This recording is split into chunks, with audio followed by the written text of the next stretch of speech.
Nerdrotic.com.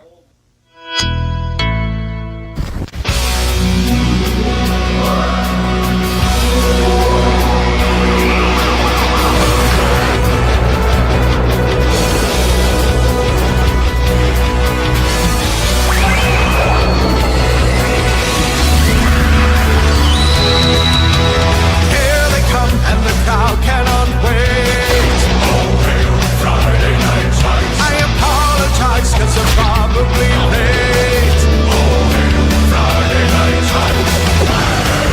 Radical lights and highly organized.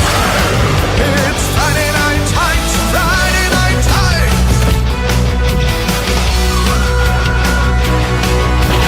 Time has come, they are finally here.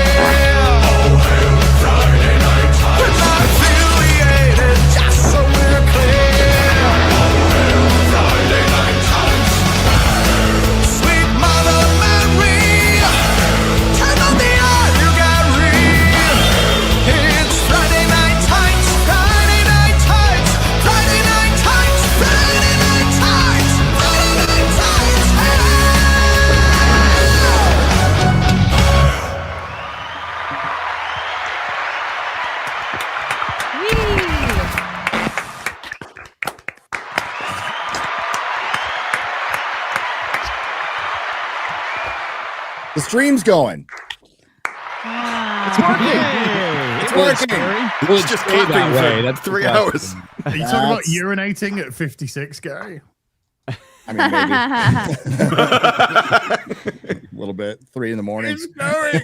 It's going. Happening. It's happening. What's up, everybody? It's Friday Night Tights. We're here. I remember who our guest is. It's Vera Dark. What's up? Welcome, my lady. My lady. And everything's gay. That's the show. Have a good night, everybody. Hi, everyone. See you later. No My technical God. issues. It's amazing. Well, it's early, as everybody's time. pointed out so far. Give it time. Give it time. Today, we're going to talk about Starfleet Academy for the 7th week in a row. Only got And 3 it's more the episodes gayest to go. Star Trek ever. I mean, I feel sorry for Yellow Flash because he said next week's the last episode. I'm like,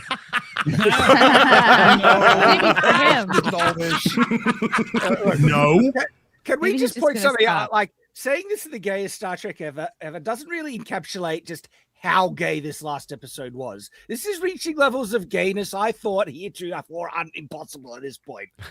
Well, I saw from somebody who's not a big fan of ours, particularly Gary, myself, Drinker, Yellow Flash How type could of anyone thing. not like you? And I right? I don't know. Are you talking about Ryan? I'm just fucking lovable. No, shut your fucking mouth, bitch. And they said, because I put gay episode 7, and they were just like, only 5% of the episode's gay or something. And I'm like, What? wait, what? This was the gayest episode since episode 4, which the same writer created. It came like it's just the only thing he can do. it's If he coded. thinks it's 5% gay, then I think we know what he's in. Not judging, man. Just on in 6 saying. foot platform heels in a dress. What are you talking about? There's nothing gay about that. I'm not gay. My boyfriend Who is, doesn't and I'm breathe not with gay. another man with your hand on their chest If it were a occasionally? Klingon wedding, we would have already fucked each other in the asshole. I couldn't. I could do DP at the same time. I'm Whoa, not no. lying. This is the worst thing that Gary's made us watch, not just because it's so bad, but because the torture has lasted for 7 weeks at this point. Is it really 7 weeks that we've had to talk about this bullshit? And every time we talk about it, the conversation goes an hour and a half long about this stupid Star Trek fucking garbage. And I see the chat's like, please move on. It's so we fun should making also- fun of this retardation. Stop, The stop, it's already episodes. dead. The episodes of this show are so long, I want to kill myself. This is rough. Oh. Welcome to the party, pal. Gosh. But the question I is, think Shad, it's do you want funny. to drive to Minnesota and harass ICE agents and Woulda. get shot in the face? I want all of you to know that I listened to all of your recommendations and I took it seriously. So I am caught up on Night of the Seven Kingdoms now. Ooh, amazing show. Very good. It's very, very good. So I can't wait for the finale this Sunday. So I'm completely caught up. It's great though. I think that like some people, when I've heard people say it's better than Game of Thrones and shit, I'm like, okay, it's nowhere near that. It's not. It's very good. It's a very, very good. Well, what part show. of Game of Thrones are we talking about? Well, because people only remember the end game. Yeah, I've seen people, and I think people just are so like. If you look back on the height of Game of Thrones, nothing is even fucking close. And I don't mean this show. I just mean nothing is close to the peak of Game of Thrones. But people often think about the end of Game of Thrones, and it sours the entire series for them. But that's not the reality. At its peak, it was untouchable. But this is very good. This is exactly what it should be: small, contained story, focused on one individual with a couple of supporting characters, and it's just great. It's a breath of fresh air with everything else that's surrounding it in the entertainment world right now. There you go. Look, people are prisoners of the moment, whether this show is worse than the ending of Game of Thrones or whether this is the greatest show of all time. People are prisoners of the moment sometimes. And I feel like that's what's happening. Like that last episode getting rated a 9.9, or I think it's down to a 9.8 now. And you've got some people claiming Breaking Bad fans are review bombing this episode. Shut the fuck up. They've just been waiting for their moment. No, they said Breaking Bad fans are review bombing it, and then those fans went and reverse bombed it. So it's great. I think we're doing the whole show in the first 5 minutes here. You're trying to speed run this shit, Gary. Come on. Anyway, condensed version. Before the technical issues crop up, we will get to the review bombing from Breaking Bad fans and Game of Thrones fans. There's a little review bombing war going on IMDb supposedly, which is kind of funny. It's like, we reviewed you bombed down you to 9.7, brah. Yeah. It's so stupid because you get like 50 or 100 people that get together and I'm going to do this. It gets called review bomb in the same way that all this shit does. And then these people who claim it's being review bomb, these tweets get like 30,000 likes and everybody thinks it's some massive thing. It's like, oh my God, this episode dipped from a 9.9 to a 9.8. Shut the fuck up, you pussies. It's not a big deal. It's not. You know, So Gary, I've taken so much brain damage from Starfleet Academy. okay. That this week on Monday, I noticed. Started rewatching Sharp right from the very beginning, and I've already finished Sharp's Waterloo. It's amazing what a good TV show can do for the brain. It's just when you're looking at fucking. Oh God, I nearly slurred the shit out of that for a second. And when you're looking at Starfleet Academy, and you got a fucking Klingon in 6 fucking inch platform shoes because they're actually 5 foot fucking nothing. They've got a modulated voice to turn the name down because they sound like this. And then there's a fucking dress on with a man going, "Oh my God, you look cold." You just want to pick up one of those fucking wooden and metal things and go ham. You know what I'm saying? So I wonder how much money they put into modulating his voice. What do you think? Like quite a bit. What's a round number? I mean, yeah, like he was only 20,000 an episode modulating his voice.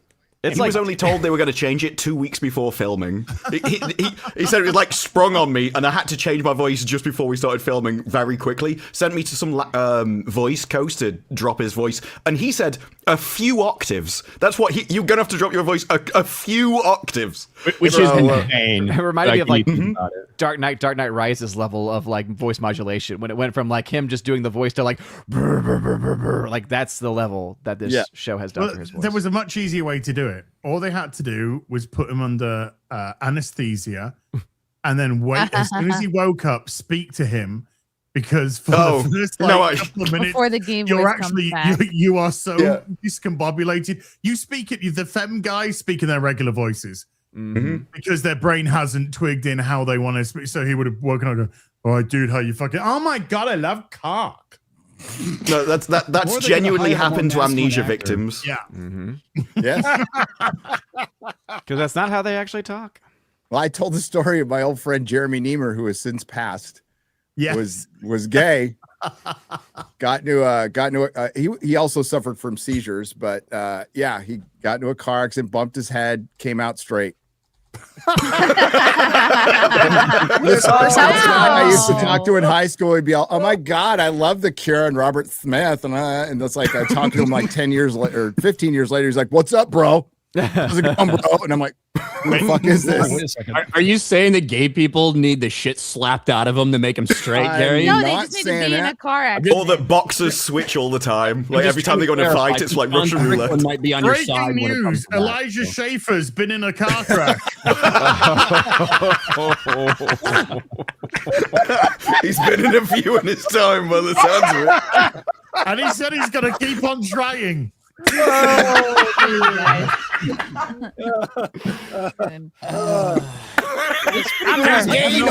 does that even mean? What does that even mean? I don't even know what that means. Yeah, in a little bit, we're going to talk about Star Trek for an hour and 35 minutes just because Ryan complained about it. And then Thanks, Ryan. we got a lot of trailers to watch. We can't, I wanted to watch Spider Noir, but dude, they're like, They are hit. when they're you gonna play hit that, you. they They're block gonna your hit you. That's video, a cool dude. trailer. Instant shutdown. Yep. So we'll watch the other trailers. There's a bunch. And of course, there's the WB sale, Night of the Seven Kingdoms, which we're going to talk about, although we did talk about it for 5 hours last Sunday, but I could talk about it some more because it's really good. Well, I was surprised. I went out to pick Well, we're blackberries for my gonna- children, and when I came back, you guys were still streaming. I was like, "What the hell?" Yeah. Like, Yeah, it was fun. Surf Oh, gets and back Eric July got a little shout out on Rogan yesterday. You would- We'll discuss that Ooh. too. We will discuss that too. The fact that Malice is dressed up the way he is when that happens and like the video everyone sharing is so funny. What was that? Oh, Michael Malice. Yeah, It's Michael Malice. Yeah, he's a nut job. He does that all the time. I love him. Though. He's so funny. He's a troll. He's a troll. Let's take care of some business first, so my co-host can go pee or something like that. This episode is brought to you by Rumble Wallet. You may have seen the conversations happening online lately. Censorship is back, and it's happening everywhere. Platforms are controlling narratives and pushing the stuff they want us to see. We need to fight back. Rumble is the only company that has stood the test of time and deserves our support. On one side, Rumble is challenging big tech censorship, but now on the other side, they have introduced something that will give us protection from the big banks shutting us off. Banks can cancel our accounts and freeze our cards. So that's why they launched Rumble Wallet, a wallet that no one can cancel and a wallet that supporters can use to instantly tip creators like myself or geeks and gamers without any middlemen taking the cuts. With Rumble Wallet, you control your money. Not a bank, not a government, not a tech company, not even Rumble can touch it. It's yours, only yours to protect your future family, or the one you have now, or the one, I don't know, you divorced from, but you still have to pay alimony payments. You can buy and save digital assets like Bitcoin and Tether Gold in one place. Tether Gold is real gold on the blockchain with ownership of physical gold bars. It's not only a wallet to buy and save, but it also allows you to support your favorite creators by easily tipping them with the click of a button. There will be no fees when you tip my channel or Geeks and Gamers or others, and we actually receive the tip instantly, unlike other platforms where we have to wait for the payout. Support your show and other creators like Geeks and Gamers by clicking the tip button on my Rumble channel. It's wallet.rumble.com, wallet.rumble.com, and you can download the Rumble wallet today. That's the closest Beardo's going to get to this show, that impersonation of reading you just gave him. So. My favorite, it was actually pretty good for Gary. Yeah, he did it The one thing perfectly. that got me was when he was like, you can cut out the middleman. Yeah, it's like a Jewish last name, like John Middleman. John Middleman. That one got me. Maybe I meant to do that, Chrissy.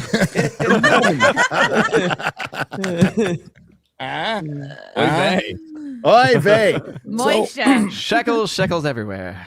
So let's start out with some gaming news. Not going to happen. GTA 6. Well, you brought something up. I don't know if it was real or not. If you were just are you effing with serious? me. We can actually talk about it? Yeah. I'm It is giving it real. permission. I'm giving you permission. Okay. Ooh. Vera, I know you just dropped it in the private chat. I was about to tell you, there's no way Gary's going to let us talk about this. I was gonna message you too and be like, how much do you want I to was literally about to say, Gary's not going to let us talk You about got this. 10 minutes. Go. Okay. So major shakeup at Xbox. They have gotten rid of Phil Spencer and Sarah Bond, and they have replaced Phil Spencer with an Indian, correct, Vera? Yes. Who is this that they... His name is Asha Sharma. Yeah, so... He is the president of Microsoft's Core AI product. And as we know, Xbox has been dead for a long time. This is not any breaking news. Everybody's seen them just fall apart all over the place. And so I did not see Phil Spencer being gone, though. Now, was he forced out, in your opinion, Vera?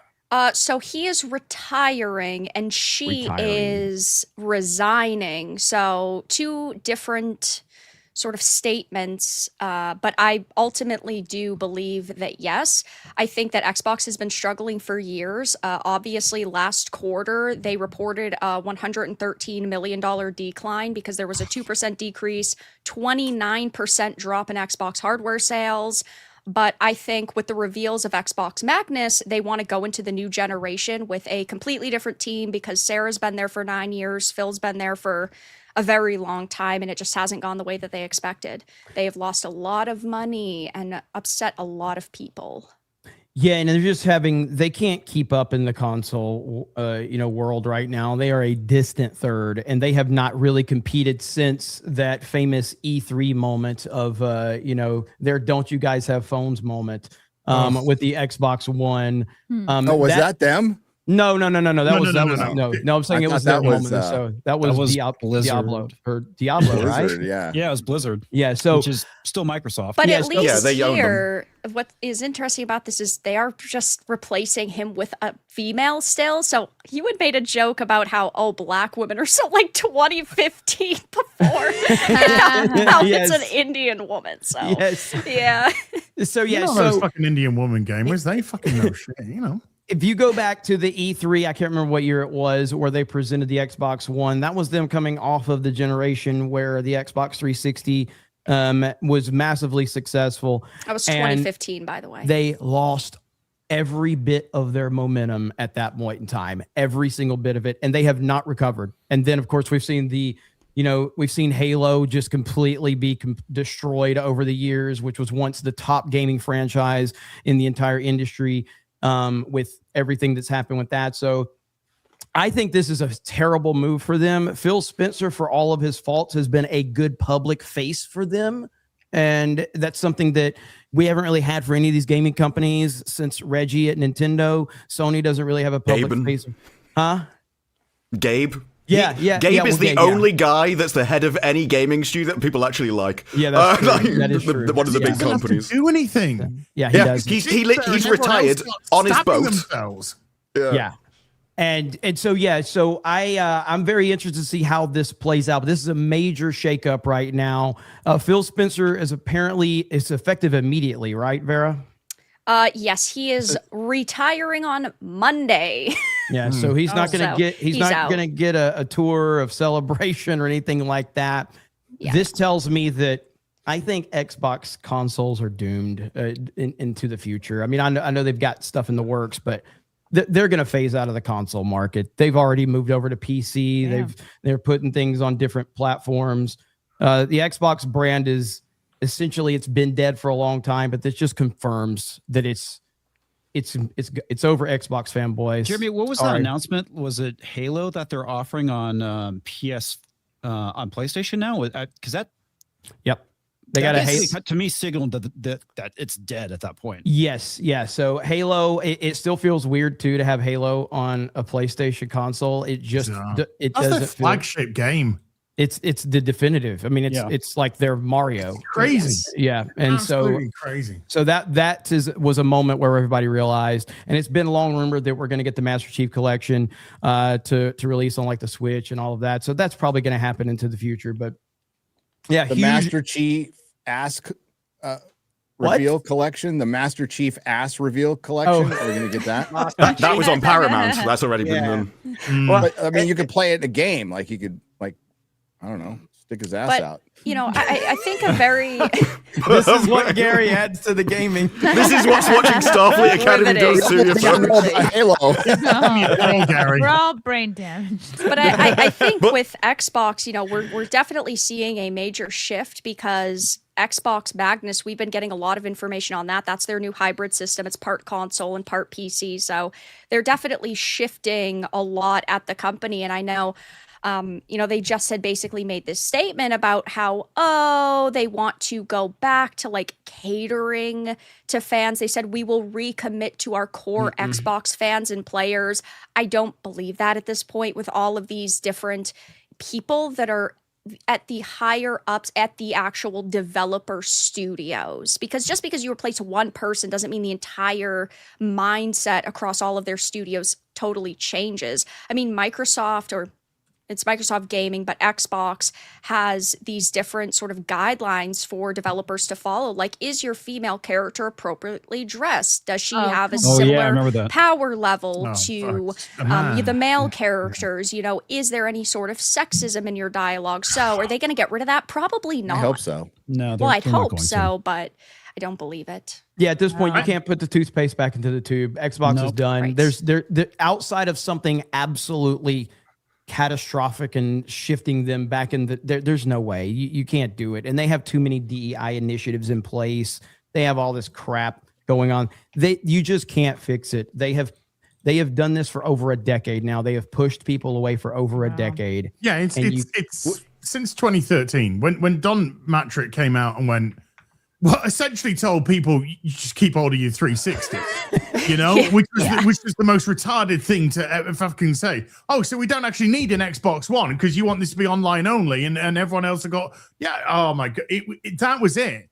I mean, I know he was ushered out the door very quickly afterwards, but the damage was done, and the problem is he was the scapegoat to the actual direction of Microsoft.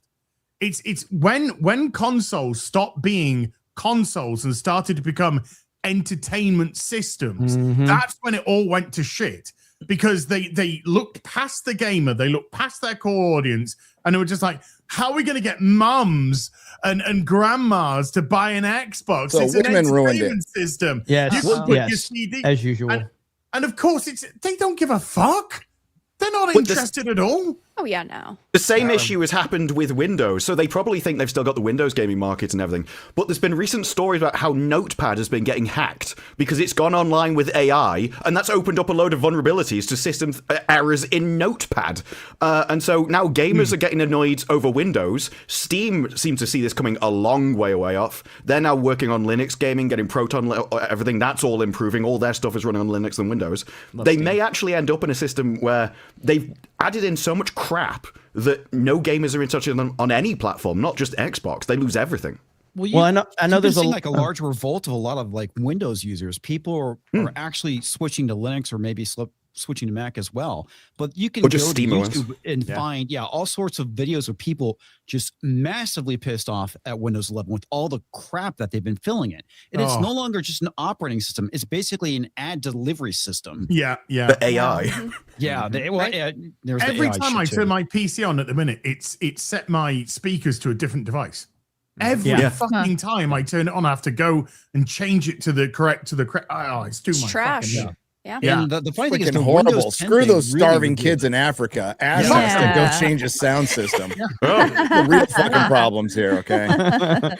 I know that. Where did the starving fucking kids in Africa come from? I don't care. They can build their own country. You should care about this. Sympathize with you tonight. All the money that has been raised from today. I thought I was being sarcastic. No, he's like, no, screw those kids. Fuck those kids. You know how we're brother. Don't you guys have any RAM? You know, there's usually a discussion going on, and then Chrissy just says some random joke to kind of be included. That's what Gary's doing right now. He's just like, include me. Testing the waters with Include me. Master Cheek's ass. Haha, no gaming. He's like Tommy Wiseau. I get the picture. Quickly, Chrissy. Quickly. It's your time, Chrissy. Pull it back. Great story, Mark.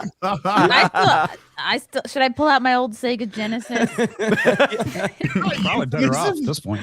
But it's like Jeremy had mentioned a few minutes ago. Xbox, their core game was always Halo, and that is always what they marketed systems with and really marketed themselves with. But their past few games have either completely failed or they're going to fail. All of Obsidian's titles have been failing, like Outer Worlds 2 and Avowed. Then you have them releasing Fable soon, which has already been raked across the coals. They've been marketing Xbox with Fable of all games. Yeah, it's to put it in perspective of how at Halo 3 to me was the peak for Halo. Some people would say Halo 2, but Halo 3 2 for me. Halo 3 was just on top of the world. Everybody was playing Halo 3, and if you weren't playing it, you were gay, and that's how the response was. If you were gay, you were playing it, but you were also gay. Yeah, exactly. And since then, I mean, I liked Reach a lot. I know a lot of people didn't like Reach, but it has just been declining since, and it's just fallen off a map. Then you brought the TV series out, which Sean Strickland mentioned yesterday on its opening when he's got the Paramount Plus logo behind him, and he calls them out on it. So I think we'll be watching that in a little bit. Yes. I did get age restricted though. So I'm having it edited. Okay. I'm having it edited right now. There's an edited version out there. Yeah. I got age restricted on not the stream though. The stream was fine. It was the re-upload. It's funny because I met Sean Strickland a couple years ago when I was in Vegas. I've got this big picture of me just smiling while shaking his hand. I damn near just retweeted what he said. It was a big picture of me shaking his hand and smiling. I became very personal. I think you should. Dude, Ryan, when I reacted to Strickland yesterday, my entire chat was like, that's ball-headed Ryan. Ball-headed Ryan right there. But just to be clear, it's not just me. It's every normal person. It's every normal person. Normal people speak like that. Normal people use gay slurs, right? Because it's normal speech. Normal people are kind of like put off by dudes who want to suck each other's dicks. Normal people, that like Sean Strickland is the definition of a normal human being. Yes. And so like anyone that's freaking out, you're just a fucking pussy, basically. It's a bunch of virtue signaling. I said that yesterday when I reacted to it. This is, I mean, in all reality, a normal dude conversation is even worse than what Strickland was saying, but that's kind of the baseline. That's just a normal conversation. Yep. And anybody that's offended over that, they're just faking it for virtue signaling points. That's it, because nobody's actually offended by it. What they were offended by was that he dared say it, but it's like, well, what are you going to do to him? Hit him? It's like, that was a guy that knew he wasn't going to lose a fight to anyone that was offended by it. It's funny because I have a Puerto Rican barber, the person who cuts my hair. And when I went in to get my hair cut the other day, it was completely unprompted. I didn't say it. They're just like, hey, did you see the Bad Bunny halftime show? And I was like, yeah, can't say I was a massive fan. And my Puerto Rican barber just started shitting all over Bad Bunny. Like, that just was their experience. That's the people it's made for. I thought that was very funny. Now, I don't think any F slurs were dropped necessarily in the barbershop. Although, could have happened. But yeah. Maybe. Man. Who's to say? Maybe. Who's to say? All right. Speaking of F slurs, did you see GTA 6 are looking at Pride marches as world events in GTA 6? That would be so. That like will be a story. Yeah, but if they do something like that, you already know how the internet's going to respond to that. Oh God, dude. Yeah, we're going to run them over with love, and respect. Yeah, I will tell you right now, if you're a content creator, you can recreate that with your own creativity and you will go viral. Okay. No, there was a guy. I'm gonna give him the Jolan 1 treatment. Yes. Was it? I think it was Red Dead Redemption, something like that. It had women suffragettes in it, and a guy was dragging them all over up behind his horse and into ponds and stuff, and he got banned. Fed her to a crocodile. He fed the feminist to a crocodile. Yeah, that's you're talking about Scirocco. Is that his name? Yeah. He's great. He's a great gaming channel. The thing with Rockstar Games in the past, and we'll see what happens with this one, understandable, all the red flags and all that stuff. They have always had a completely hyperbolized version of everybody. People on the left, people on the right, gay people, trans people, super far right-wing people. They have always done these hyperbolic versions of those characters and just kind of made fun and poked fun at a little bit of everybody. So if they do those things and that's how they treat those characters, it's going to fall right in line with everything else they've done. Yeah, that's fine. Now, if they're virtue signaling over and it feels different than what we've seen from Rockstar in the past, which wouldn't be surprising considering some of the stuff they've gone back and maybe censored in some old releases of games, then of course people are going to fucking bitch about it, rightfully so. Yeah. There was a Jason Schreier article that said they were very proud that they'd left behind their frat boy culture and they'd now aged into a more mature company. That's just a red flag all the way down. Oh, absolutely. They are a company that has definitely changed internally quite a lot over the past couple of years. And, like Ryan mentioned, they've gone back and in these different remastered collections, they've censored certain content that could be deemed offensive to people. And so it's like, in one way, I want to have faith that they're just going to do what they've always done, which is everybody can be a target and you can make fun of everybody, but you can't trust these modern video game companies. That's the problem. That's what's actually made the problem worse. They've made the problem worse because if you as a alphabet person want to get have complete social acceptance, that means everything that comes with that, which is getting shit, mockery. And the more your group is protected, the more people are going to want to mock it. It's pretty simple. Oh, yeah, absolutely. Well, on top of that, the more that they artificially force the issue and put them in everything in front of everyone's face, it's going to piss people off. It's like, no, I don't want to see it. Stop pushing it in front of me. It's the aspect of we're about to talk about Starfleet Academy. Normal people don't watch Starfleet Academy, Ryan. Okay. I can acknowledge that. And it's the pandering aspect. It's not really what they're putting in is the same 5 ingredients over and over and over again in every fucking show we've seen for the last 10 years, specifically in genre. And I can't think, it's hard to think of a case where it didn't happen in something that we used to love, some beloved IP or story. It's really difficult to think, when did this not happen in the broad IP or story? And I challenge you to find out when it didn't. We can maybe find a specific show or a specific episode, but in Star Wars, Star Trek, Doctor Who, Marvel, DC, Witcher, Wheel of Time, Rings of Power, try to find me a time where it doesn't happen. And it feels like, as somebody pointed out a couple of months ago, an altar call. It's an altar call in like a religious work. And that's exactly what it is. And Starfleet Academy is so bad at it that it makes it like, we don't have to do any other work than just describe what happens in the episode. That's like, we could just leave our opinions out and just go, okay, I'm just going to tell you what happens. A Klingon in a dress walks into a room. Oh, okay. Apparently review bombing may kill Star Trek. Oh, well. Where do I sign up? Oh, no. Awful. Anyway. They asked the AI. It must be true. Review bomb it. By review bombing, the person who wrote that article? Yeah. Oh, we're going to get to that. All right. We're going to get review bombing, Gary. I'm sure it's got nothing to do with the people making it. Exactly. Nothing to do with the quality of the show. It's just the unfair review bombing. Poor Star Trek. People that watch the show. So did it get like 5 bad reviews, and that was review bombing because no one else was watching it? As Ryan mentions, this comes from a source article. Would you say it went viral on Twitter? I don't know. Maybe there were people talking about it. It wasn't. Yeah, there were certainly people. The artist got it. A lot of retweets and views. But the source article for this is the funniest thing. So we'll save that for a little later, okay? Because it's fucking. You can pull that up, X-Ray Girl. What's she doing?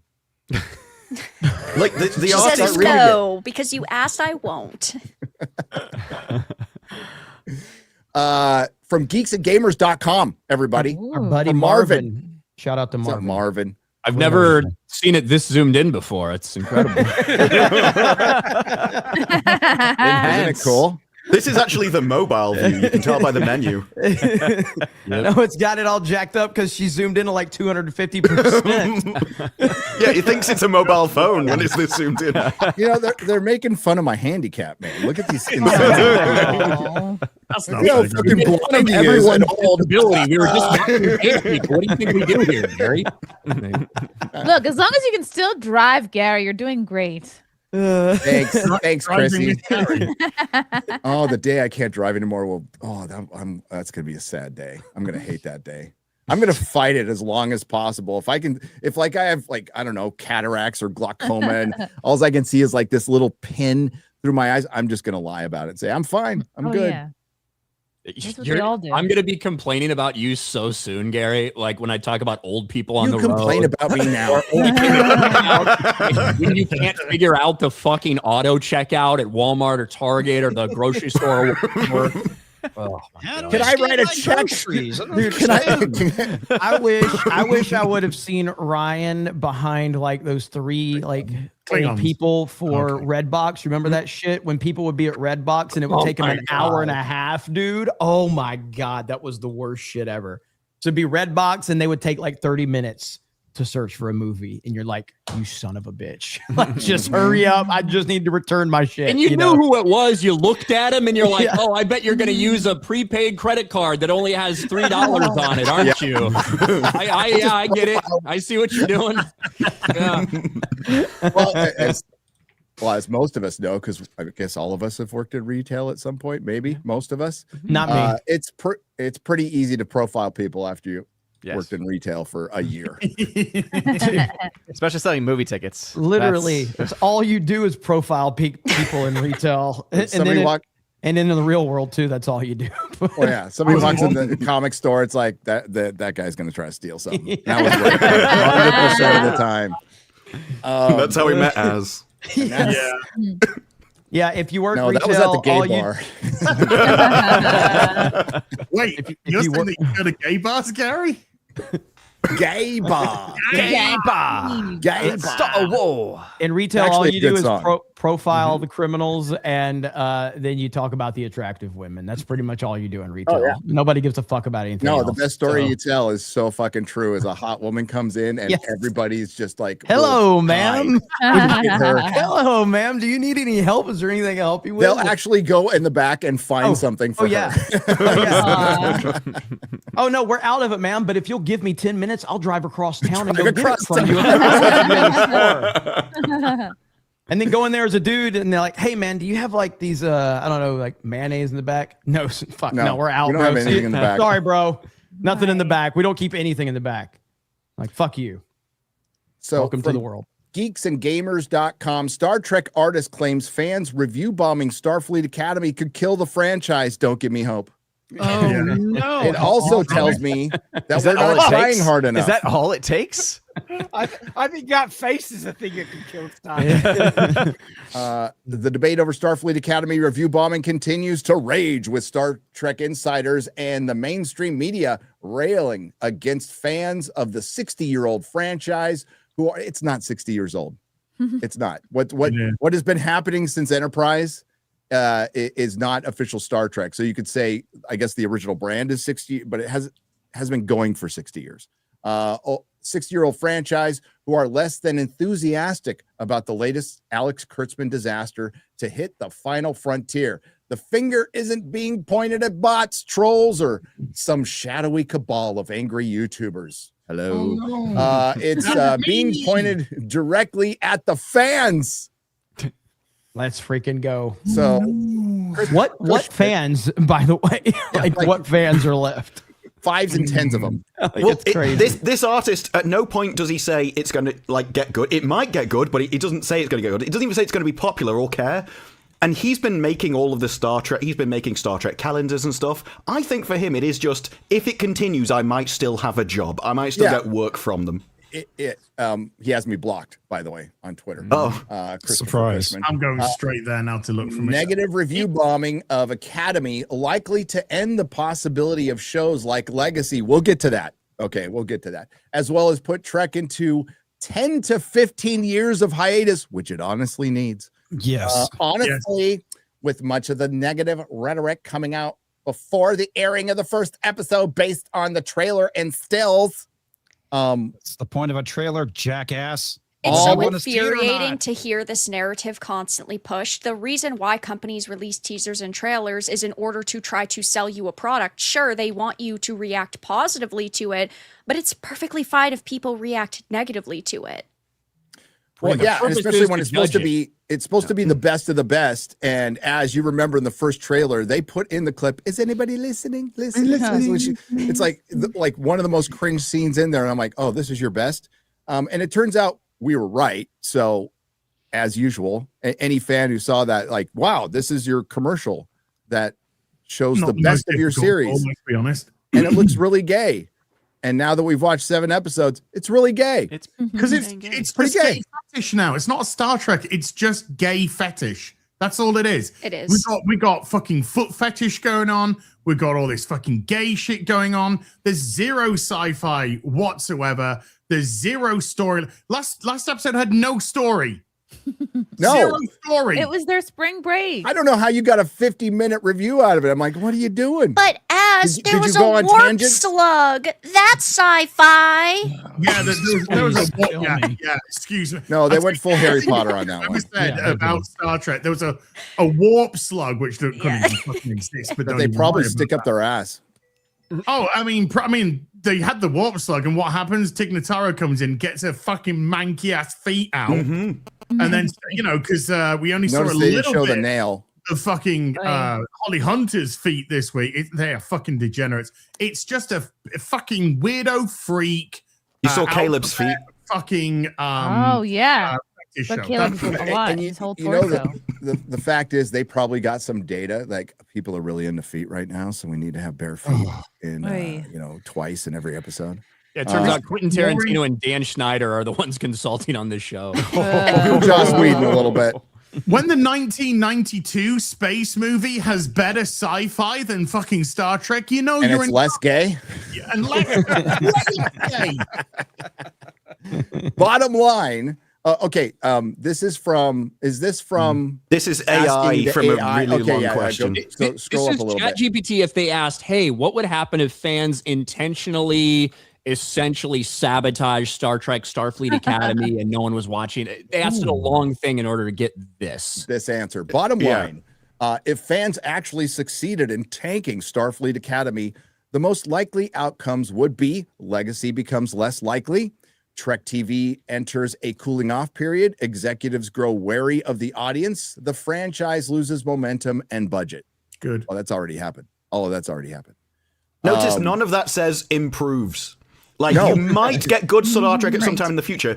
And he actually made a second post under his original one, which was literally, I've criticized Starfleet Academy as well, and for the destruction of the original storylines. And he just wants it to limp on in its same sorry state for as long as possible.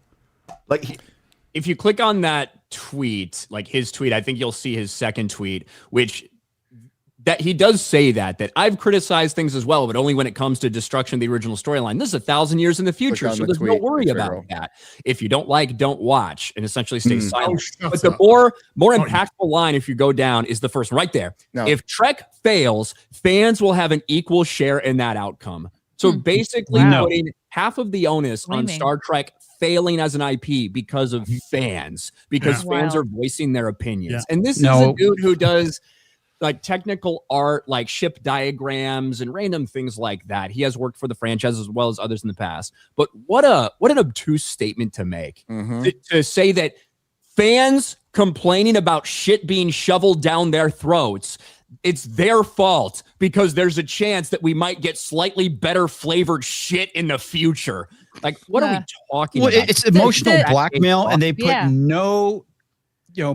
it's really the creatives that are in charge of this franchise that are at fault, that they're making a product that nobody wants to consume. It's not the fault of the fans or the people watching the show. It's your fault as a fucking creative that you're creating shit. Yeah. I mean, review bombing is such a bullshit narrative. It's just people expressing how they feel. And then somebody, whether it's a writer, a director, a producer, not receiving that criticism positively because they take everything so personally and they think everything is a direct attack on them instead of going, maybe we just didn't write something good, or maybe this just doesn't resonate with fans. But instead of actually owning up to their mistakes and taking a little bit of accountability, they lash out and they blame everybody else. It goes against the toxic positivity narrative. Oh yeah. We saw the thing recently with Highguard and that absolute fucking Rampton He post from the Josh guy. Sobel admitted it that the people that we paid to go, the people that were given the flights and the hotels and early access, they said they loved it. Yeah, no fucking shit, Sherlock. You really cracked the code. Work for us. Yeah, it's ludicrous. You were showing toxic positivity, and you know that you aren't allowed in that room unless you are 100% aligned with everything that goes on. Yeah, they don't bring in anybody who is actually going to genuinely criticize them because they just want it to be a big circle jerk. They don't actually care about having a discussion about their product. And that's what happened with Josh Sobel. He literally deleted his entire account because people were not coddling him and saying, oh, poor Josh, you're autistic and your game failed. That's sad. and to Christopher here, I'd say, Christopher, don't be so naive because Alex Kurtzman himself has said it's not about promoting Star Trek. It's about using it as a platform for our messages. Yeah, it's a vessel for propaganda. He's never making Star Trek. This isn't Star Trek. Jesus Christ, can these fucking Egypts wake the fuck up? Well, Christopher, he doesn't say that the problem with it is that it's being bad, or even that it being bad and continuing is bad. It is literally, if it goes on hiatus, that's when he deems it to have failed. But it's like, as long as it limps along in some zombie-like state, pumping out crap for long enough, then maybe eventually it might look out on a good series, is essentially his argument. And that's it's almost like he's saying it's been this bad in the past, but because of social media, now like fans can express themselves. Whereas it's a terrible argument to make because it's not like it's like he was saying, oh, he should say, remember when it was really bad long, like it's not like they had this blah.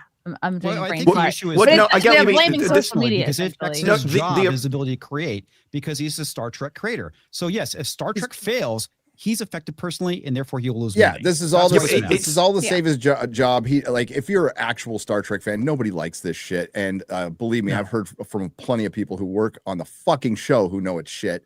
And it's been going on for almost 10 years. So we can't it's just around the corner, guys. We're going to get a good show around the corner. I wanted to read this last part here. Ironically, the best way to get Star Trek Legacy would be to demonstrate that Star Trek as a whole is still worth investing in, not to prove that even devoted fans will abandon it. That's up to Kurtzman to prove that, which he hasn't done. And stop with the manipulation and dangling this out to the fans that they're going to get Star Trek Legacy. They're not. It's emotional blackmail. There is no chance you're getting Star Trek Legacy. No. It is not fucking happening. 100%. Alex Kurtzman had a choice. He could have chose Academy or Legacy, and he chose, of course, his own work because that's what he wanted to do. And he did it because he was embarrassed by Picard season 3.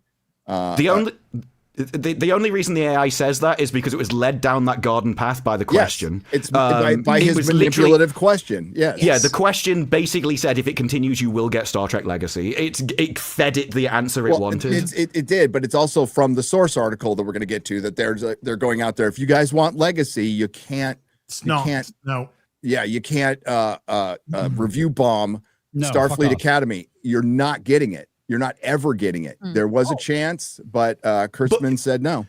You also have to ask, though, if you review Starfleet Academy positively, that will and you watch it and you get loads of views, they'll just make more Starfleet Academy. They won't think they need to change. Yep. They'll just think, that means you liked what we're doing. We'll give you more of this crap. They wouldn't give you Legacy in any realm if Star Trek was doing well. So it's just complete manipulative bullcrap. Absolutely. Oh, it is. This is gay it's gay as hell. And it's disappointing to see this happening to not even just Star Trek, everything that we've always loved. But it's hit Star Trek hard.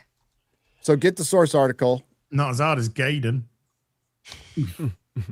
In a dress. The source article brings up a really interesting thing about the difference between constructive criticism and criticism, and bad criticism. And the only difference seems to be that they don't like the ones that are a bit too honest with them. You have to sugarcoat everything. You have to care about their feelings. You have to wrap it in a certain way to make them willing to accept it. Fuck them. Yeah, and whenever a critic review bombs, or not review bombs, but gives a negative review, or a bunch of critics, they don't call that review bombing, which is also fucking ridiculous.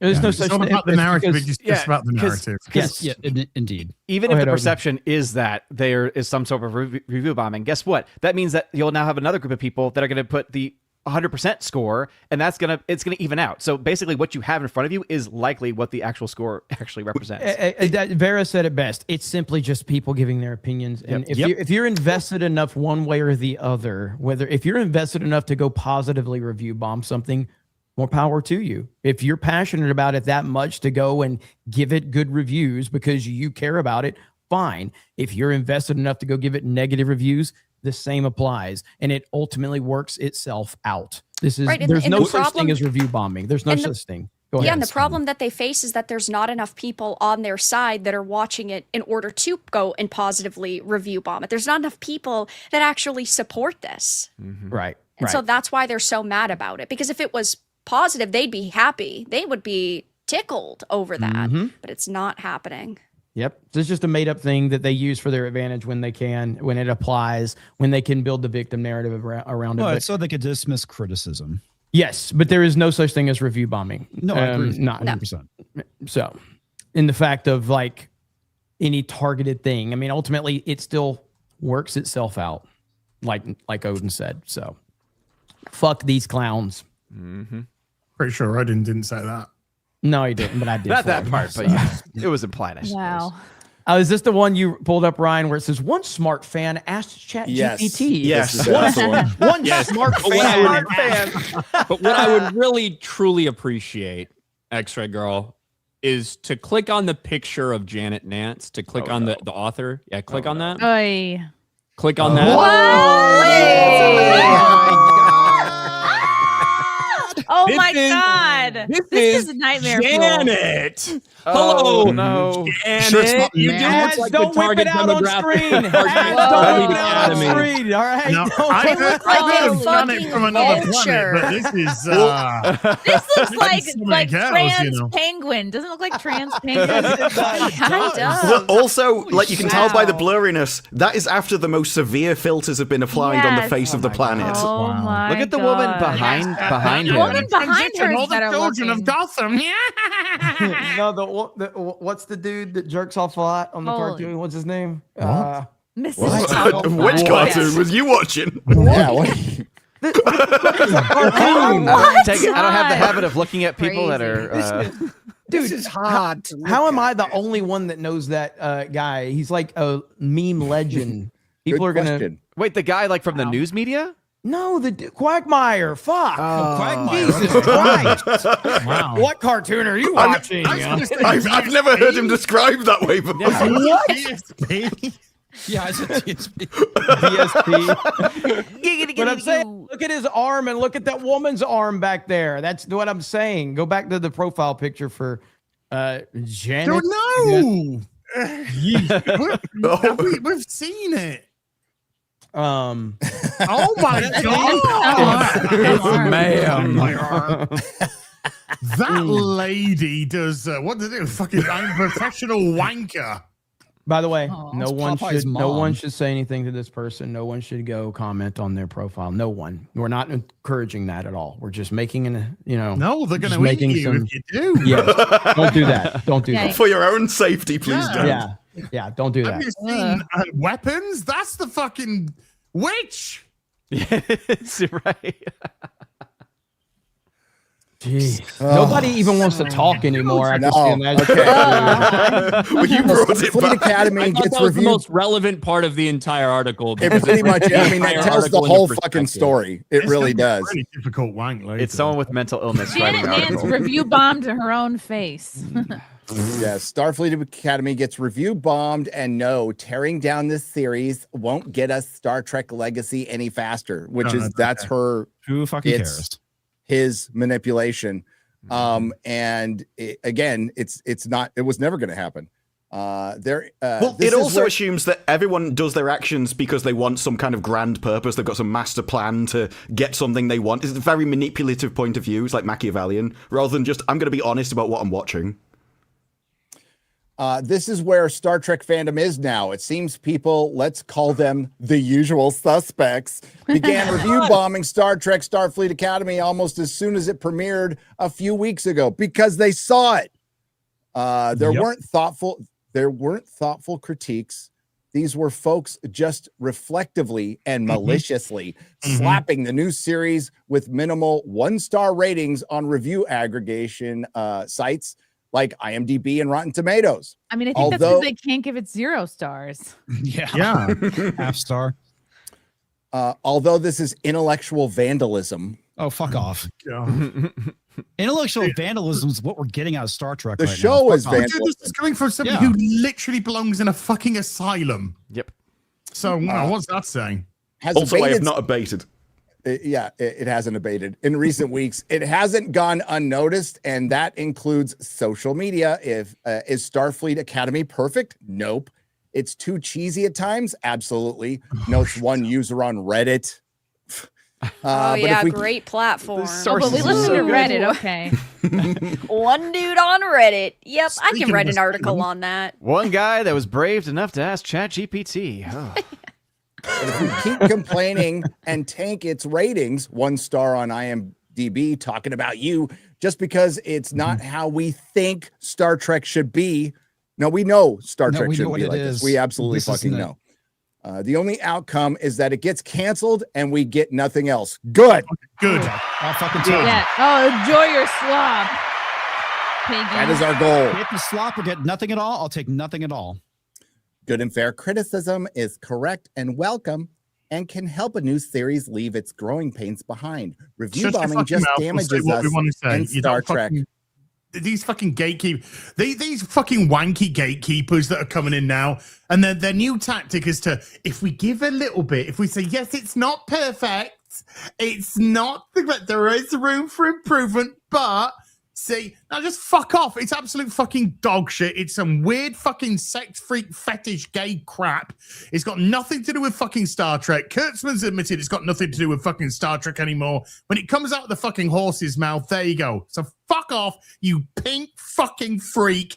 Get in the asylum, take some fucking electric shock therapy or whatever it takes, but fucking get these people off the fucking internet. Jesus.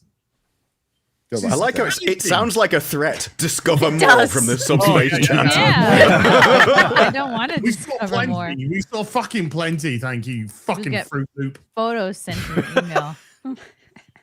Yeah, and this is the article where they go, one smart person, beating me, asked an AI a question.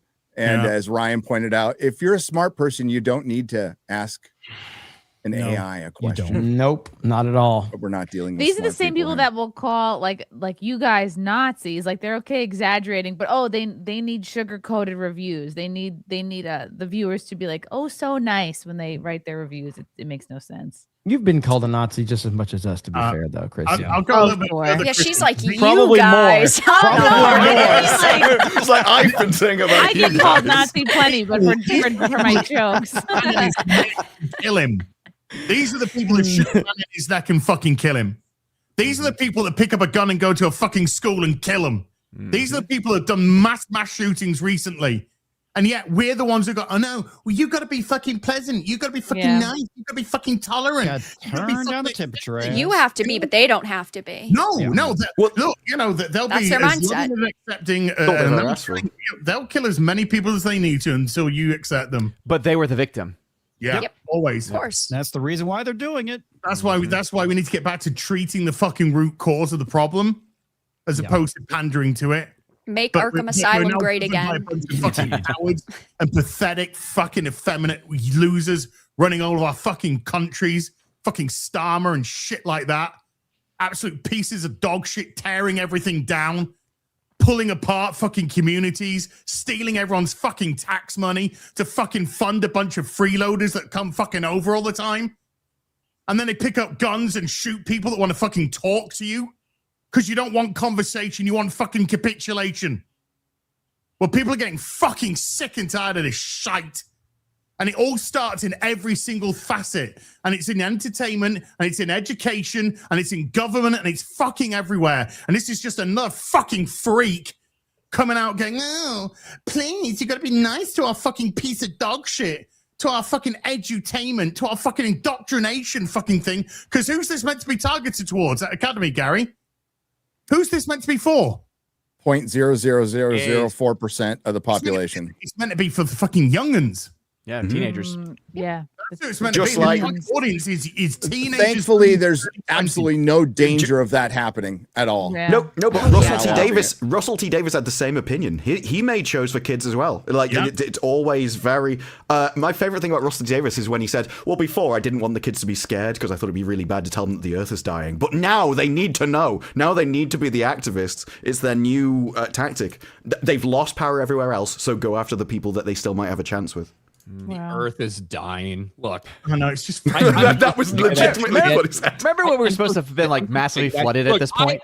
Yeah. Malibu mines. That's what they were after. Malibu mines. Yes. I just want to say the whole finding 'em with environmental adults. bullshit propaganda from Al Gore to whatever. Gary, I know it was a long time ago and you didn't spend much in class because you were bouncing around from school to school in between benders or being high or whatever the fuck. But do you remember what they were saying about the Earth before it was global warming and that stuff? What were people saying when you were in school was going to happen to the Earth's climate? Ice Age was coming. That's Another right. Ice It was Age. going to be the Global next ice age. And then 10 or 15 years later, that it was suddenly panic over global warming. And then 15 years later, it suddenly became climate Ozone change. layer. It's all bullshit. You guys might not believe this, but I believe in women. I believe in female empowerment. I believe that women can do anything. So I have a very high opinion of Mother Earth. And I think she can take care of her fucking self. She's a strong, independent woman, and not a little bit of fucking carbon dioxide or greenhouse gases or some fucking plastic in the sea is gonna fuck her up. Okay, She's been around the sun a few times, but she can. She's a tough girl. But Ryan, she makes a lot of food for us. But Ryan, what about the birds? I don't like birds. They're creepy as fuck. Bro, birds are creepy as fuck. I don't want to bore people with. Ryan, the birds are robots. Go listen to Randall Carlson. But we're still coming out of an ice age. That's what it's always been. It's been warmer in the past, and when it was warmer in the past, especially during the medieval warm period, Vikings were able to farm in Greenland.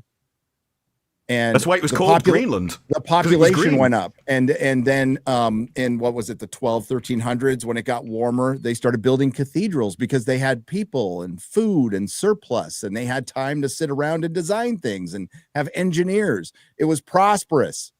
Then We the actually little wanted ice to be age warmer. happened, and it fucked everything up. And it fucked everything up after that. Let's go to this is kind of Star Trek related. We just want to go to this now. Oh, Let's I hope go. it fucking dies. I hope it dies a death. 1,000 deaths. It's kind of related, but I he hope did it goes to tweet about it. Silent Hill. He did tweet about it, but this is here we go. And Paramount School, I mean, they fucking ruined Halo. This is the edited version, right? Is this the edited version, X-Ray Girl? She said it was. She said it was the one that was ready. Yeah. Yes. Okay. Yes. We'll see how The far- first time I saw this, I thought it was a sketch comedy. I didn't think it was actually. So This this is is Sean Strickland, Sean bro. This is Strickland. Sean Yeah, Strickland. and this is not the first time he's done this, and it won't be the last. But the best part is having the sponsors behind him as he says all of this. It's fantastic. So And like Star Trek is on Paramount Plus specifically. That's the Yep. exact Yeah. thing that's behind it. yeah, Well, and so was Halo, right? yeah, yeah. Yes. And he- And, yeah. and that's why he's saying that. And Paramount just recently picked up the UFC contract. This is a very new thing. So And Dana White was asked about it, and he was just like, "I don't care." Like He lets them. He lets them talk. he lets him talk. He's That's why people like it so much. He said, "If you're offended by Sean Strickland's answers, then don't ask him those types of questions because you know what you're going to get with him." Simple as that. Perfect answer. And Paramount School, I mean, they fucking ruined Halo, but other than that, they made Gabe, Wanda, and Gina. How fucking whoever thought about that, man? They're gonna be half naked and it might be making it a little better. 'Cause Ronda Rousey can fight. That bitch can fight. I think she lost a few fights to her ex, but bitch can fight. I like Gina. She's like super conservative. She was hot. I was like a kid when she fought. I may have jerked off to her once or twice.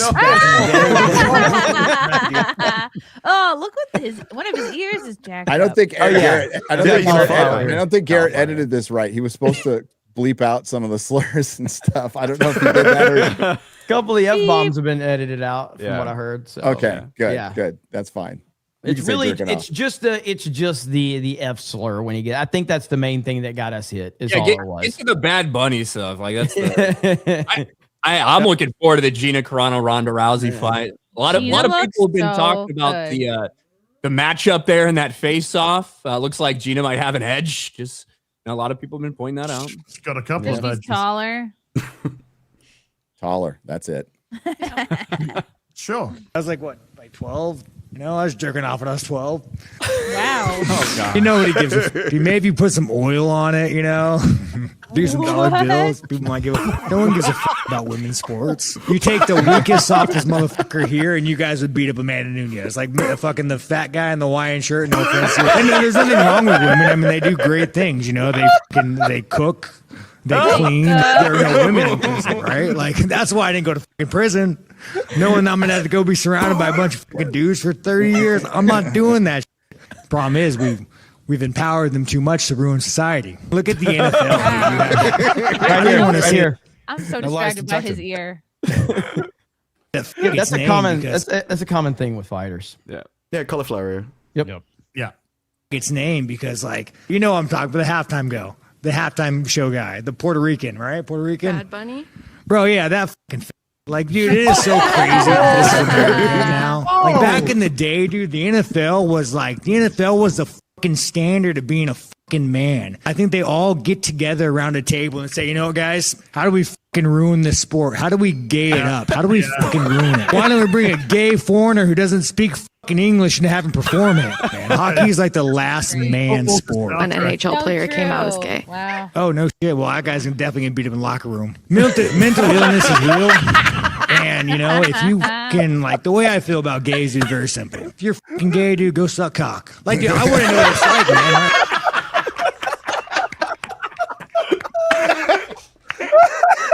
Don't do it. You'll- You gotta get him on the show. There should be the poster for Pride. Yeah. Don't forget to subscribe to Paramount Plus. Yeah, there's Toyota and Paramount Plus in the background this whole time. It's so good. I'm sure they agree with that message. But, Jeremy, you brought up Dana White coming out and talking about it.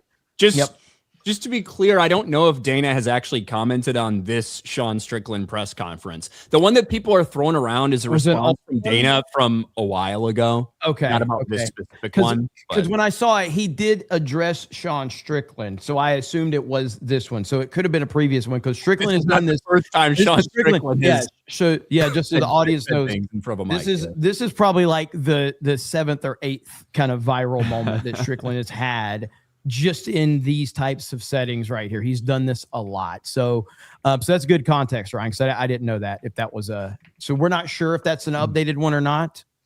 You're assuming it's probably an older one. Look at his recent tweets.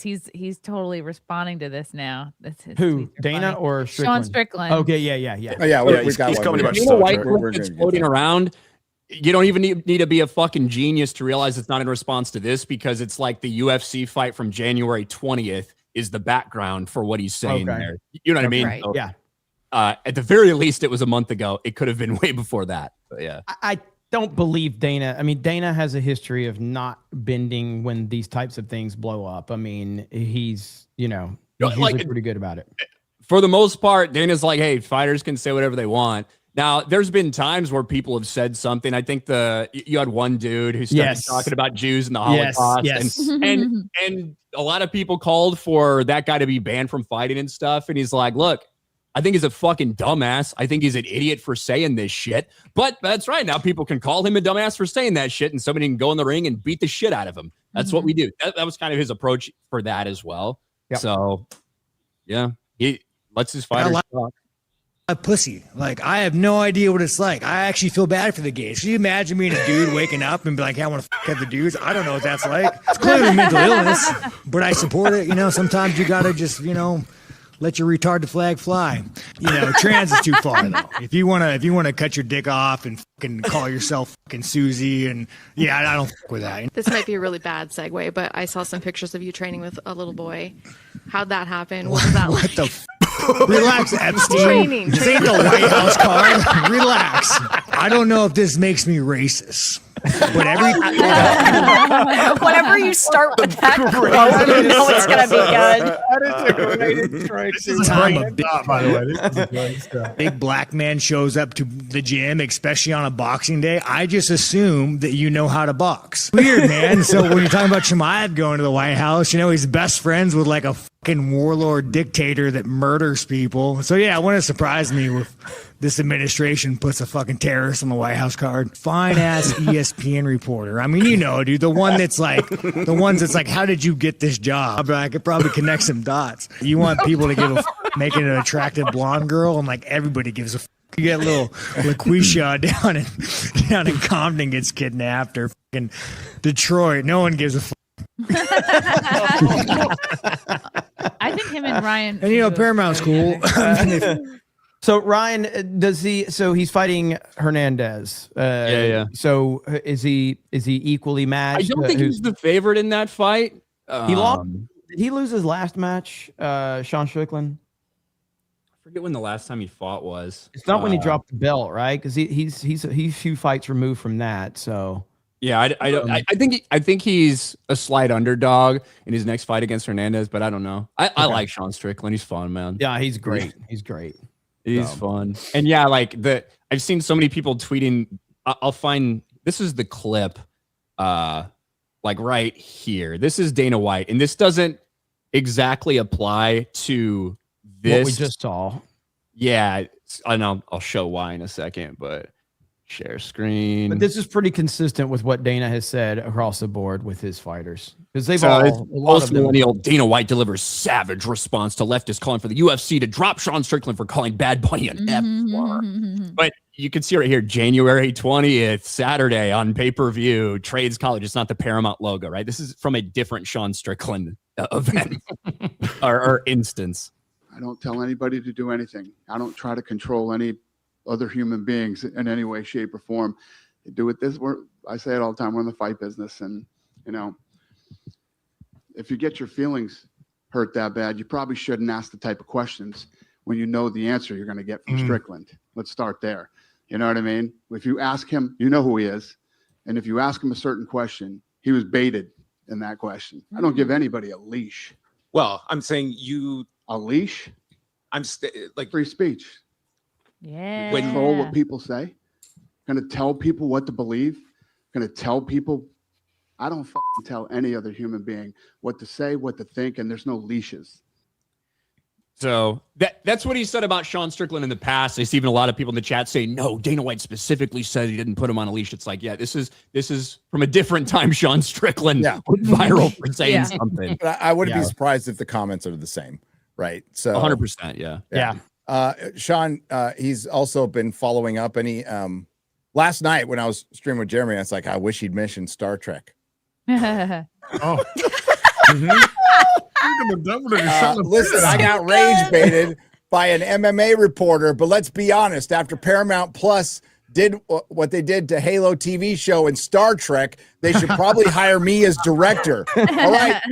All right, team, it's simple. We're going to fill it with strong women, and we're not going to make it gay. We're not going to fill it with strong women. Yeah. Like, I don't know. If they were hot, I don't know.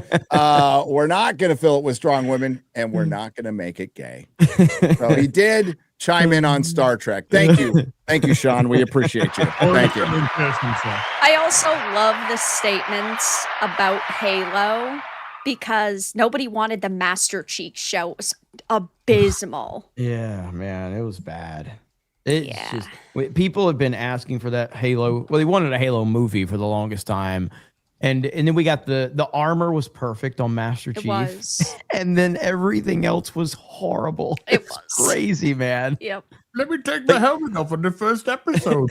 Yeah. Well, no, they turned his helmet into like a bicycle helmet that he wore for protection. Whenever he got into the car, he put the helmet on. When he got out the car, he took it off. So it was just in case he crashed. And it's like Liev Schreiber's brother, right? So he takes that helmet off, and there's just big nose. Derper. I wouldn't like he said the reason why you can't have a helmet is because it makes you more connected if you can see the emotions on someone's face. No, I wouldn't have minded if he had any other expression except the one that he has all the time. Why did it work in the game? Like that's such bullshit. It's just actors wanting to feed their ego because you can actually express emotion without having facial expressions. I don't know. Snake Eyes, he pretty doesn't popular have facial fucking character. expressions. Yeah, very much so. Like he had as many facial expressions as the helmet did. That was the weird part of the series. Exactly. What But their emotion was motivation, it it's like in superhero movies, they're always fucking taking off their mask, right? Like, even that's the one criticism I would have of Raimi's Spider-Man. Spider-Man 2 is what emotion was his bum displaying? Horniness. Disappointment. A disappointed bum. A disappointed bum. Gonna peg him. So not as long, but the episode of Starfleet Academy that happened this week was we're not underselling it because most of you didn't watch it because you're sane, is pretty gay. It's supposed to be a spring break episode because they've done so much school in this season so far. How many times have they been in class? Like 3 times, maybe? And it's 4 days. This is a long weekend, and they're saying goodbye to each other like there's going to be months. I'm so sorry, I'm not going to see you. And when we say like nothing happens in this episode, it's just people talking about their feelings and being gay. The episode For that's 55 minutes. Thankfully, it was the shortest episode, Shad, but it was still 55 minutes long. I'm fucking this person, but I could be thinking about fucking you. That was the whole thing, the whole fucking episode. The gay Klingon guy, the black guy, he jumps into this magic hole. He runs after the other guy, and then he leaves his boyfriend behind. Like he's supposed to go on the spring break with the boyfriend. He doesn't even. What does he text him? Does he let him know I'm jumping into a hole after this other guy? I do respect that. Like, to be honest, of all the things that happened in this episode, the Klingons seeing this dude who he's had spats with and stuff like that getting kidnapped, and he just jumps in to try to help him. Considering this Klingon's been a massive fucking pussy basically the entire show, even when other people's lives were in danger at time. Hey, there you go. Congratulations for a little bit of Klingon courage and stepping in there, not knowing what to expect on the the side. Unfortunately, it was a arranged marriage. He only looks around to see if anyone else is going to intervene before he does anything. Yeah, he only gets mad when somebody wants to fuck might be in trouble. Yeah, this was a Klingon who left his boyfriend to go after his other boyfriend who was engaged in an arranged straight marriage between 2 different gay couples. Yeah, they're setting up a gay love triangle. I think it was like a pentagon by this point. One thing that's really driving me crazy about the show is the way that they take other very iconic episodes and then they just gayify them. Like this one was clearly supposed to be a play on Amok Times with going to Vulcan, Spock getting married. And it's like they're trying to just copy and paste that, but then they alter the structure and they have no idea what made that episode special in the first place. Oh, they have no idea about anything. Like this episode establishes that they have interplanetary portal technology. And hang on, wasn't the whole big problem with the burn is that, we can't travel between star systems now? You can just teleport between star systems now. These people writing the show. Just wormhole technology, dude. Personal wormhole technology. Also, there's a spa for holograms. Yeah, which was only used as an analogy to explain to her friend what was about to happen to her. But then the other person also called it a spa. But it did get her out of the episode. So, I was worried we were going to be going. So why did they want to humiliate her with the weird hairdo? That was the most bizarre part of her appearance. I think she probably decided that herself. I think. That might have been a personal decision of the actor. But you guys just brought it up. They have singularity transportation where they can just open up a wormhole wherever the hell they want. They don't need spaceships. You would conquer the universe. Yep. The burn. The fucking burn.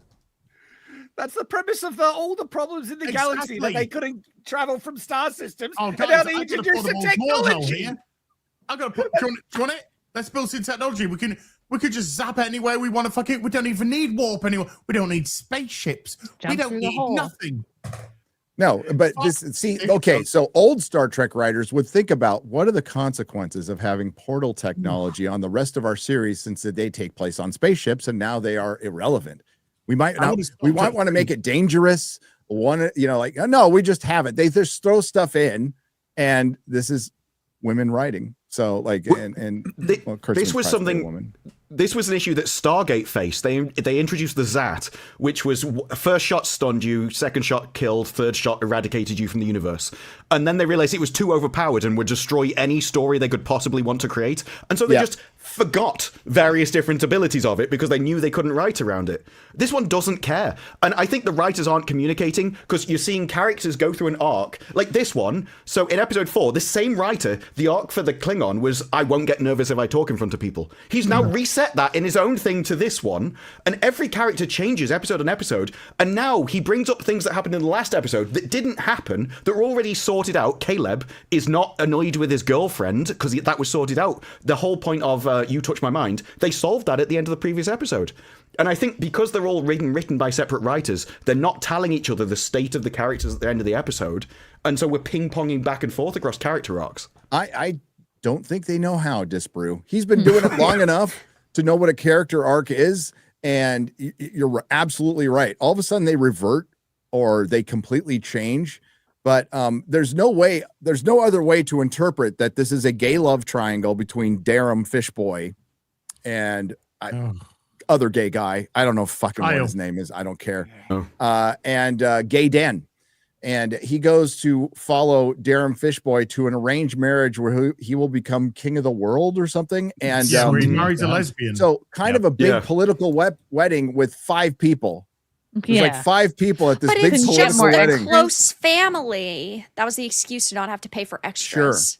Sure. Yeah. And they didn't even have to pay for the planet because they just decided to put it onto basically a destroyed moon. No, it's their moon. A wedding moon. Yeah. Which used to be water, but is now all dried up and shriveled. Well, it's all dried up because it stopped spinning, but it's the moon orbiting another planet. Yes. So the core stopped. There wouldn't be gravity, by the way, if the what kind of effects would that have on the planet? Clearly, they didn't think that far ahead. It would have gravity, lots of water and all that effect. They're trying to say it would have no electromagnetic. They would have no atmosphere, no rotating, no atmosphere. So it would have like a lighter gravity. That's fine. But the problem is, how would that happen to a moon that's going around the home planet? I assumed that was perfectly fine. Gary, you've thought more about it. Yeah, there might be an answer. I think they just wanted to have a joke about it being the honeymoon. Oh, damn it. Yeah. Oh, fucking get him out of here. The thing with the show, I don't know. Because everything's so two-dimensional, I don't know whether I'm writing more into the episode or whether they're generally trying to have some kind of subtext. Because at the end of the episode, to me, it seemed like the Queen basically pulled a coup by learning from Jaden's speech what his weaknesses were, then reflecting that to him in a later speech and using that against him to make him abdicate, then going and telling all the nobles, oh no, he did it on his own. I mean, I can rule this on my own with now my lesbian lover. But that wasn't mentioned in the episode at all. It's all done through looks and subtext and talking to each other. And I don't know whether it's just bad writing and I'm just making my own story up for my own entertainment at this point. But if you were to just take the episode on its face, that lady is an evil psychopath who manipulated him to abdicate the throne so she can rule by herself. That's exactly what it is. And they made her look like the hero. I'm the first female leader, solo leader of the planet. Disparate. I have been burdened by what has been. I think honestly, they thought the story was that Bully Boy realized that him being at Starfleet was more productive for him than to selflessly put himself on the on the throne. I think you have thought of a more nuanced, better story because that is what you actually expect from Star Trek. But this is not what they're giving you. He needed to go back to Starfleet Academy so he can bum Jaden in episode 9. But it's because the whole thing about, because he was like the first man that we've had in the actual series was when he's like, okay, no, I realize that what I want isn't important. I'm leaving behind my lover so I can actually rule for my people because they're my people. I can be a good king. For some reason, he did want to wipe out groups of people on that planet. I don't know whether anyone else caught that. There's the thing where I've been talking to them so we can wipe out this entire group of people. Like, what? Sorry? It's just gone in a line. But like he was genuinely being sacrificial for his own people to be a good king to serve other people. And she's like, no, I just want to rule it all on my own. So it did seem like they were undermining the best male character in the entire piece. But every woman undermines the men in this show. Every woman undermines the men. The men. There isn't a single man that has leverage over a woman in the show. Every single one, whether it's the head of the war college. Whether it's Caleb is getting hit from both sides. Eyebrow the one girl. And the one who wants to fuck him. And then, Bully Boy is forever being put down by, again, little princess girl. Sam's just fucking retarded, so we don't need to worry about that. And then, of course, because Holly Hunter is the head of the academy, she does it to anyone that she wants to at any given time.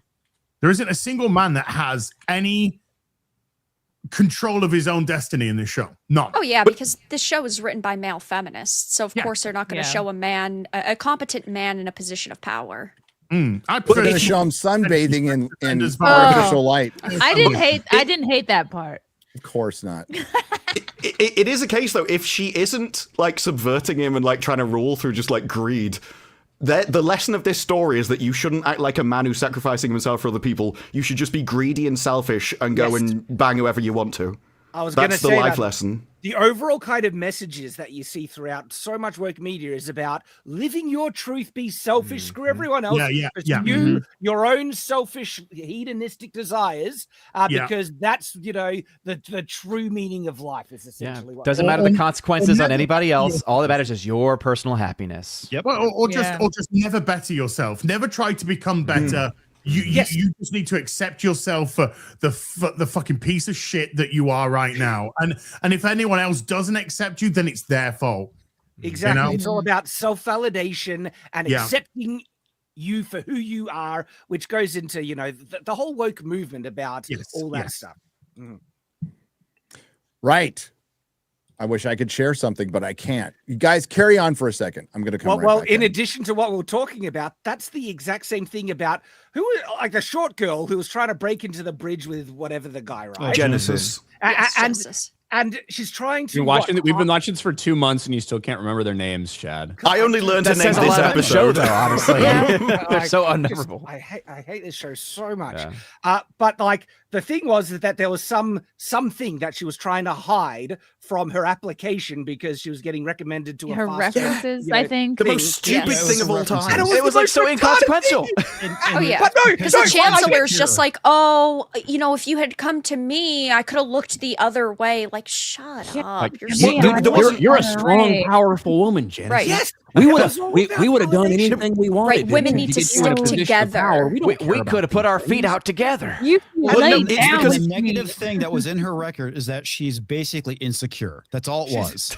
Imposter syndrome. She's good, but she doesn't know she's good. And I took this entire thing as just a DEI writer writing about himself about DEI. That this is an insecurity that he has. He's insecure in his position. He's not sure whether he's earned his position or has been given it because of what he is rather than what he's done. And now he's writing it through. So, She-Hulk did exactly the same story. I bet those men over there didn't have to worry about whether they earned this position in a lawyer's firm. Well, no, you got it because you were She-Hulk. And now they keep writing it in because it's always on their mind. Do these people like me for what I've done or not? It's quite horrific from their perspective. What was the actual line that she gave? Like every recommendation said she lets fear. She's motivated by fear. Motivated by fear. Yeah.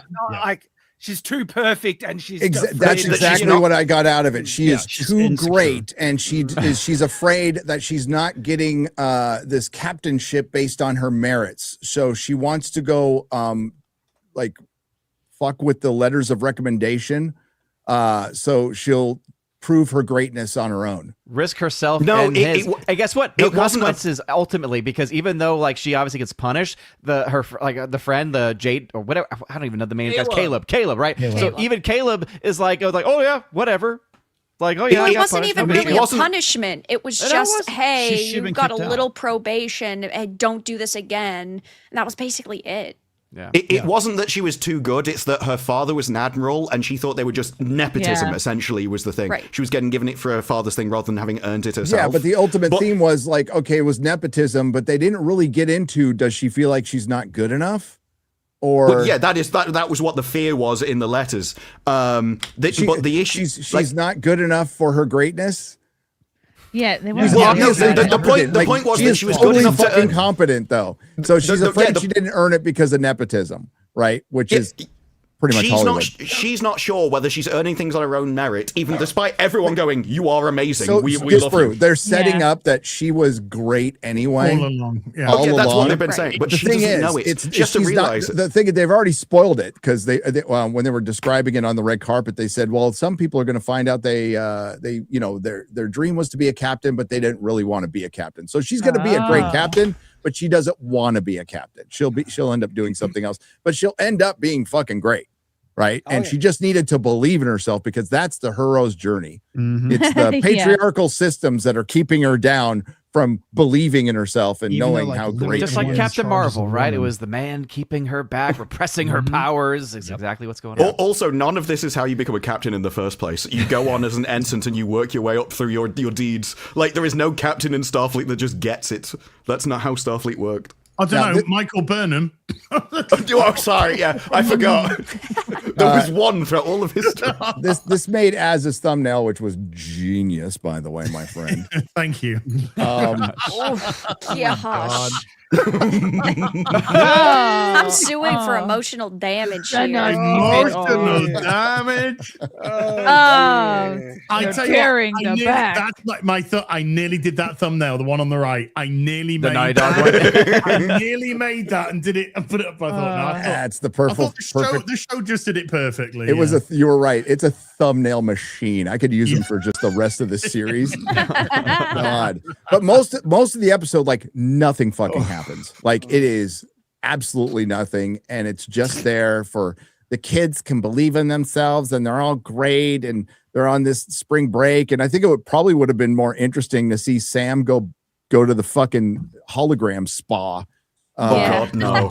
Don't speak that into existence. It would have been funnier. It would have been funnier. Runs it. Well, no, because the storyline, like the message of the B storyline was you should just cheat on your girlfriend, seemed to be what they were teaching us with those. Well, yeah, like, I mean, didn't it look like they were setting up Genesis and Caleb to 100%. Oh my god, the whole time. 100% they are. But it's like I was always thinking of her, except for one moment. Yeah. Oh, you should call her Long Stare. But that's what we mean. Like when you say nothing happens, right? These characters don't grow or change. The whole point of this episode was to validate you're great as who you are. So nothing happened with their characters. They didn't learn really anything. They just accept it. And then it's talking about their feelings to get there and a lot of gay stuff. That's the episode. It is beyond pointless. It's like I don't know. At the end of the day, Caleb sent a voice message to his girlfriend. That's how the plot progressed. That's the achievement. I think he was like, well, I'm going to go and visit her. It's like, you've got 4 days holiday. Now's the perfect time. Perry Chan with the great response too. Yes. I can't believe, dude. I cannot believe I was on a Piers Morgan with that dude. It was surreal. It was fucking surreal. Wait, there's another one though, because we had a first. Yeah, the kiss on the cheek is the one I think that stands out more from this episode here. They couldn't even go for it. You're making this shit so gay. Just kiss. Like if you're gonna do it, but they couldn't even do it, which is almost even gayer. This is a gayer way for them to kiss, to be honest with you. A peck on the cheek. Watch that be like one of the last episodes. They should have just made the Klingon asexual. He seems more asexual to me. I think what they're doing is they're saving the actual kiss for Where do you him and get Caleb. asexual from him mad dogging everybody's bum in this? No, but Deep you've been in Space New York Nine too long. Because he doesn't. Deep Space Nine had anybody. Deep Space Nine had storylines with Worf that he actually couldn't get with other races because he would kill them during the act. Like, Jadzia was in hospital dying and had to be told, you have to stop it with him. And, like, if he touched a human, they would just die. We're going to see them in the medical wing and everything. And, like, he seems kind of like a pussy, to be honest. Troy, though. Come on, man. She would have snapped in half. We're just gonna see a picture of Kyle walking out of their room, just like bow-legged. Oh my God, you know his name. He wouldn't be walking. Yeah, this is the most unrealistic male gay triangle, because if they just have an orgy. True. Yeah, so it really sucked. It really sucked. That's episode 8. And I haven't seen the trailer for episode 8. What happens next week? I don't know, mass suicide. How many episodes are there total? Another episode of this. They did release a new trailer that was like a compilation of previous stuff and future things out of order. I don't think they've released one specifically for episode 8 as such. We do know that Tatiana is coming back in episode 9. Oh. Though. Frakes leaked that months and months ago, but we didn't know until now what he was actually talking about. So the one he directed is when she returns. What about Paul Giamatti? He's got to come back. I imagine he's the big conclusion, big boss. Yeah. Cliffhanger for season 2. Gosh, which we're gonna get no matter what. But it's already filmed. Like, yeah, it's a very strategic thing to do, to film it back to back and to film your second season before the first one comes out. Then it's like, well, I guess we can't. Now, if someone with like a soul were to take over this, could they be like write it off, like a tax write-off type of situation? If obviously they had a soul, they have the power to cancel it. They do. Okay. They could shit can this whole fucking thing if they wanted to. The contracts are made to be broken, but they won't, because of political capital and worrying about unions. But there's nothing the union can do if the company said, I don't want to release this, because they already got paid. So all the actors and everything got paid. And I doubt there's any residuals from this at all. So they could, and they should. And it was Real Fake Wizard who came out and said, like, they should cancel this in the middle of an episode. They should make it a public execution to show that we mean business. We're going to turn things around. What I've heard is they know it sucks, and they're just letting this thing ride out. And they've announced the movie at Paramount, but they have no idea what to do. They have no concept or anything, and they're throwing around Ronald D. Moore's name to maybe come in and act as, because that rumor's been out there. Who's gonna go see a Star Trek fucking movie at cinema, dude? Nobody. No, and especially one with nothing recognizable, because one of the things is we might just reboot it. Well, no, that's the thing. Like, the only way Hunt for Gollum had any chance of success if you got original people back. That's what Star Trek needs to do. Bring back original people, then lead it in something new, mix them up. But you have to. I would even come out and go, look, we know all that was a mistake. I would throw everyone under the bus. We're not going to do that. Yeah. We know it was a massive mistake. We are going into a new thing and just utterly cut ties with everything, verbally, obviously, publicly. And like, you kind of want to humiliate him a bit. You're just like, no, we don't. We know that was a huge disaster. We're canceling this show, and it's all the Kelvin timeline. Like, all of it, every bit of it, every minute of it takes place in the Kelvin timeline. And then you take a little break and you put a bunch of people on a ship that go on a 5-year mission. You just go real fucking simple with it. And it's a new crew. Have it, just take place right after Next Generation. But they won't do it. They won't. I mean, like, I love how Disbrew always tries to like come at it this logically and apply logic to Hollywood. This is one how thing it I works. appreciate. This is how they can do it. They only need the will to actually choose to actually stop caring about what other people think and do what will make you money. Know what prevents them from doing this though? Like, every single time, we're gonna let the chuds win. That is in the back of their fucking mind. Fucking chuds. All the time. Set up a new company, hire the most base people you've ever done who want the chuds to win. That is the only way at this point make money. Right? Because if I've always said, you don't have to listen to us. just don't listen to them. And they always listen to them. And when we get the occasional anomaly of a show that's somewhat universally loved or pretty fucking popular, that's usually the case. Is we are going to respect the source material. We're going into this, not really getting political or using it as a platform. We just want to make a space adventure.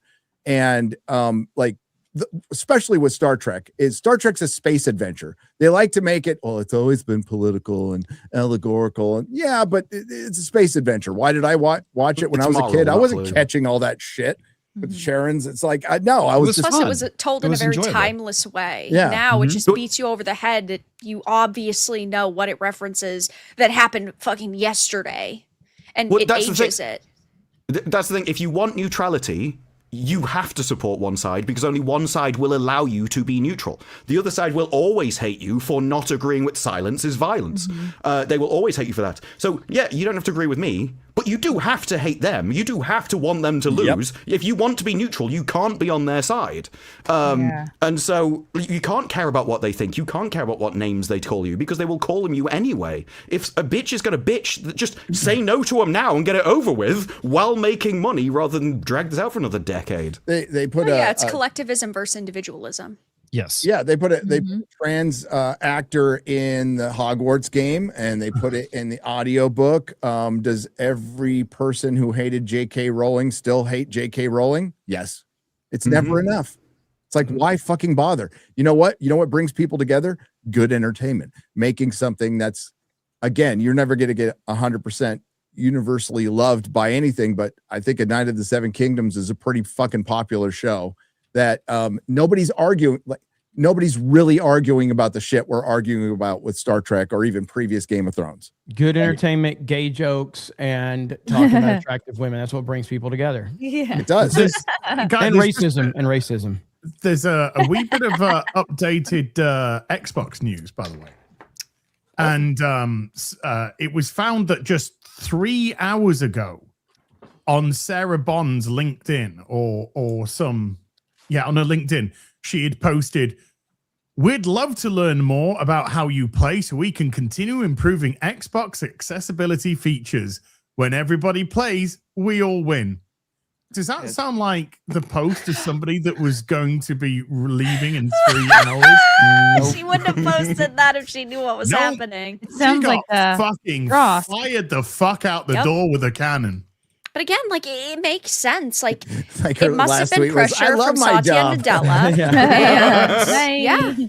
Like she hasn't done anything there that has been positive in the 9 years she's been there. She's just been another person that helped spread the rot at the company.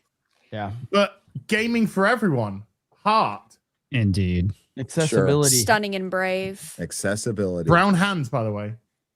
Gaming knows for its extremely varied target demographic. That's what.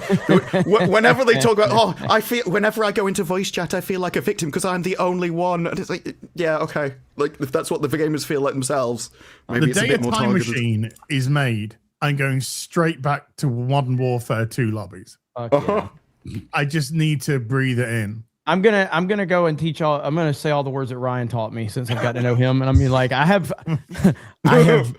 gonna go in there. I'm like, I've ranked up, boys. I've learned a lot of. I've got future slurs.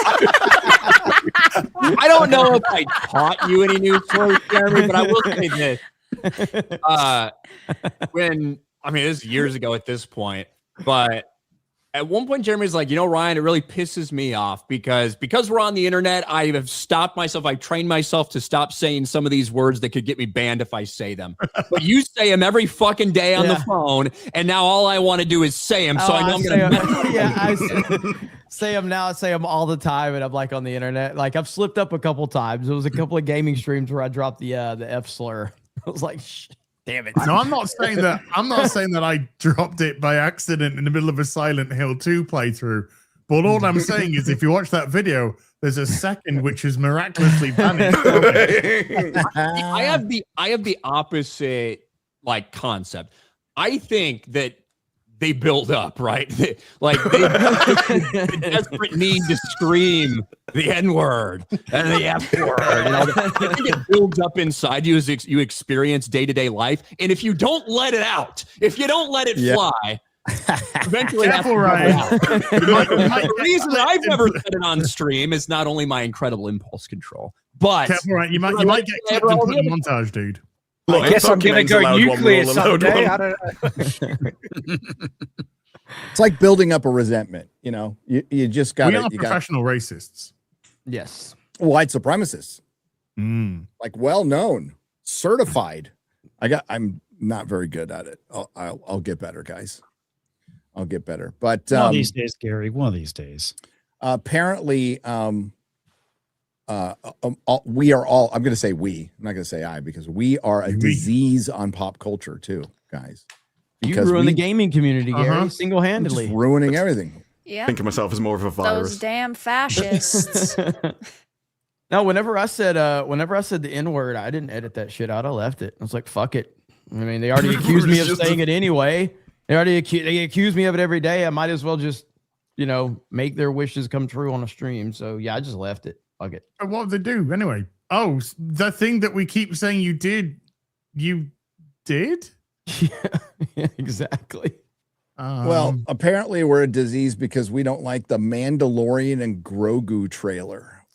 Jesus Christ. So I'm guessing this got rushed out because of the response of the Super Bowl commercial that they paid $10 million.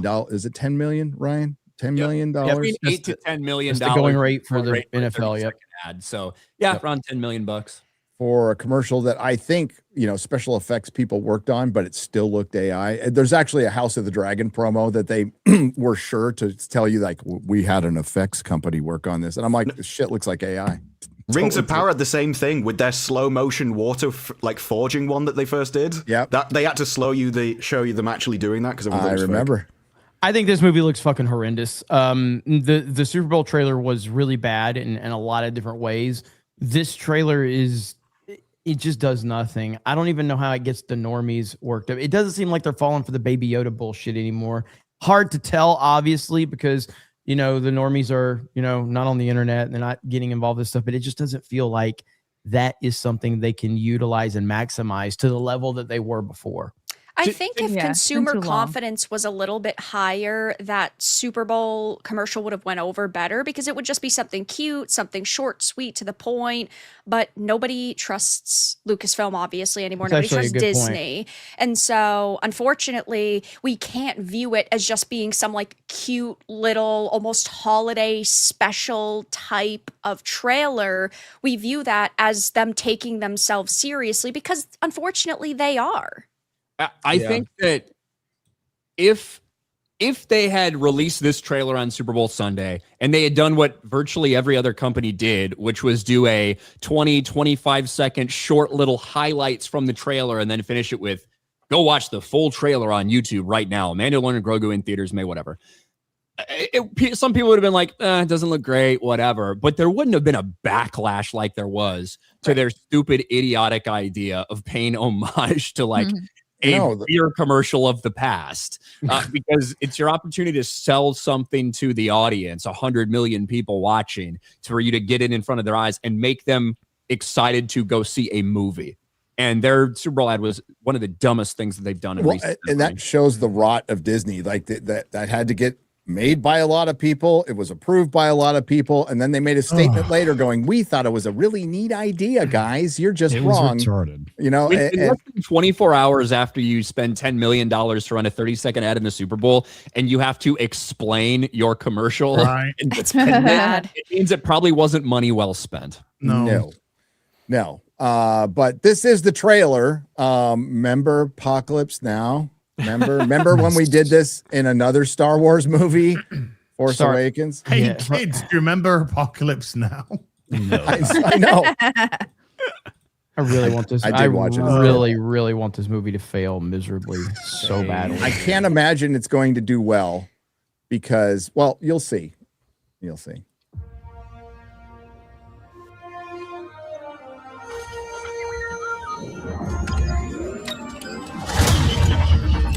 not Yoda, not Boba Fett. So, do we know why the Razor Crest is back, Ryan? Is this another one? Other than he got another one, so he's traded in his N1 Starfighter. I do think on the far right of that opening sequence against the sun, I think that's still his N1 Naboo Starfighter that he ended season 3 with or whatever. I don't know if he got it for the job. Who fucking knows? It's just to sell more damn toys. You know what I mean? Yeah. Didn't HasLab put one up for sale on right around the episode? They blew it up. Yes. Yeah. There's a huge HasLab Razor Crest, I think. And then a week or two after it funded, they blew the fucker up. They blew it up. But the thing is, like, the Razor Crest actually is a cool design if you could separate it from the crap it's associated with, and so that's why they doubled it down on it. It's like people it's kind pulled of from Jango Fett's old ship because they have nothing creative of so, yeah. I can use some information. Whoa, for this price, I'll tell you whatever you want. I'm looking for a hut. Close for the night. Thank you. That is Martin Scorsese. And I liked Ryan's impression of Pedro Pascal and his voice acting throughout the entire series, which is just nothing. It's just so, and part of it is intentional. Like, we've heard Pedro Pascal act in plenty of things, and he doesn't sound monotone like this in a lot of things. But it's an intentional decision for his character to be like this, but it's so hollow and emotionless and soulless, and he talks very little. So you have a kind of just a like problem. the state of modern Star Wars. Yes. You have kind of, because that's what they did for that whole sect of Mandalorians, right? That's kind of what they did for the armor as well. She talked very almost emotionless and almost cult-like, or whatever you want to call it. But it becomes a problem when you have two protagonists and one of them can't speak. The other almost never speaks, and when he does, it's very short with no emotion. It's hard to build those characters into something that people care about. So that's why you have to throw in every cameo possible when he ran through and did Star Wars Greatest Hits in season 2. And then season 3 was something else. Literally handing over his dick to a woman. That's what happens at the end. Gangsters, war criminals. Long live. Members, Snow Troopers. I remember. Dude, those were the best action figures when we got those.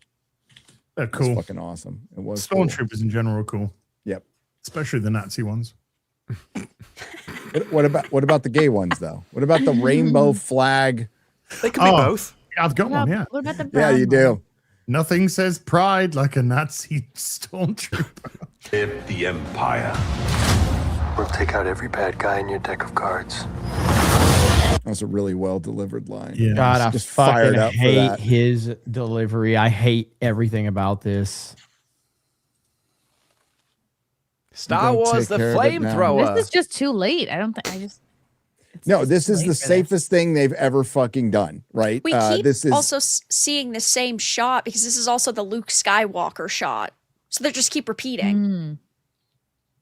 Also, I mean, the Luke Skywalker shot, the Darth Vader hallway scene, the Darth Maul hallway scene. Yes, how many fucking hallway scenes do we need? No, they are scared to death. So that's why this movie is the first movie, because it was the only thing in their eyes that really worked. So we're not going to take any risks with this, and we have no story to tell really. So let's just run through again Star Wars Greatest Hits in a movie, throw a bunch of member berries up, and from somebody who may or may not have seen it, that's exactly what it is. And it's also made. I hate to say it, when things are made for kids is such a cop out to even fucking say that, because I watched a bunch of stuff that we were just talking about. Star Trek, the original series was not made for kids, but I watched the hell out of it as a kid, you know? So making things for kids means we're making it dumb. We're keeping it simple because we're dumb and we don't know how to write anything sophisticated. If it sucks, it's because it's made for kids. It's made for kids, right? So this is made for little kids. Hey, that's what I've been saying about Clone Wars for years. So hey,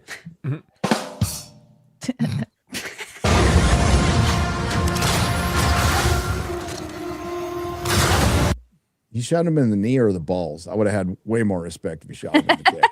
It doesn't matter. You won't be needing this anymore. No, Pedro will, though. Looks like they're at Oceanside right here. Oceanside, California. This isn't about revenge. Another Kathleen Kennedy insert. We need, what'll bring them in the theaters? Those kids, a 75-year-old Sigourney Weaver. Totally. Something for your grandma. She's holding a DVD of Apocalypse Now. Do you remember this kid? This isn't about revenge. Well, trying to make money. It's about preventing another war.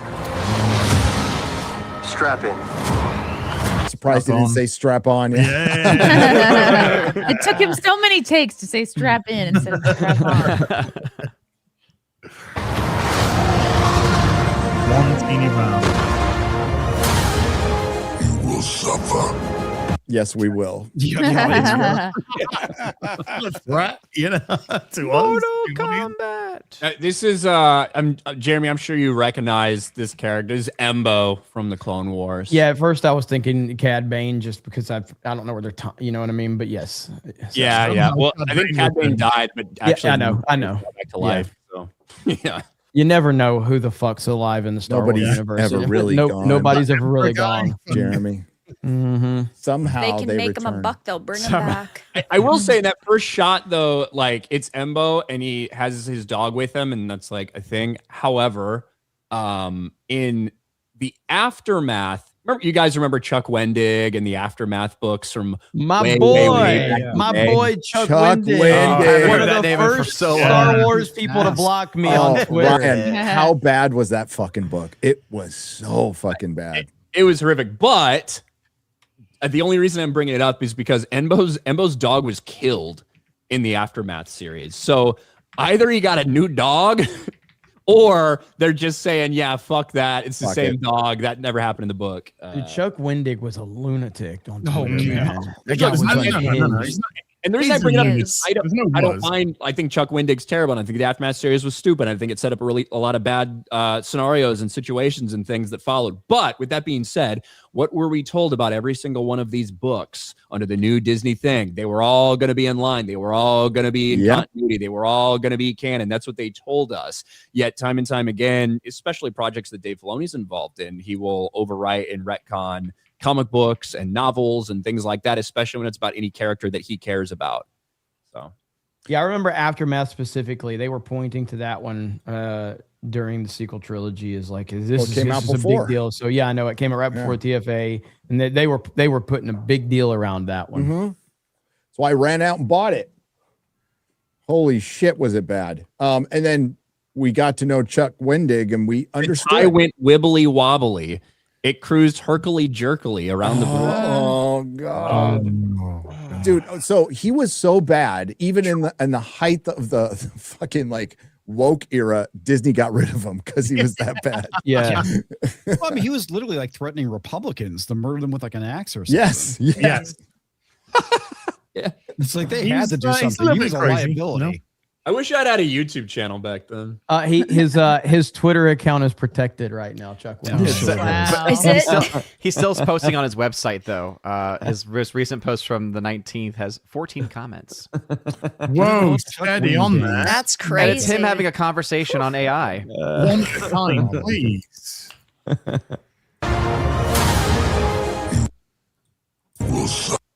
I just want to get a good look at Pedro's face. Miserable. And it looks like he's going to not have his helmet for a significant portion, so in this scenario, we see someone removing it as opposed to him deciding to take it off. But it kind of goes back to what exactly are you doing with this thing? Because it felt like he was totally in on the helmet thing in season 1. In season 2, he takes a couple opportunities to take it off, and it feels like he's breaking out of his sect of Mandalorians. But then in season 3, he was still all in on that shit.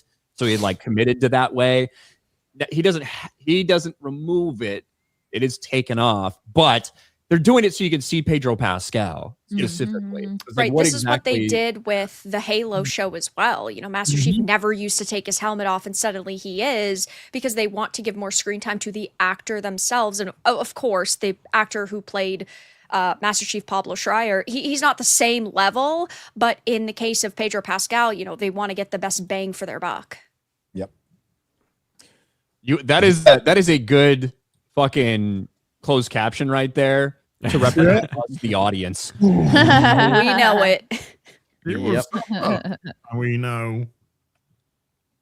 Pedro Pascal just wants to bang buck. Hey. Only in the cinema.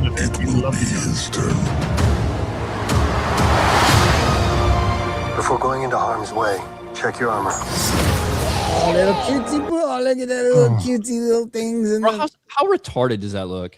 It looks fucking. Oh, look how cute. Genuinely. Yeah. not this specific shot. I'm referencing the armor shot. Yeah. Like, how retarded does it look for him to be strapping on this little quarter-sized fucking piece of scar? Yeah. Like over his stupid robe. It's supposed to be cute, hate though. Baby Yoda so much. I want this character to get its head blasted off. To the blender he goes. Wait, little armor. Just So they can grab this sell- little piece of shit and like throw him down his gullet, just like we saw Jabba do so many So times. they can sell Baby Yoda with armor merch. I don't even like calling him Grogu. He is Baby Yoda at this point. Like, Yes. there's no point. It's like calling, like, I'm not going to call Twitter X. I'm going to call it Twitter. No. This is baby fucking Twitter. Yoda. Okay. That's who it is. And this armor is useless. Like, it just covers a little bit of him. They should give him He a full doesn't suit. know. He's a baby. He wants to eat it. 50-year-old fucking baby. Yeah, it's me like, oh. I can understand language but still can't talk. There's only one 50-year-old baby on Friday Night Tights. Thank you. The fucking the stupid Babu No one puts Fricks, baby man. in armor. Yeah. The stupid Babu Fricks and Baby Yoda teaming up again. That's Cute. sounds like a fucking nightmare. It's funny because we don't like everyone forgets what those. I even forget what that species is called, Anzilotans or something. I don't even remember what that species is called. We just roam this like the Babu Fricks, just like we're calling him Baby Yoda. Babu Frickians. Centuries beyond me. I won't always be around to protect him.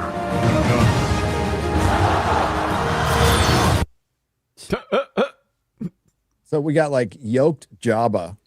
Gladiator. I think that might He be had a Rada the glow Hutt. up. Probably. I Don't think care. that's what a lot of people said from the first trailers and stuff, that this was actually Rada. But I don't know. Another. Are you scared? You should be. Yeah, leave Do you we me. run? I do think if you can Big go back to white that snake shot from the side, Yeah. I do like the visual of that shot. If you can get back to where they show the snake, White snake. like that is so reminiscent. I know Gary will know what I'm talking about. The Ralph McQuarrie concept art that we like. That is very like it evokes that type of feel. The problem is this shit has been so overdone in Mandalorian through the first 3 seasons. It feels like they're constantly trying to put him up against a monster of sorts and stuff like it feels like it's been overdone. So when you do get even a cool visual shot like this, that does make you think of Ralph McQuarrie's art. It's just, all right, again. Too late. Oh yeah, we get to see Mando go up against a huge monster again. No, Not the first time Pedro Pascal's fought a massive snake. He finally, like, there's pictures of Pedro arm in arm with a gay dude out in public for one of the first times, actually. I mean, we've always known this dude's gay as fuck. I mean, just look Obviously. at him. But yeah, he's actually like out in public arm in arm with a dude over the past couple days. Wow. I think he's soft launching it for his new movie. And his brother's trans. What are the chances, man? Yeah.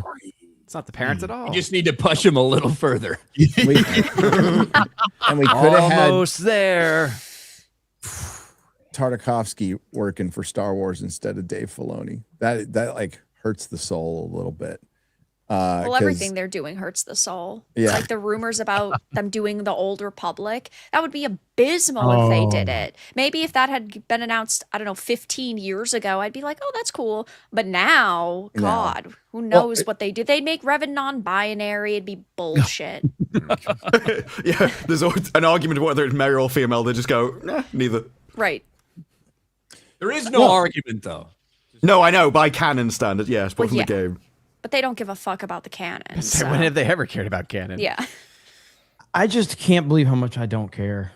No, I mean, and it looks like I'm not even mad. I want it to be really bad. I want it to be like, I want everything to be horrible. I'm cheering for it to be bad. Like I don't want it to make care. less than Solo. That's what you really want. I just want this thing will to it? just, I don't even want it to be hated. I want it to be irrelevant. I want it to just be a Just fart die. in the wind. Just no one cares.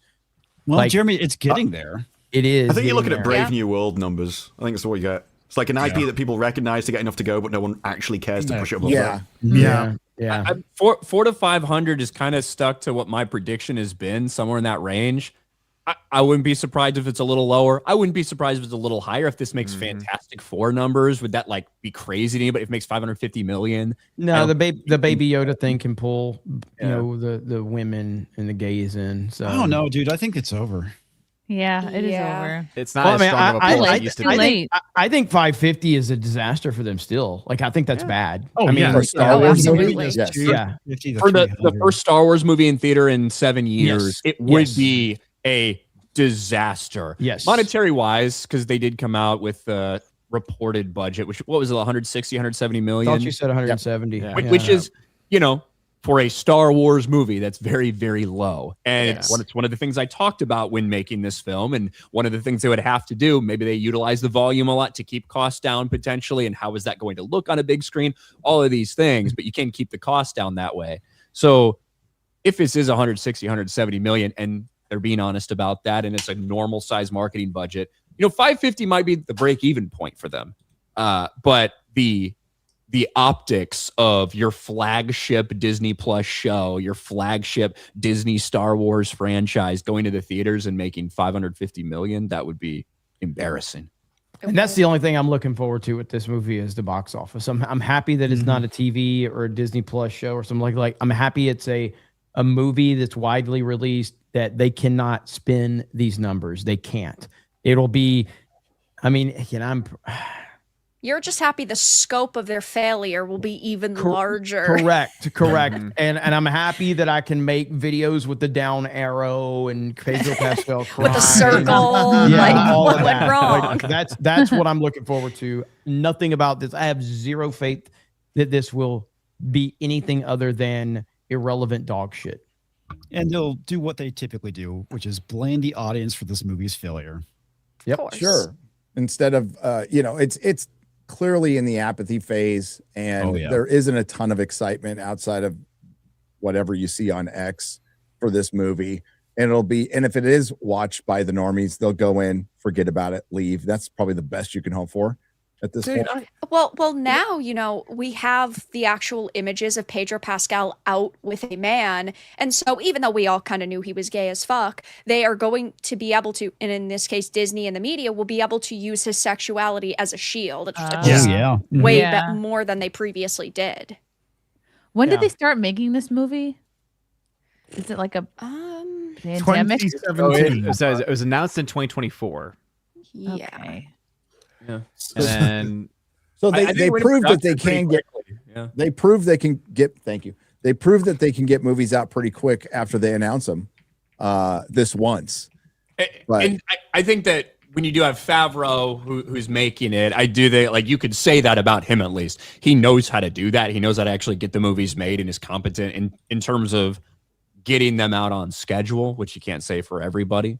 But yeah, it was scheduled to have begun in June of 2024 and was expected to last for 92 days. They said, though, that they had started in early August, that they had started a few weeks earlier. So it looks like they were on time. Amazing. So you can announce a movie and produce it in a reasonable amount of time. This is like the first time out of 10 that they've been able to do that in the last decade. But that brings up a question, which is, man, if they announce it and they got it turned around that quickly, how did they get the script written that quickly? And that's why a lot of people, myself included, speculated that they just turned what they had intended season 4 in and they had mashed it into a fucking movie script. Favreau says that's not the case and that this is a different story and that season 4 is still written and still on his desk and ready to go if they do that, which okay, if that's true, then it means you fucking wrote this script in like no time at all, and it was never anything that was planned. You just mashed it together and mashed it in between what you already had planned. So how is that even going to turn out if you choose to believe that this isn't season 4 reworked? So I think it's gonna be dog shit. AI works quick. Wow. It's where all the Rams been going. Oh no! It's like all the Rams been going to help this movie. Run, or do we fight? I like this kid. That felt forced. Fucking Rebels. Zeb. Jeremy, you like seeing Zeb again? No. As I always say, if you're one of the Not like 13 Rebels fans in existence, But I'm maybe not even. you enjoy Yeah. I'm a Rebels fan, and I hate that. It's an Hold on, abomination. hold on. Maybe that's just Michael Jackson with a lot of work done. I didn't say I like this kid. I don't hate Rebels. I think Rebels is a major step down from the Clone Wars. Yeah. But it was fine, you know. But yeah, see, none of this matters. There's nothing they can do to make me care or anything. Nothing. I think most people that like Rebels, ironically, only really like it when the characters they like from Clone Wars show up, which just shows you that it's like key jankling from a different series, which in my opinion also sucked. But like that's like the stuff that people really love from Rebels for the most part. I just think Rebels. There was nothing offensively bad in Rebels. You know, there was a couple of minor things. You could point, yeah, you could point shit like that out, but I mean, Thrawn you know, was definitely not Space treated whales. well. Yeah, Ahsoka not getting immediately murked by Darth Vader. Darth Maul coming back once a fucking again. Ahsoka surviving what happened. Ahsoka using essentially time travel to do all these things. There was nothing highly offensive about it. Are we fucking kidding? I mean, you sound like a prequel hater bitching about the prequels, but I'm talking about from an identity politics bullshit. I don't like you know, like I'm talking about from everywhere. You know, who just happens to be fucking good at everything and her pink hair and spray paint and feels the fucking dark saber. Another powerful random Mary Sue, all-powerful female character that Dave Filoni then even gives force powers to. All these guys that knew more about Star Wars than George Lucas during the prequels. Lucas ruined the prequels. You ruined my childhood, and now do you want Lucas Star Wars back? Don't you? Because you know all of a sudden you love George Lucas again. I've always loved George Lucas' Star Wars. Jeremy's he made a mistake with the prequels, man. Clone Wars is George Lucas. Clone Wars 100% some of the dumbest things that George Lucas has ever either decided or allowed to be put out. Like some of the prequels. It's 100% George Lucas. My comments about Rebels have anything to do with you virtue signaling about your love for George Lucas. I said offensively bad, meaning the things that we hate about Disney Star Wars. The shit you're bitching about is the same shit that people were complaining about the prequels, which is what we all want back. We want those. I know what the prequels back. So Rebels and the prequels suck. Okay, good. In both the Clone Wars and then when he got his own shit in Rebels. I have been banging this fucking drum for almost 20 goddamn years, and I have been right about it the entire time. Every day that passes, I am more right about it. So don't pretend, don't come in with this straw man argument about me basically being just like a prequel hater when everything I said, like fucking, who is that motherfucker that predicted all that shit? Nicodemus, whoever the fuck it was, that's me, motherfucker. I am the man that knows. What have we consistently said? We want to get back to nerd arguments. Nerd arguments are not offensively bad. Offensively bad shit is agenda-driven bullshit that ruins everything. You're mainly talking about nerd shit that you're pissed off about in Rebels. That's mainly your argument. And that's what we all want to fucking argue about. Bro, my point about that is mainly your the most fucking lightsaber helicopters and fucking space whales and all that shit. That's what we want to argue about. That's what we want to argue about. Time travel to do all these things. Sabine Wren being pushed away. This is nerd shit. This is nerd shit. This is all nerd shit. This is all fucking loser nerd shit. All of this. Yes, it fucking Jeremy, is. are you reading my mind? It's all nerd shit. All this shit you're crying about is nerd shit. Every fucking bit of it, which is what we want back. I truly, deeply love you. What we were talking about is Dave Filoni's agenda to promote female characters and femininity above and to subvert masculinity. What does that got to do with helicopter lightsabers? What does that got to do with helicopter lightsabers? What does that got to do with helicopter lightsabers? Correct. My one thing that I said about helicopter time lightsabers Time travel. What does that got to do with the female agenda? Time travel. What's that got to do with the female agenda? Having it be Ahsoka who's able That's to... irrelevant. See, Nick, you're conflating one thing into the other. Oh, no, it's not. No. Especially in hindsight. Wait, bringing Darth Maul back is the female agenda? Is bringing Darth Maul back part of the female agenda?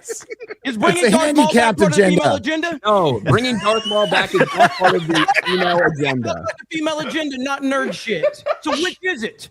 You were bitching about nerd shit. I am talking about everything. Darth Maul is not female agenda. That weren't part of that. When I was just talking about a bunch of problems in the series, a bunch of nerd shit. I've been making about Dave Filoni forever, and it's quite frankly sad and pathetic that this is going on because everyone you were complaining about. Straw man. That's what you were complaining about. Jeremy's trying so hard not to lose this. This is great.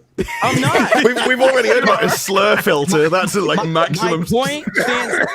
He shifted it from nerd shit to female agenda. What part of that is Darth Maul? Are lightsaber helicopters or time travel?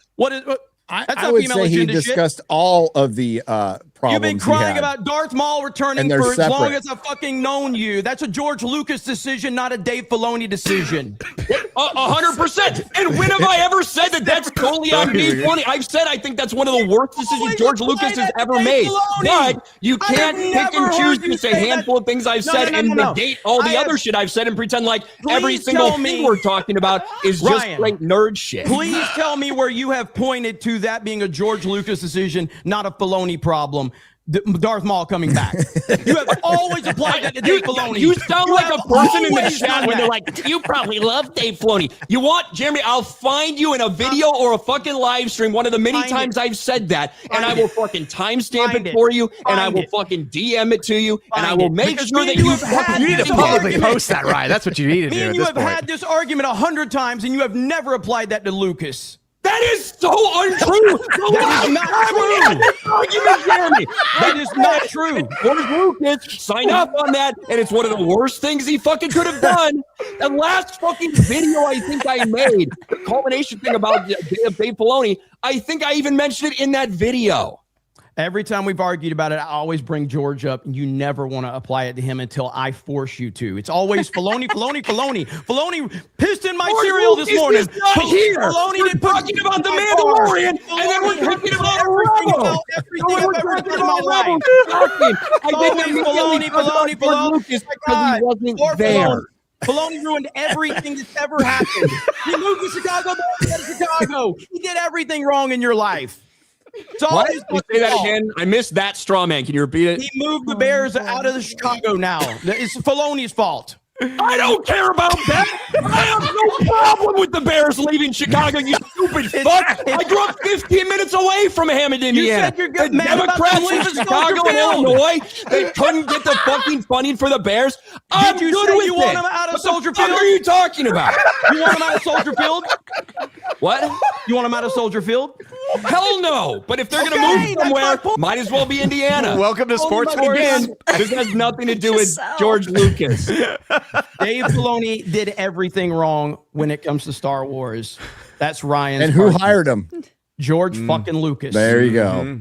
Who hired Kathleen Kennedy? George fucking Lucas. Exactly. So who's the problem? Who's the problem? Right now, Dave Filoni is the problem. No. Who's the okay? Who is the problem, or who is the problem? George's legacy is Kathleen Kennedy and Dave Filoni. That's his legacy. Yes, it is. Yes, it is. Yes, it is. 100%. Handpicked legacy. That's on him. So if you got a problem with Dave and Kathleen, you must have a problem with and the George. Clone Wars and getting rid of Tartakovsky. I have problems with certain things that George Lucas did. Certainly. He's Crystal not Skull. immune from criticism for anything. He's not immune from criticism. And I'll say the things I think he made a mistake with. That doesn't negate the decisions that Dave Filoni has made, and to try to obfuscate. Even arguing with you never even told me how much involvement Lucas had in Clone Wars. You used to argue with this. I had to find that on my own. You knew that Lucas was heavily involved in Clone Wars, and you Depends never what you mean by heavily involved. I can find quotes from George Lucas season after season where he says, I'm not really involved with this thing, but I am. I can find a lot of interviews with George Lucas where he contradicts himself all fucking day long too, Ryan. Okay. So do I know exactly what decision was George Lucas? I point to several things. Many of the creatives is 100% George. I've said that multiple times, time after time. That's clearly a George. Many of the creatives said he was heavily involved. Sam Witwer said he was heavily involved. He was day to day. Sam Witwer who learned everything he knows about Star Wars from Dave Filoni. Oh, Freddie Prinze Jr. who learned everything he knows from Star Wars about Dave Filoni. That doesn't change what I just said. That doesn't change what I just said. 2 + 2 = 4. That's the forces balance. I'm not sure what that has to do with the point that I just made, but if you want to sit there and try to conflate two things that have no connection whatsoever, that's totally on you. I think the point is argument structure. Wait a minute. No. Hold on. If I say Sam Witwer, who worked on Clone Wars, said George worked on Clone Wars on a day-to-day, and you bring in Freddie Prinze Jr. into the argument, what the fuck does that have to do with what I just said? It has to do with the idea that Sam Witwer, a voice actor who is not there day to day and has no fucking concept or idea of actually everything that's going on with the story, with all of that production. Oh, the idea that Sam Witwer, the dude who is deranged and out of his mind, quite frankly, in my opinion, doesn't hold too much weight for me. So That's what I'm saying. In the same way that when Freddie Prinze Jr. talks about the things Dave Filoni told him about the Clone Wars or Rebels, it doesn't hold too much weight for me after what he displays. But that still doesn't change the fact that Sam Witwer worked on the show. Yes or no? Yes, Sam Witwer worked on. So would he have more knowledge than you? Yes or no? Would he have more knowledge than you? Would he have more knowledge than you? Would he have more knowledge than you on this particular Probably aspect? would. Yes, more direct knowledge. That's all we need. But you had to bring shit into it that had nothing to do with it because you're very frustrated that you don't have the answer. And when I apply to someone who might have more information than you, you bring a completely irrelevant point into it and scream about it. Jeremy, that's your entire structured argument, and everyone in the chat clearly knows that and understands that at this point in our lives as well. So wait a minute. Your argument is now that the chat is on your side, so therefore you're right. I haven't looked at the chat. I can only assume. You just fucking said it. Beardo beat me. Hey, Beardo beat me in an argument on Cobra Cast, and the chat was on his side. So I guess this is all we have to worry about, right? It just means you're that fucking retarded if you lost an argument to fucking Beardo, Jeremy. But my point about Dave Filoni is that I've been consistent about this forever. And you and me used to have these arguments all the time that there was no female empowerment agenda in some of David Filoni's work and blah, blah, blah, and all this stuff. But everything that we get from him, every step along the way, every creative decision that he's been a part of, it pushes more and more. And I don't want to hear this bullshit about, well, he's just saying the right thing. He was just doing what he had to do. I haven't said that for the last few years. It always has been bullshit. This is the guy that stood there arm in arm with Leslie Headland praising the Acolyte. This is the guy who's been involved in all these things. That's what this argument starts with. And what I've said for years before these things came out is that you can see the seeds of that in Dave Filoni's work. Ryan, when have I said anything different? Like Rebels. In the last few years, when have I said anything different based on what you're saying right now? Several years now. Have I argued any of those points that you just made? The points about the content that's out? No, not necessarily. But we're talking about Star Wars Rebels, which is important because Star Wars Rebels is the first thing that Dave Filoni had that was fully and truly and completely all his, and no one can make any arguments about who shares which credit with who. That's why Star Wars Rebels is very important, and the underlying seeds of what happened in that show, which in some cases are highly offensive to what would come later. I didn't argue that point either. That's why Rebels is important, and that's when I talk about Star Wars Rebels being a fucking warning, and we should have seen the signs, like some people did. That's why I care about Star Wars Rebels. Because if you watched it and paid attention and picked up on those things, are you going to tell me when I argued that point that you just made that Filoni was 100% involved with Rebels? When have I said anything different? You haven't. I'm explaining why I got upset when you said there's nothing offensive about Rebels. That's how this argument started. Yes. And So then that's you what brought I'm a bunch of nerd shit explaining into that it. to you, why that came out. And you brought a bunch of nerd shit into it. On a nerd show. On a nerd show. Yeah, Which is what we But should also- be, which is what we should be arguing about. Jeremy, would you say Except that for the there's female more- empowerment stuff with Ahsoka, which was obviously there. That's my question. Would you agree that there's more woke, subversion in Rebels than previous Star Wars stuff? Not much more than Clone Wars has. I mean, I don't see anything. I don't know how that's a good argument. I'm just telling you that I just don't see anything in Rebels that is overly bad compared to everything else Disney Star Wars in terms of the agenda stuff. I don't really like Rebels that much. I don't think it's that good, but I don't see anything that makes me go, this is agenda-driven nonsense. I really don't see that with Rebels. It's just not there. Now, if you want to invent it to be there, you can always invent that shit to be there, but there's just nothing there. I've watched the whole fucking series and I just don't see anything that tells me female agenda-driven nonsense that is taking away from the story. I just don't see it. I don't think you necessarily. Well, I felt that way watching the show, and this is before all this other shit. And happened. 98% of this chat has never seen Rebels, and they're all telling me I'm wrong. That's exactly who's on Ryan's side. 98% of the chat has not seen Rebels, and they're saying I'm wrong. There's probably a lot of people that haven't seen Rebels because no fucking body's seen Rebels. I've seen Rebels. Yeah, I've seen Rebels. Odin, you've seen Rebels. Do you Yes. think it's female-driven, agenda-driven storytelling in that I series? do think there's a lot of that in the show. Absolutely. I think Ahsoka is a bit of a Mary and Sue. you said you liked it though, right? But I did Odin? like it. Yes, I will say that too. So it's not. So it doesn't hurt the story. Which story? The story they're telling. Like, But you like, do like you mean it. like the individual Rebel story, or do you Does mean the it- overarching story that Yeah, affects the all Star overall- Wars? yeah. For the Does it- overarching story, does it hurt the show? I think by the end of it, I don't think it helps it. That's not what I'm asking. Does it hurt it? So yes. Then why didn't you say that instead of trying to dance around it? Because I thought it was implied when I was like, by the end of it, it didn't help it. It didn't help it. It means I it think means what you we hurt it. I mean, can come on. say about the Mandalorian and Grogu trailer that we still need to finish up is I don't see any female agenda ruining it. It just looks like slop. It just looks like fucking 100%. slop.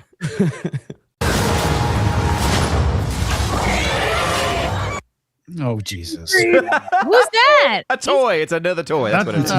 That's Yeah. Greedo's son. He's called Guido. Guido Frick. Killed his Weirdo? father. He's going to be on a revenge arc in a later. Maybe Guido. Catnip right there. And apparently in Star Wars, they make baby strollers Yes. with high speed capacity. Oh, it's got warp. Good. Yeah. It's more fun for everyone. Yeah, it's fueled by a warp worm or whatever. the fuck. Warp slug. Slug. Chrissy probably Get thinks it? it's You get cute. it? Slugs are I slow, do but think it's warp's cute. fast. Of course you Like do. I said, it's female catnip. Did it just squeak? What are you waiting? Yes. Yeah, it's I- sweet. We missed the squeak. And you were saying, Gary, there's no female agenda to this. I think there's a female agenda all over this shit. All these cute fucking characters are all about Well, it's trying just to get women supposed to to be come marketed together. to I'm If the talking female about girl agenda is boss. having babies, Yeah, I'm okay I with get that. I get Yeah. that. But this is Yeah, yeah. marketed. This is marketed for women. marketed The for Karen women. soccer. Yeah. But if The we want to Karen make a soccer distinction of intersectional feminism specifically, I don't see it unless Yeah. No. unless of course Sigourney Weaver is going to be just the fucking girl boss. And No, I always agree with fucking that. out- I- Well, they've agree already with that. released I a toy agree. with her in her X-wing outfit. What? What are you waiting for? Oh, I'm sorry, I missed the squeak.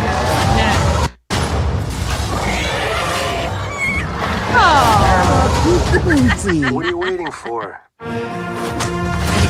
Chris went, Yeah, because it's all over. yep.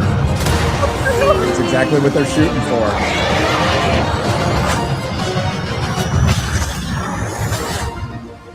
God, so I hate bad. this. This looks awful. It's fucking wonder if Iron it's- Man now, Oh, flying around and God. Even the title He's design. eating food, everyone. Oh yeah, Yeah, the, He's eating food. the title Blue and cookies the title as- design. It looks completely AI generated, is what it looks like. it looks terrible. Those aren't cookies. They are cookie. And you know they're gonna sell those little blue macaroons at Yeah. Galaxy Oh Edge. hell yeah. Oh, yeah. No, but this is the laziest fucking title design I have seen in a long fucking time. Like this is like fucking B movies that used to go straight to video would not be this bad. Well, it's like It looks like the episodes of it's like thing. Was it Next Generation or Voyager that did decks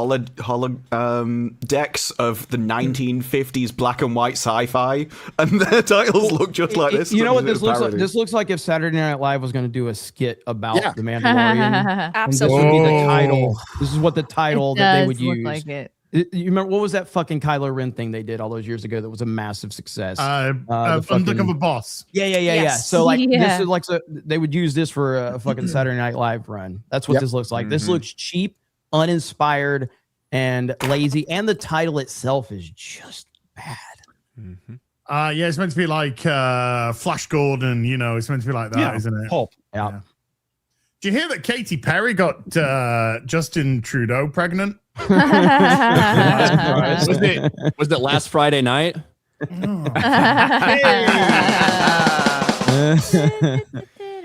Yeah, like a firework. Let's She save the kissed rest the for girl and after she liked dinner. it. Oh, but he eats the cookie wootsy wootsy anyway. I'm gonna We fucking just shoot him in the head. Can we play Mando's last line again just to hear the stellar delivery? Oh yeah, absolutely. Let's save the rest for after dinner. Oh my god. Oh, Trent. It's like And then it follows it up 50-year-old baby. Star Wars. It's in IMAX, and it's like, let's eat the cookie later, okay? Yeah. So Fucking mad. gentle parenting bomb. Well, that is a kid that has wiped out an entire species. No. I'm not playing it again. Jeez, Terry, what the fuck did we do to you? Please don't. But did that did the reaction trail that we're gonna clip out from this not last long enough? Is that why you don't want to play it? I'll play it again if you guys keep fucking around. He needed some pickup shots. Keep fucking around. So they Mandalorian and Grogu. The Mandalorian is in glue. Is covered I am in goo. curious. The Mandalorian's covered in goo. Ryan and Odin, you both think 500 million is is not the legitimate ceiling, but like realistically, that's Most like likely, this 500 to 600 million the ceiling for this. At this point, I think Realistically, I'm not saying that I'm not putting you in a box to say it can't do 800 million. I'm just saying like realistically. no, at this point, at 500 seems like it would be about a ceiling for it. I think it's gonna be between 4 and 5. I wouldn't be shocked if Another it got trailer. 600. You know, it like Either way, the idea too, of them yeah. putting it out around actual Star Wars Day, the anniversary, you know, May 25th, because that's the weekend it's coming out. It wouldn't stun or shock me if it makes 600 million. I still don't think that's a like, oh my god, what a huge win. But I don't see it going. What is the any higher than that. competition around it? What's the competition before it and after it? I haven't looked that up yet. Supergirl comes out a few weeks Yes. after that. Minecraft, is that before Supergirl or after Supergirl? Minecraft, depending on how close it is, Minecraft could That's hurt gonna it. do well. That could hurt Yeah. it. Because Minecraft's going to be huge. I don't know if Minecraft's going to do a billion again, but it's going to be a big movie. So yeah, the week before, there's basically nothing. Mortal Kombat 2 is 2 weeks before it. So that could be there. The week after, there's nothing. 2 weeks after, it looks like, is Masters of the Universe, which I don't think is going to do much. And just for comparison, Minecraft is April 4th and Yeah. Grogu's May 22nd. Yeah, so there's quite some space between. Yeah. You don't think Masters of the Universe is going to do Yeah. good? It did. The trailer got 60 million views. But we've learned this already, right? Just because you have a certain number of views on YouTube or a certain number of followers on YouTube does not equate to box office success. No, but compared to No. every other movie, Masters of the Universe has by far gotten the most views. But it doesn't of any matter trailer. again because views do not equate to actual It's box office sales. No, but it's normie friendly. What's It's the got interaction everything. with it? What are the likes to dislikes? That's the thing. So pull up the Right. Master Universe trailer. I will. And look at the likes and look at, say, the most recent Mandalorian Grogu trailer. Because Yeah. I think there's a shockingly small amount of likes or dislikes, period, on the Master Universe, which I think tells me they may have been playing the trailer in an embed somewhere. Yeah, that's what I was going to bring up. Just They I think embed. there's a possibility of that. So Okay, that's the who is it's Amazon MGM, right? 106,000 upvotes to 17,000 downvotes. So Whereas- hang on a minute. Hold on. Also, I don't know who reported that it got 60 million views, but it didn't. At least So there's that's different only ways. 37. Combined, I imagine. So it must maybe be combined, so somebody reported they got 60 million. I'm assuming that they combined them, because when I heard it got 60 million views, I was like, holy shit, but it's only got 37. So right now the Odyssey has the most views of any trailer that's come out this year, which is 40 million. When I heard this at 60, I was like, holy fuck. The Doomsday trailers have about 20 million. There's 3 or 4 of them. When a mainline Doomsday trailer comes out, it will have the most views. It will, Yeah. Probably But still, 100 million. 37 is like an outlier for that, That's- because we talked about it. We talked about the views for that compared to the first Mandalorian trailer. But when you look at those interactions, it is shockingly low. It's not a bunch of dislikes. There's 17,000 well dislikes liked in general. Yeah, 17,000 dislikes. Mm-hmm. So that's for 37 million views. Whereas, I mean, the most recent Mando trailer has more likes than that, and it's only been out a couple days, and it's at like 10 million views. Yeah. Okay, I'll stand corrected on that, because I thought when I heard 60 million views, which I haven't looked the main trailer up, but 37 million, still a lot. Yeah. But that's not 60. And trailer views are different than they used to be, because Twitter and Facebook and all that shit, like people are watching these same trailers on those platforms now, whereas I don't remember 7-8 years ago full trailers being widely pushed on those platforms. They were mainly specifically to YouTube. Now they're being pushed all these other platforms, including Instagram and stuff like that. So I do think remember that social media in the theater. I don't think that should be viewed as a huge like thing that's coming out after Star Wars. Yeah. So if that's the path it has, it doesn't look like it has any major players to step on it, really. Yeah. Yeah, just don't never forget, like, social media interactions does not equate to actual like ticket sales, because spending $15-$20 on a movie ticket is going to take a lot more than just watching a 2-minute clip. Well, to Ryan's point, the Odyssey trailer has 41 million views. Masters of the Universe has 37 million views. The Odyssey has 563,000 upvotes. Masters of the Universe has 100,000 upvotes. That is fucking insane. On top of that, the Odyssey only has 27,000 dislikes, and Masters of the Universe has 17,000. So like 560,000 to 27,000, 100,000 to 17,000. That's crazy. Why I think it's not to say they're fake views. It's not what I'm saying. But if, say, they put the trailer on Amazon Prime when you open it up and the link is embedded to that YouTube trailer, so it counts that as a view. There are ways you can do that on different websites to autoplay things, and it could count as views without people actually interacting with it. That's just I don't know if that's the case, but when I saw the discrepancy, that was my immediate thought of that. And probably what happened. The highest viewed Doomsday trailer is the Steve Rogers one. How much?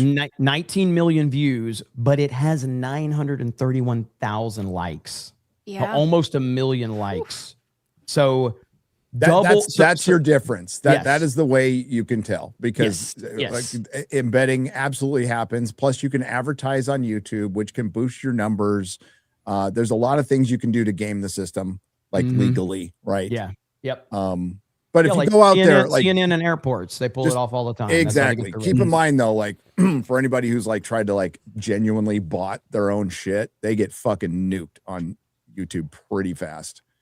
Outside of their advertising thing. But yeah, 126,000 likes. I mean, it just seems, hey, it's number 2 on the movie's trending chart.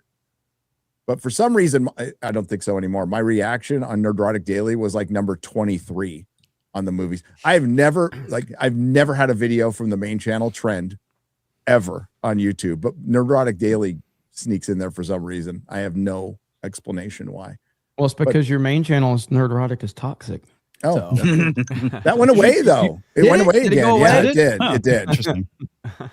It went now away I think again. the top I'm almost search for you disappointed. is like reaction or something as one of the top results or some shit like that now. So maybe they replace it with Nerdrotic as racist. That would be good. That would be a little better. Let's see. I'm disappointed. Yeah, no, it's gone. It's completely gone now. Well, that's disappointing. It is. That's disappointing. Like it was around for like 3 years. Like shit. I wanted the to top stick one around. is Nerdrotic Star Trek. That's it. Yeah, you get it if you put Nerdrotic is, but apart from that. Yeah, toxic reviews is You know what wrong. mine is? Bad at defending things. Yeah, what's yours? Batman, Ryan Kinnell. Batman. It's from from Ryan Kinnell, RK Outpost. The second one is Ryan Kinnell Forehead Song. Do you know what mine is, Gary? What? Nerdrotic Criminal Record. Well, Ryan, the fourth one for me is Nerdrotic Comedy is back. I'm like just doing stand up on the side. Ryan, I got flashbacks of Johnny Cash hurt in your forehead song because so many people thought yours was the original for the longest, and I'm like, that's not the original. It's like Johnny Cash's isn't the original, but everybody's like, that's based on Ryan. No, it's not. No, Perry memed on another meme to meme on Ryan.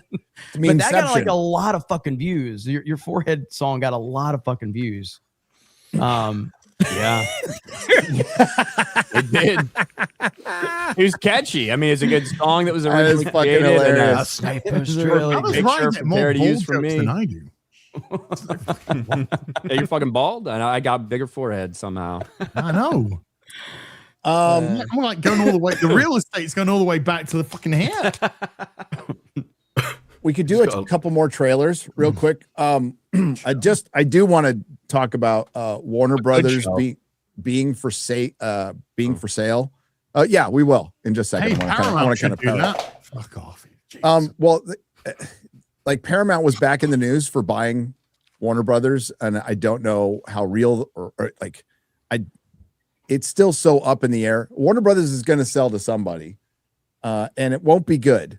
Either way, it won't be good. Probably a little better with Paramount because we'll still get movies and stuff. Yeah, the fact that it's a for sale is the true tragedy here. That is the bad part. My selfish concerns with Warner Brothers are physical media. That is it. Like I going to Netflix, we wouldn't get a Night of the Seven Kingdoms 4K Blu-ray full season set, which we are going to get eventually. And I can say that's what I'm excited about. Something. It's like I want the fucking soundtrack on vinyl. I want to get the 4K Blu-ray special edition steel box and maybe a regular edition too. I like. And you'll get Batman, the first Batman film, which will be Tim Drake telling him he's gay and his boyfriend's coming in and staying at Wayne Manor. Where and is then this coming Batgirl's from? gonna come in and go, I'm fucking trans. You're DC. You need to accept me, and Batman's just gonna sit you mean down and have a future hug DC? sex with Yeah. Well, that will absolutely happen when it goes to Netflix. And that's what's gonna happen when it goes to Paramount. And Paramount, yeah. It's like I don't see any difference now. He'll be taking his towel off in the first episode. I don't know. You be a motive if I don't fucking take the towel off. I don't know how much this plays into it, but I guess the Warner Brothers employees voted for Netflix. Really? At this point, but it's going to be a couple years before it's all worked out. But bottom line is, even if Paramount does take over, there will be fewer films because they won't produce the same slate of films as Warner Brothers independently, and we have proof of that already when Disney bought Fox. Disney buying Fox has taken away between like around a dozen films out of the theater. And when you see a year like last year, Odin, when we had these giant stretches of time with we're in one right now with like really nothing coming out. You feel that 12 movie, because of those 12 movies, 4 were tent poles probably, because we don't have a big one coming out till Project Hail Mary, which looks pretty good, guys. Yeah. I mean, this weekend it's just I Can Only Imagine 2 is the big film this weekend. I mean, that's abysmal. What is it? I Can Only Imagine 2. There was a I Can Only Imagine. Yeah. For real? Yeah. It's all about the song, right? I Can Only Imagine. It's a Christian movie. It's a great song. Ooh. Yeah. It's a great song. Okay, but and the fact that Project Hail Mary is now it's seemingly become such a huge release where I feel like 10 years ago it kind of would have just been another release. Like a lot of hype. It's getting a lot of excitement built around. I think it's because we're so absent. I mean, January is just there are some things out certainly, but for what we're used to and the type of movies people were used to, to be fair, January has always been the month where films go to die, as I like to say, because there's no one releases anything. Fuck you, it's January. Yeah, it has every now and then they have like the first Megan film, for instance, like which did just crazy for a January movie, and then they tried it again and it didn't do so well the second time. Wow. Wuthering Heights is doing well. Mm-hmm. Yeah, you saw that, right, Odin? He's right up your alley. Yeah. No, I didn't see the actual movie. No, especially with the quotation marks around it. I'm like, how's the Dracula movie doing? It's hard because that film got released earlier internationally, right? And it's not doing well domestically. It's not doing well. Yeah, there's no marketing for it. I watched it. I thought it was great, but it was such a weird. The marketing, the branding of it's Dracula. Like I know they put like a little tagline below it, but it's the marketing was awful for it. So absolutely. But I enjoyed it. I liked it a lot. Usually we get a big black tentpole movie this month, but like a Medea movie or some shit. Cynthia Erivo's Dracula. The only Captain America: Brave New World. That's what we got last year in big February. black product we got this month was Relooted. Black people stealing shit and breaking shit. Happy Black History Month. Yay. Don't forget Captain Durag. I won't let Captain him be. Durag too. Black Tentpole actually sounds like an adult film. It might be.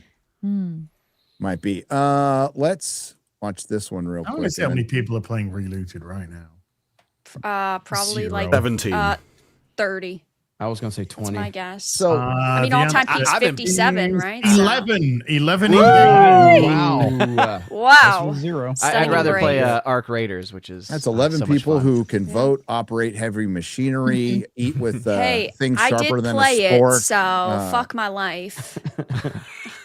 Yeah, Which yeah. is a show you and Ryan do on Mondays. Yeah, nice plug there. Wow. A Night of the Seven Kingdoms. So good. A Night of the Seven Kingdoms. It's fantastic. It is fucking wonderful, and even better when you watch them back to back, and which I've done every week. We got one more episode to go, but the big stuff has happened already, and it is getting a lot of love on the internet. Maybe, as Ryan mentioned earlier, a little, prisoner of the moment stuff. It's really fucking good. And sure, it benefits a little bit from being in a sea of shit right now, or just sewage. But it's still a really well constructed show, a clever show, a show that writes for two specific viewers, the ones who didn't read the books and the ones who did.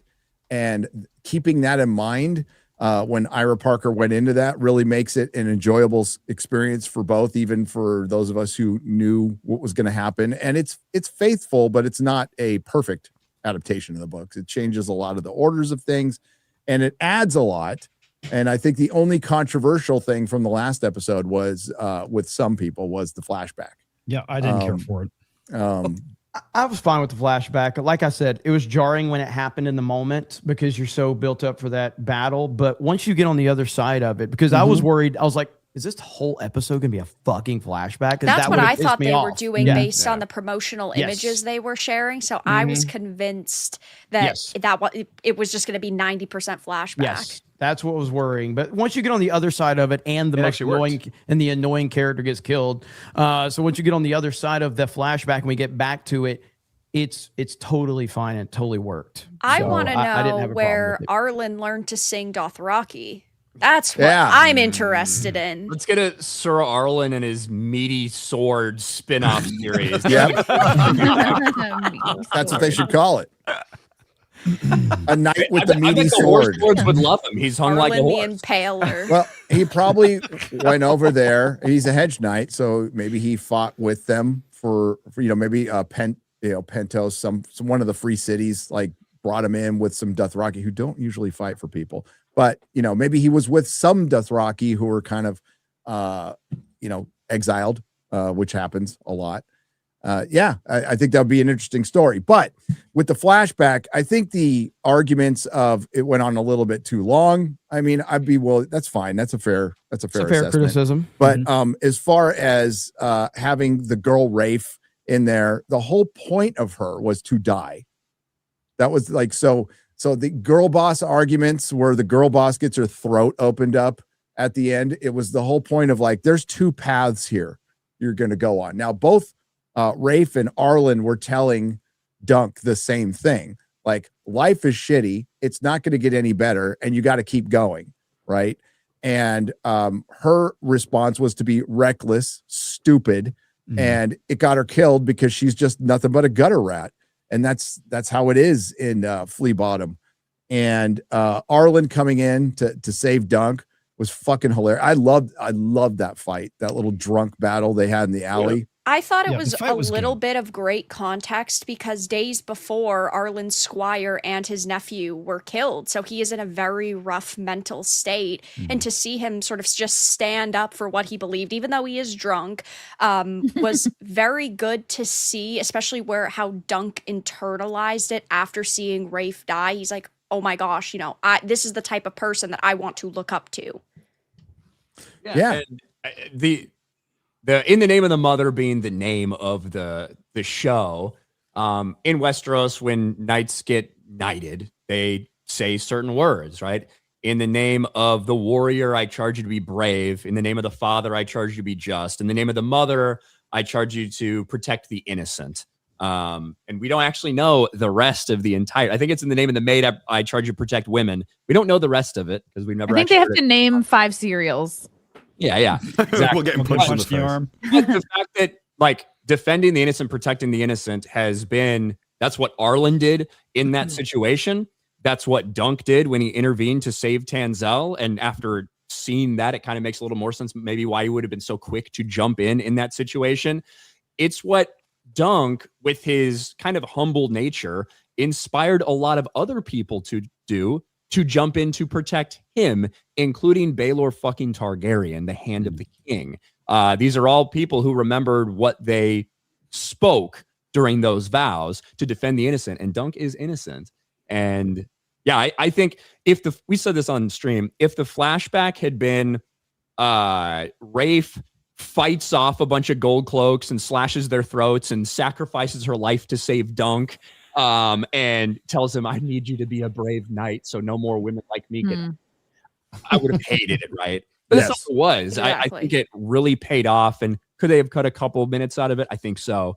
But it really pays off when Arlen tells him those simple things, get up. Because the thing about George R. R. Martin's world, everyone likes to talk about how nihilistic it is, and it can seem that way at times.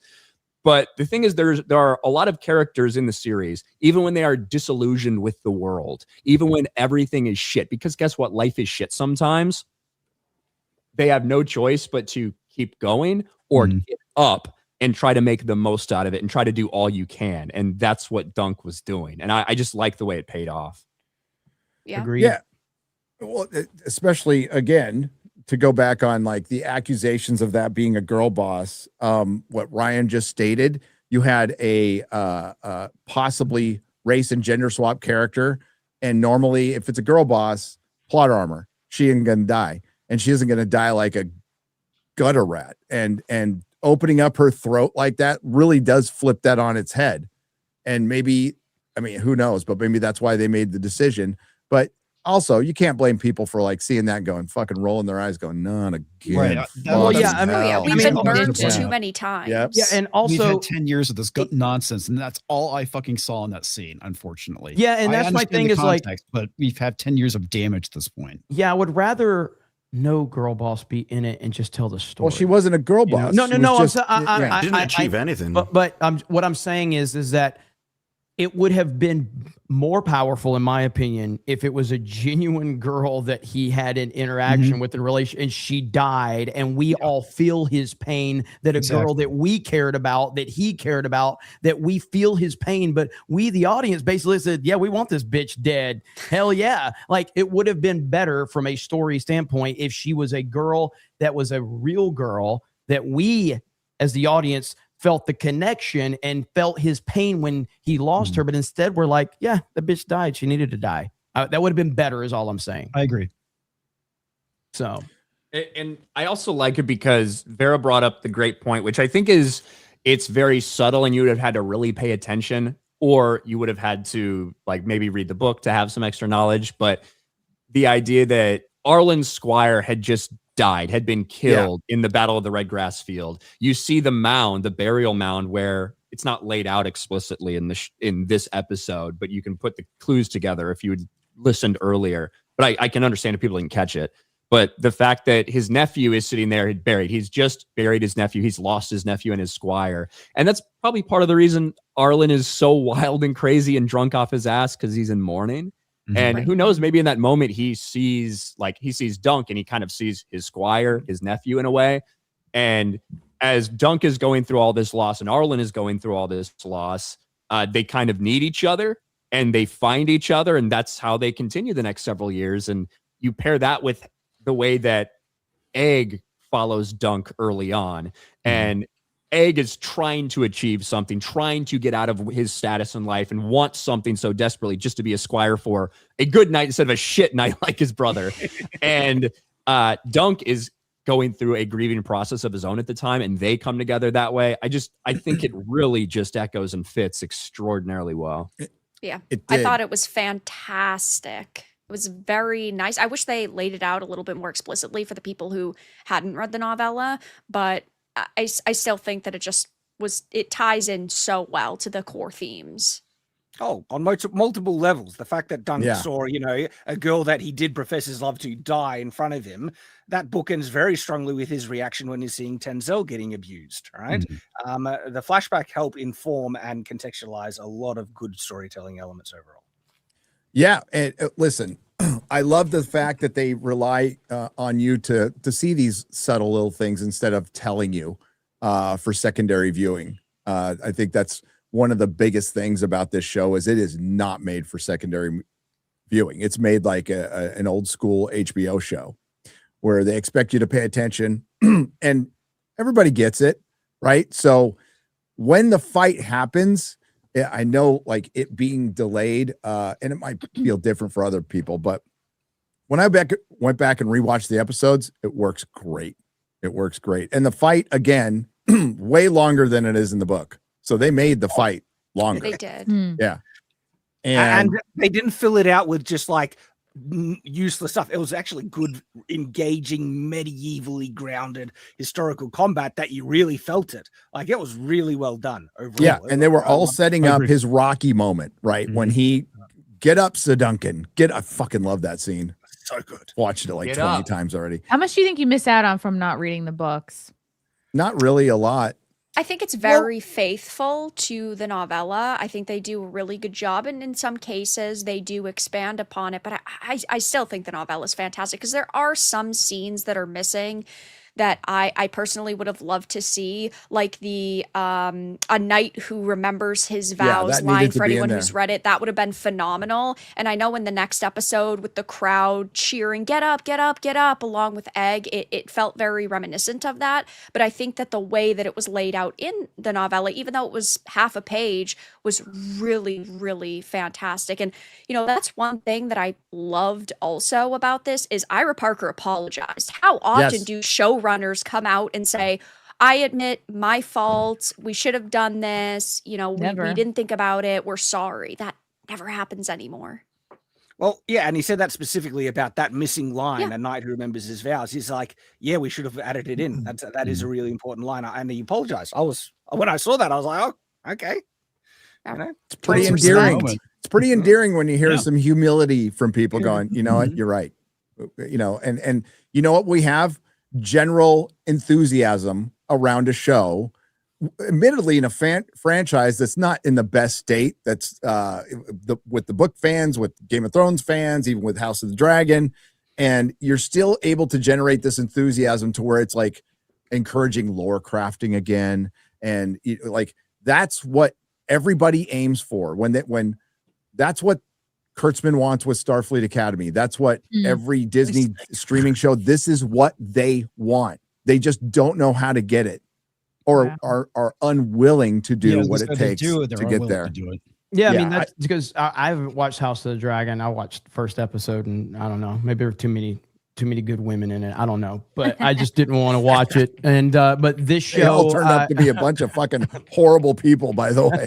So then this realistic. But anyway, this show, it does suck when I hear the references to like King's Landing and all, because it's like you just brings you back to how terrible the end of Game of Thrones is. But it is truly weird how Game of Thrones is. Game of Thrones is in such a weird place, the universe, like you just said, but this show is so isolated and so focused on Dunk that it works perfectly. Now, you guys know the book, so go ahead. I was just going to say, I think the reason why it works so well is because it just feels like a medieval show. You don't need like this wide amount of context and a scope. Sure, there are houses like the Targaryens, and then there are those names that are there that are in A Song of Ice and Fire, but otherwise you can just watch this as a normie, which is why I think it works well. It serves both audiences, in my opinion, perfectly. Well, that's also how you build a universe. A universe isn't everything interconnected. It's lots of little stories that are all on their own, and then they come together for some kind of throughput, like the Avengers, where everyone joins together. Brandon Sanderson's universe is the same thing. It has lots of its own series that then come together in his big, major, epic series. This was the problem with Marvel and everything. When it was every single movie has to lead into every other movie in order to be connected, everything falls apart. No one can be bothered. It is way better if you're like, this thing interests me specifically. That one doesn't. I'll leave that and just enjoy what I like. Right. So how are the ratings for it? Really good. They're really good. Very good. 13 million people they're averaging an episode, which is pretty fucking good. Yeah, people calling it like a masterclass. It might even go up after the series ends because the bingeability of this show and people waiting to binge it once it's all out is huge. That's exactly why you release it weekly. Gary, Landman or this? I got to see how it ends, but I'm favoring this. But I'm in the genre. And it's swords fantasy. It's swords and fantasy. I love Landman, and it would be like a 1B, but yeah. I like Landman more, but this is the better show. This is just a better made show. And I'm not saying Landman's a bad made show. I'm just saying like season 2 anyway. No, Landman has no business being as good as it is. It's so it's fucking good. Yeah. It's so good. Like yes. it's so fucking good. But this is a better made show, in my opinion, than Landman. Yeah. Night of the Seven Kingdoms averaging nearly 13 million viewers per episode. That's fantastic. Yeah. And that's probably, Ryan, that's probably across like broadcasting on HBO, I'm guessing, and streaming. That's how HBO usually reports it. Because I mean, I don't know who the fuck still watches HBO, but they do have like millions of HBO subscribers still on normal like cable television. Yep. So they do count those. Yeah. That's wild. No, and it's, oh my God, it's so well shot. The music is fucking great. The editing is spectacular, dude. That one fucking shot where you're behind Duncan as he's going into the charge, and then you go into his helmet is that was great. Genius. Yeah, you don't see shit like that anymore. So, and it's limited by a budget, which forced them to be a little more creative, which makes for a better show. Yes. And again, this is why you release stuff weekly. The momentum built up for this. So I'm guessing that last episode will probably be the highest viewed, has the highest ratings for this initial release, right? And it will generate it'll have another bump of success, as Shad talked about, because of the people waiting to binge it. So now so they'll get a little bump next week, and it'll probably just for the rest of the year be this thing that runs in the background that just gets them views and gets them actual subs. I also think it's going to be interesting to see what House of the Dragon season 3 does, because there's definitely a little bit of a war going on social media, the divide between House of the Dragon fans versus Night of the Seven Kingdoms. And especially if this next season comes out and it's not great, people are going to rip into them, because this show averages about 9 million per episode, where House of the Dragon's 20 million an episode. So if it isn't doing as good and the storytelling isn't as good, boy, oh boy, is HBO going to get destroyed. Yeah, like the first time they're like, we're gonna have a House of the Dragon trailer tomorrow. Like we have new masters now.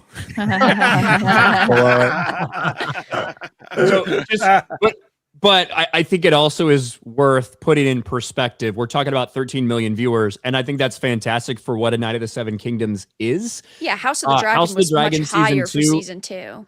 House of the Dragon season 2 averaged 25 million viewers an episode. Right. So but if we see any sort of drop and it's significant going into season 3, or maybe a couple of episodes into season 3, it's not going to be a good look for them. No, right. I agree. I just want to put it in perspective. There are almost twice as many people watched House of the Dragon season 2 as so far Night of the Seven Dragons Kingdoms. and spectacle. Like the spectacle, the battles, the stuff like that. That's there's just a lot of normie viewers who only want that, and I understand. You are going to get a lot of fucking dragons and a lot of battles in season 3 of House of the Dragon. Yeah. Regardless of whether it's good or not. Essentially, this trailer is a trailer for the 2 missing episodes from the end of season 8. Or sorry, season 2. I keep saying season 8, but you know. Gary, I got to drop, dude. All right. So I was saying, okay, bye. All right. Goodbye. Me too. See you later. Audio? No audio. No audio. Hang on. Let me get back here. We can read it. No. You kind of want to hear it. That's fun. Even though House of the Dragon season 3 ended on a bit of a slump, I still like the show. I'm looking forward to season 3, and I'm hoping it's good.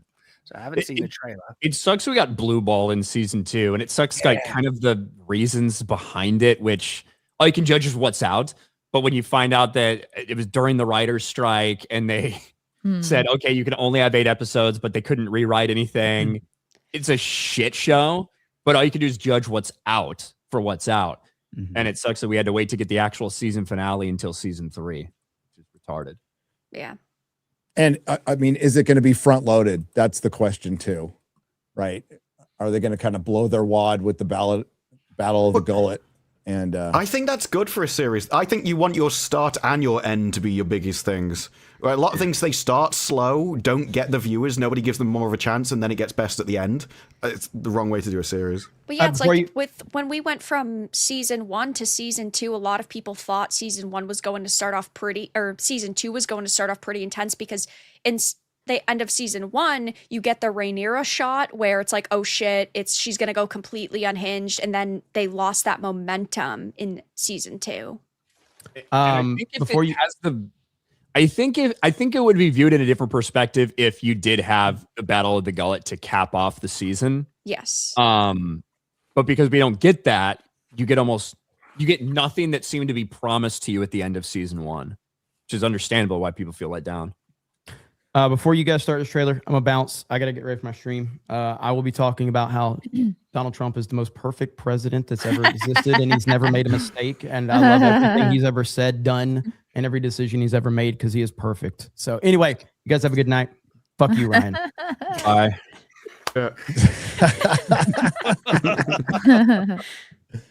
Let me know if you can hear it now. We might be in Japan when that comes out, Gary. If it's early June, yeah.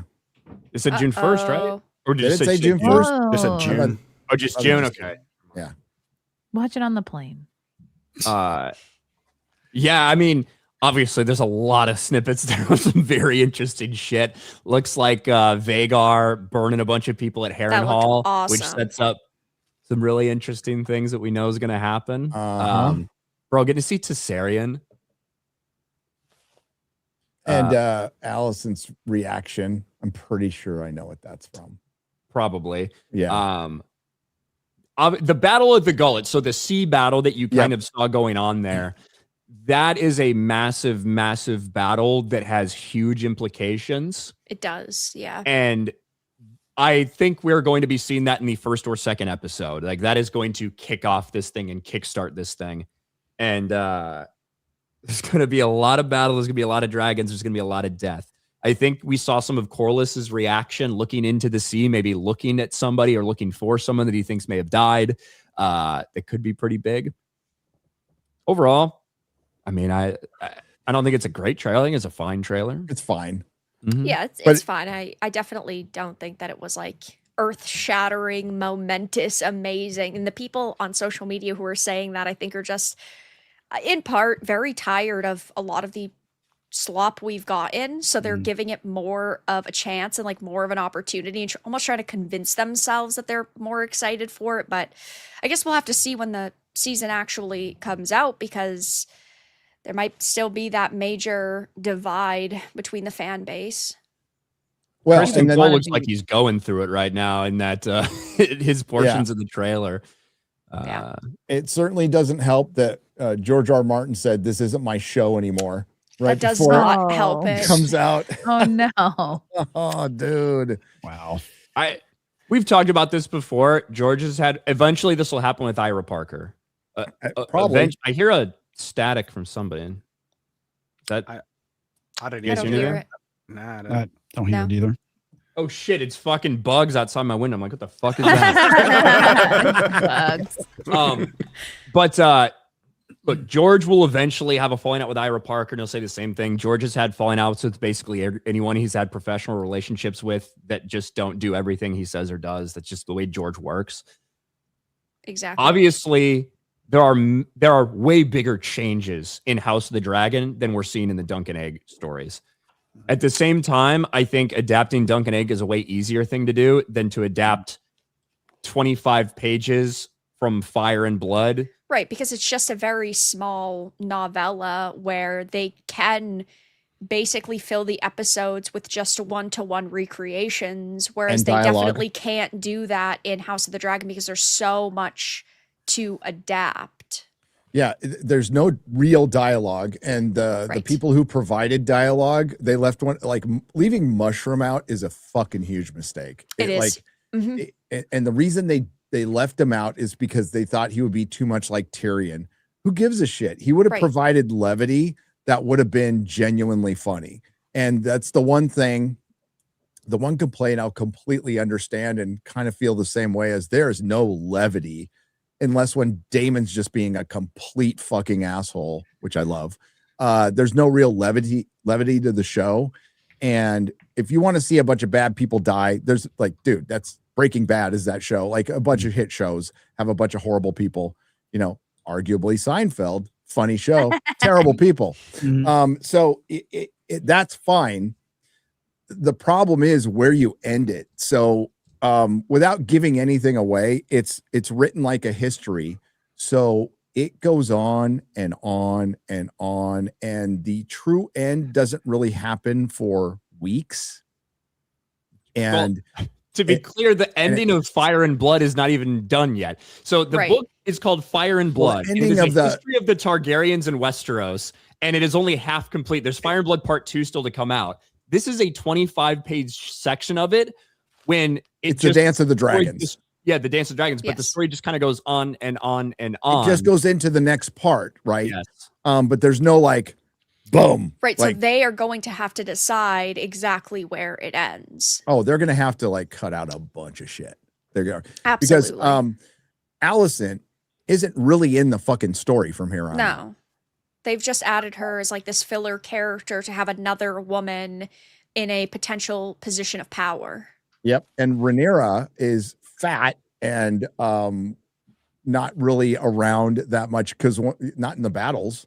So we're going to get the Battle of the Gullet in the beginning and Tumbleton, right? At least the first one. There's two. So which are both pretty brutal. So it'll be bookended, right? With a couple of battles, which people like, but they really need to get you back into those character moments. Now, I know a lot of people were critical of like Damon's trippy time at Harrenhal, but there was actually stuff I liked. I love that. So yeah, there's a lot of stuff I liked about it, including seeing the Green Men. I know some of the lore guys were like, no, and I'm like, no, it's fucking cool. I loved, like, I couldn't believe we saw a Green Man. That was so fucking random. Yeah, but I did like a lot of the dreams and stuff that he went through and all that, and some of the characters that were important in that are going to come back. And these are things George told Ryan Condell. So George, as we established last week with Dex spilling, George will sit down with actors and writers to give you context of a character that's not in the book yet, or that's just going to end up in a history book. The biggest one of all was, why Aegon conquered Westeros in the first place was because of the prophecy. Now, including the knife about that, we can argue about that, but that's something we really didn't know. But that's why the Targaryens go so fucking crazy, is they have these dragon dreams, and they are constantly the ones who are aware of this prophecy are thinking every time winter rolls around, the world's going to end. A lot of people get these things and see these things, and like every prophecy in George's stories, they eventually come true, but often not in the way that you think. So, Rhaegar was obsessed with the Prince Who Was Promised prophecy and all these things. And you know what? Maybe a lot of the events that Rhaegar set into motion will indeed save everyone, but it's just not the way he expected it to happen. Right. And that's just a period of time that repeats and repeats and repeats. The, Daeron's vision in A Night of the Seven Kingdoms, you might think that has come true. It hasn't come true yet. That's still going to come true later in a much different way than he expected. Which is kind of the case. In the case of Viserys got obsessed with his dream of, having a son. And that's why he desperately thought he saw a vision of him having a son and he wanted a son. And that's why he had another wife with Emma, even though he knew it was going to be dangerous and he knew her body might not hold up and she ends up dying. Then Alicent comes along, put in there basically fucking Otto Hightower is kind of like the Epstein, just providing young girls to King Viserys. And then he ends up having that son. And I think a lot of the stuff that's done in House of Dragon season 1 is really, really good. Yep. And the reason I think that is because unlike the adaptations of Game of Thrones, Night of the Seven Kingdoms, there is no real dialogue to pull from. There's a lot of things that they created themselves that they put in. You are relying on good writers trying to create this dialogue, and unfortunately, we know how that usually goes. Sometimes the dialogue's hit, but a lot of cases it's missed. And there was Go ahead. There was a lot of chaos behind the scenes too. Miguel Sapochnik, who was heavily involved with season 1 and a partner of Condell, they originally wanted to do a Conan series, insisted his wife become a producer, and they wouldn't do it. Right. So they ran him off, and it's like, oh shit. And then George got pissed. What Gorgon of Old Gits once said about prophecy, Ryan, it's like a treacherous woman. She takes your member in her mouth and you moan with pleasure and you think how sweet, how fine, how good it is. And then her teeth snap shut and your moans turn to screams. Prophecy will bite your prick off every time. Is that Marwyn the Mage? That's Marwyn the Mage. Yeah. Yes. God, there's so many characters we have so little reference point for, understanding of what they're truly going to do or going to be or whatever. Leaving Marwyn the Mage out of Game of Thrones is fucking insane. There's, in my video, I was bitching about all the characters left out of Harry Potter. It's like the list of characters that Game of Thrones left out from the books is 30 deep. My number 1 was Lady Stoneheart. I was always so heartbroken over that, because that dynamic between her and, if we ever get the next book, a resurrected Jon would be amazing. He's going to get resurrected. That got spoiled in the article. I think everybody knew it was going to happen. And why would you have one of the reasons Dan and Dave got the job is they knew R plus L equals J. So why would you have, Rhaegar and Lyanna having Jon as a kid and then just fucking kill him? When that is the prophecy. It's part of the prophecy, because it's going to be both Daenerys and Jon. With the prophecy of Azor Ahai in the book series that will never finish, ever finish. That's why the question is, if the dragon must have 3 heads, Gary, who's the third head? Who's the third head of that? A lot of people want it to be Tyrion. Is Tyrion a secret Targaryen? Is Tyrion secretly the illegitimate child of Tywin Lannister's wife and Mad King Aerys? Well, we might find out in a play that will come out, or tickets go on sale in April. Game of Thrones, The Mad King, playing at the Shakespeare Theater. So I'm guessing it's not like a West End musical. It's going to be just a play about the tournament at Harrenhal, which leads to Robert's Rebellion. And I think we're going to get a huge lore dump on this. And yeah, I'm fucking going. So going. I'm so excited for it. Me and Ryan are going to go and check it out. And I think this is the only shit we're going to get. So when Dex is out there spoiling shit, it's this is all we get. And fuck George. Seriously, I'm with you on that one. Fuck George. He's led on his audience. He's only led on his audience to keep making money. He's not ever going to write Wins a Winner. And the only thing he does owe his audience, he doesn't owe him a finished book. Oh, You would think so. The only thing he truly owes his audience is honesty. And just coming out and saying, I can't fucking finish. That's what's such a shame about this whole situation is I think most fans can understand that he's older now, right? Yeah. He's spread thin. He's got all these other ideas and projects that he's doing. If he just came out and was honest and said, listen, I am slowly writing it, but it's not going to be published anytime soon or at all, potentially. People would be upset initially, but if he had done it 5 years ago, people would have been like, you know what? Okay, I can understand it. But now he's backed himself into a corner. I think he does either owe them a book or to choose someone else that will finish the series. That's I think when you start a big series, you do owe it to the audience to finish it. I'm talking to like the baseline of what he truly owes people is honesty. Now, I would also argue swallow your fucking pride like you swallow shit from the fridge and then supervise Ty Frank or Dan Abrams to write it. I'm sure there's a bunch of writers who would volunteer who would be good for the job. Will it be as good as his? No, but he'll be there. Just map it out and then walk away. Like once you map it out and let it go. And let it fucking go because he'll fuck with them all the time. So and why not? Why not? If you want your legacy, if that's what you give a shit about, your legacy will be you never finish this fucking book.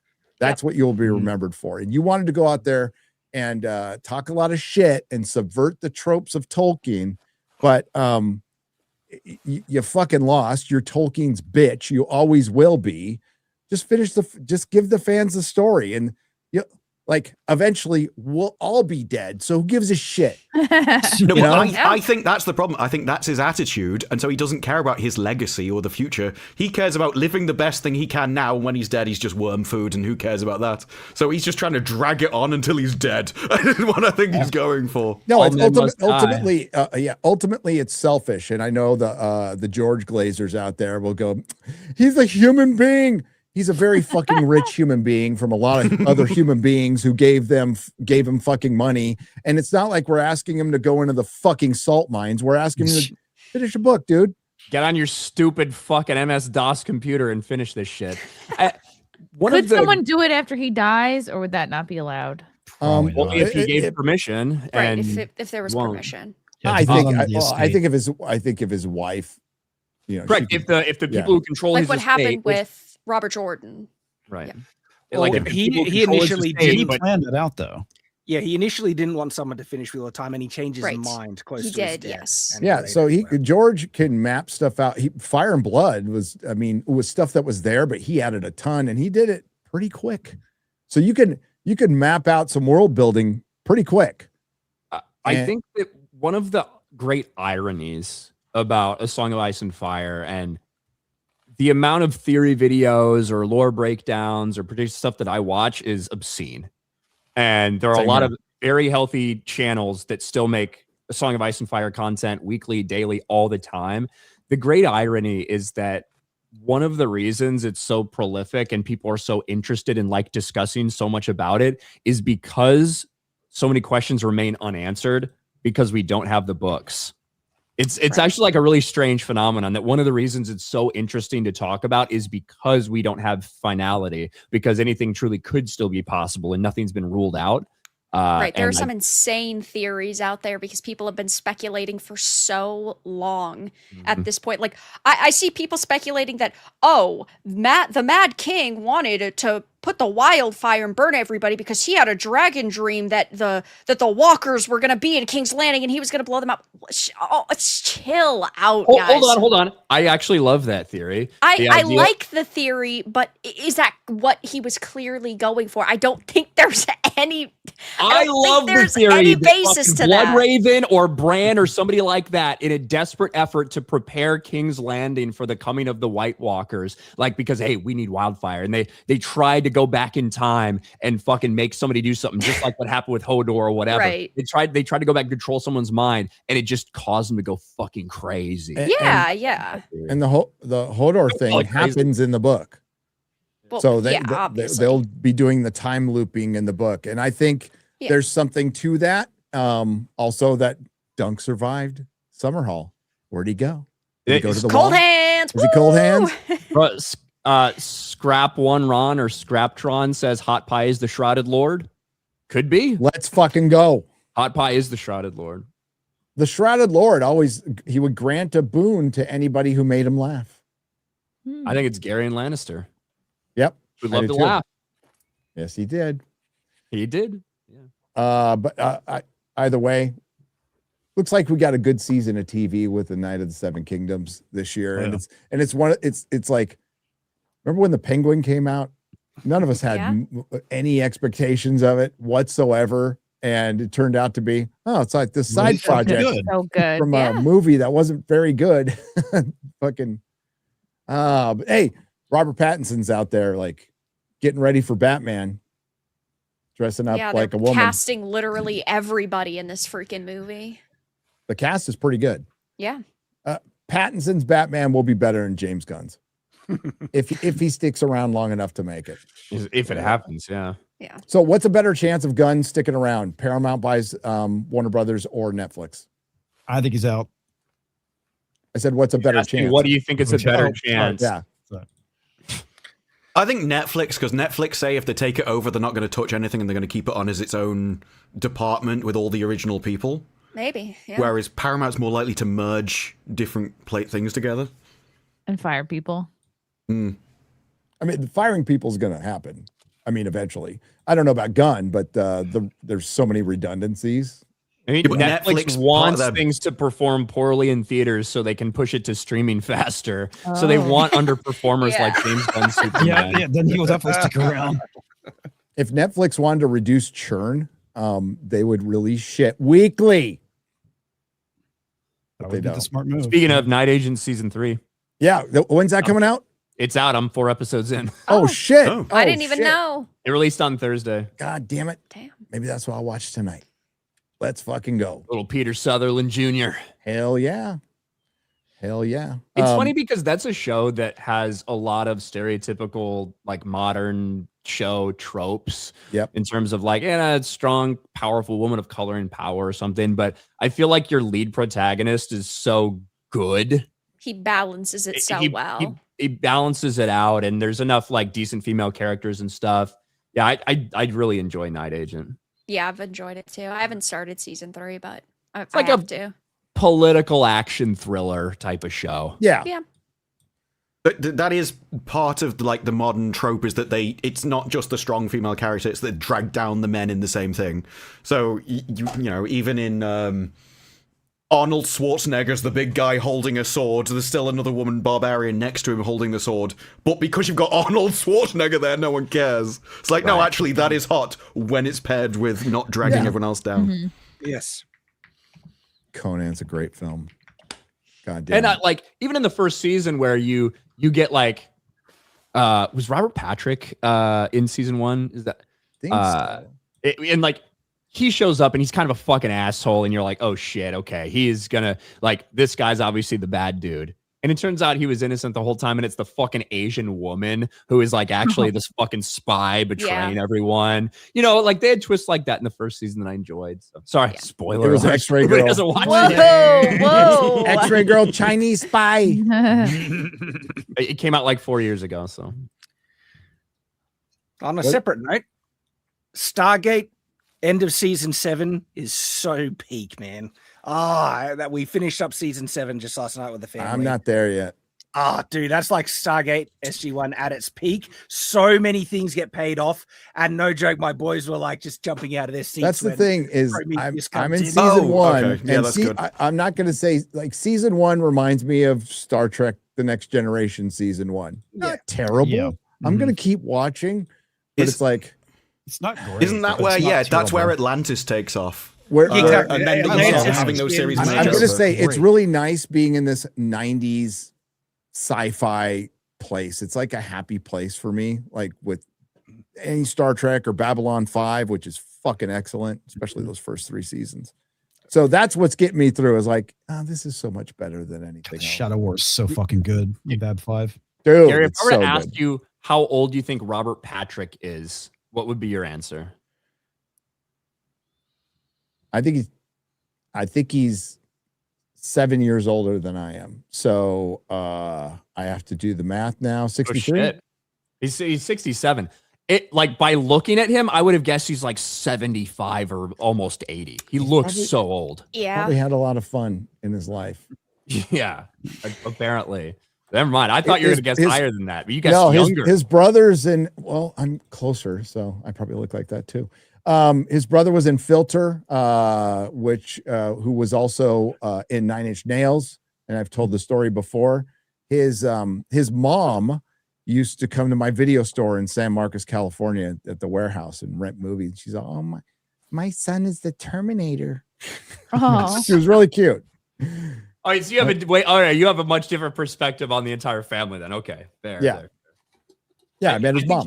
I think he's looked old for forever. I was shocked he's only 60. She's really proud of both of the boys, though. It's a good mom. Good mom. She lived near the lake, San Marcos, in a retirement community. She's probably not around anymore. Sorry to dox her, but yeah, she'd come and rent movies, porn. No, I'm just kidding. Great Just context. kidding. Robert Patrick's awesome. He's based. Goes to Sturgis. Master Austin has gifted 10 Nerdrotic memberships for 50. Hail. Thank you, Master Austin.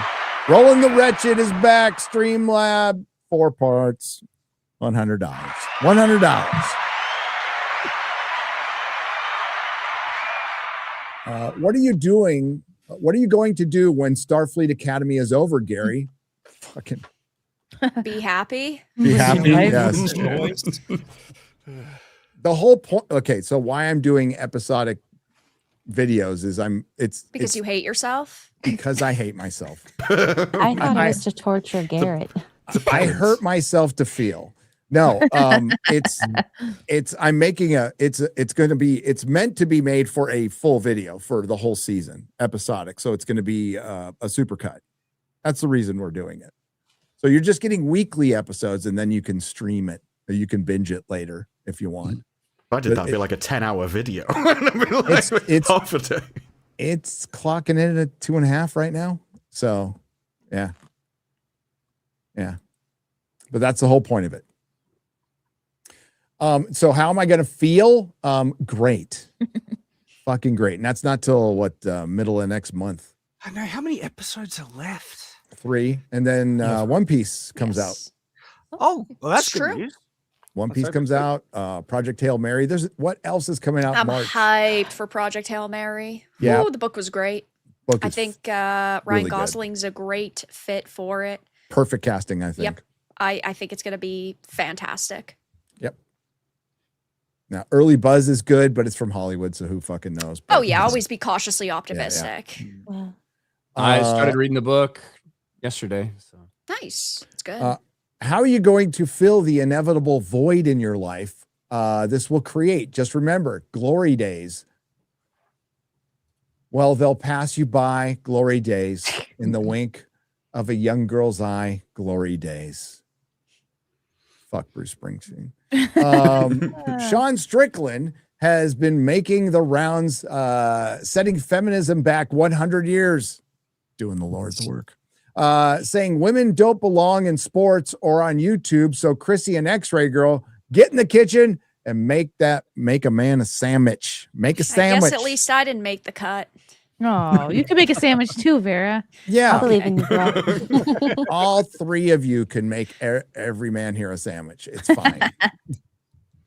I'm betting Ryan is a huge fan of Sean Strickland. Are you, buddy? You have a picture of him.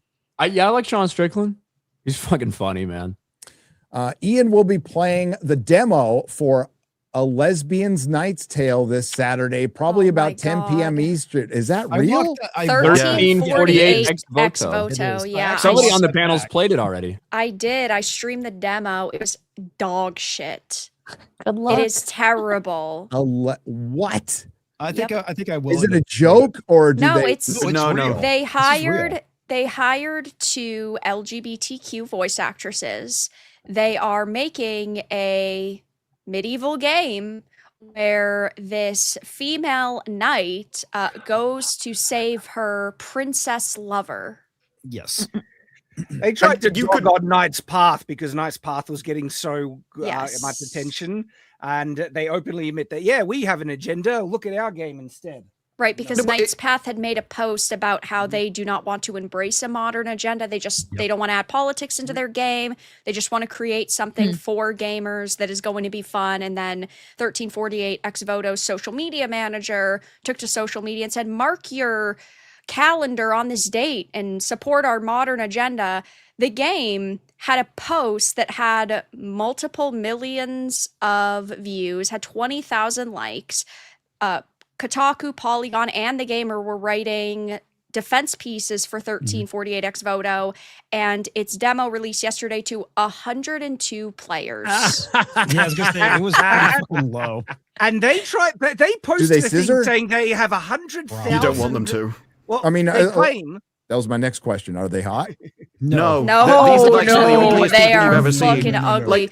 The main, if they made them hot in MMO armor, no one would have had any complaints at all. Nope. But And the game is claiming they have 100,000 people on the wish list, and it not comes true. out, and 100 people are interested in the demo. It's like, yeah, and when no. you look at when you had previously weeks ago when you had looked at what the position was for Knight's Path when they were at 130,000 wish lists compared to 1348 Ex Voto. I don't remember the exact numbers, but it was basically like position 300 to position 600. So clearly they weren't at 100,000 wish lists. It was a straight up lie.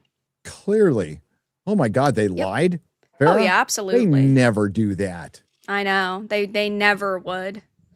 Shocking. So, comics, you're going to play this? Yeah. Because I'm sure it's going to be fun to mock. The demo's only like 20 minutes long, so I think you'll survive it. Yeah. I hurt myself to I'll play the demo and go right into Baldur's Gate. Neverwinter Nights 2, which is what I've been playing.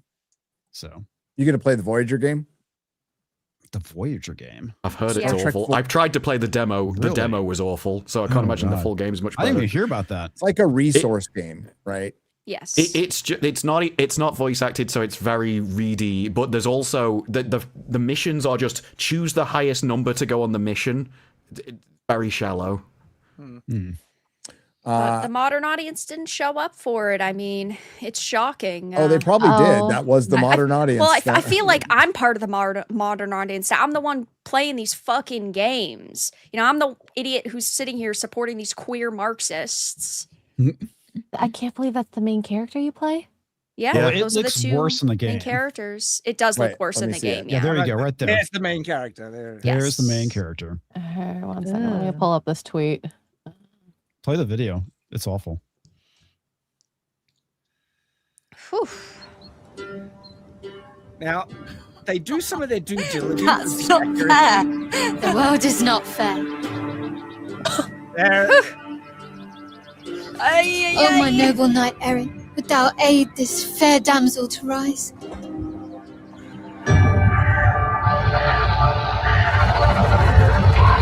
Bianca, where have they taken you? Oh God. Elliot Page will be in the adaptation, the film adaptation. Oh wow. I'll just somebody on Daily today made a really interesting point that the same people that are claiming to just desperately love this game and be so excited for this game, they're using the damsel in distress trope, which they would fucking hate. Yes, they are. It happens to be a non-binary lesbian woman beating up men. Yeah.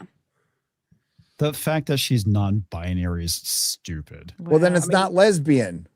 They haven't confirmed that she's non-binary. We know that one of the voice actresses is non-binary, and then the other, as I'm sure a lot of people will know, is Jennifer English. She was Mael in Expedition 33. She was in Baldur's Gate 3. She's also going to be in Tides of Annihilation. So she's a pretty big voice actress. But yeah, I mean, these voice actresses in another one of these like interviews that was released 2 days ago basically admitted that they took this job because they wanted to see themselves in a game, which of course is complete and utter nonsense. Mm-hmm. Your voice is literally in the fucking game when you take the job. Right. Oh, when they admit they have like a modern agenda, which means a woke subversive agenda, is like no interest. And there are some elements of the medieval stuff that they're integrating that actually looks half decent, but if it's just to serve an agenda, no interest. Oh yeah, absolutely. I mean, And the accuracy right down to the 5'2" girl who would get raped. That's and where we get to the within other 5 accuracy. minutes. Well, yeah, there's If it became known that these characters were, homosexual in the period, depending on the specific location, it's likely they'd get burnt at the stake. They'd be killed. Well, that's so funny because in one of the interviews, they boast about like the bowl cut historical accuracy. You're clearly not worried about historical accuracy in every context, that's for sure. And like you had mentioned, it's like nobody's going to be interested in this, and you typically wouldn't play it. See, this is why I generally try to stream these games, is so other people don't have to buy it and support it, but you can also see the type of content that these individuals are creating. But otherwise I would not play it. And after that demo, I definitely do not want to, even though I will. I'll take one for the team. Do it so we don't have to. Yeah. Keep an eye on Knight's Path. That is the that's the one. Last year, actually, I had done an interview with the Knight's Path lead developer because I came across the project and thought that it was really cool. So it's funny to see, what's happened since then. That was so bullshit when I saw like Knight's Path just suddenly blows up. Everybody's talking about this tweet and all this shit. And Vera retweets and she's like, 18 months ago, I did an extensive interview with the CEO of Knight's Path or whatever. And it's like this whole fucking thing about this game that no one had ever heard of except Vera. Like before that. Hey, whoa, I'm also going to support independent creators. Man, that's good. No joke. A couple of years ago, I did a video called Medieval Combat Reference, encouraging game devs to incorporate more realistic medieval combat. And Knight's Path, literally, they've tweeted out and linked me. They based a lot of the combat off that video. Yeah, nice. They got half sorting in there and stuff, Yeah. Shad, just like Dunk did. No joke. And they actually are following the examples that I was showing in that video. And I've been watching this game for years because I've been really impressed with some of the things they've been doing, like they're adapting the armor. The armor doesn't stretch. The armor actually has shape. And they have done a phenomenal job so far. And what's great about them is they are willing to listen. Like if Shad had context and wanted to have a discussion about it, they would 100% listen. And that's what's so rare in this industry now. Yeah, it is. Crimson Desert also looks really badass as well. I'm hyped for Crimson Desert. Yeah. I really enjoyed Black Desert Online, which was like the MMO counterpart. But I feel like some of the interviews have made me a little bit off-put. They won't answer questions directly that people have. We keep finding out little tidbits of information that don't sound so promising, but I'm still very, very excited for it. And I think a lot of other people should definitely keep an eye on it.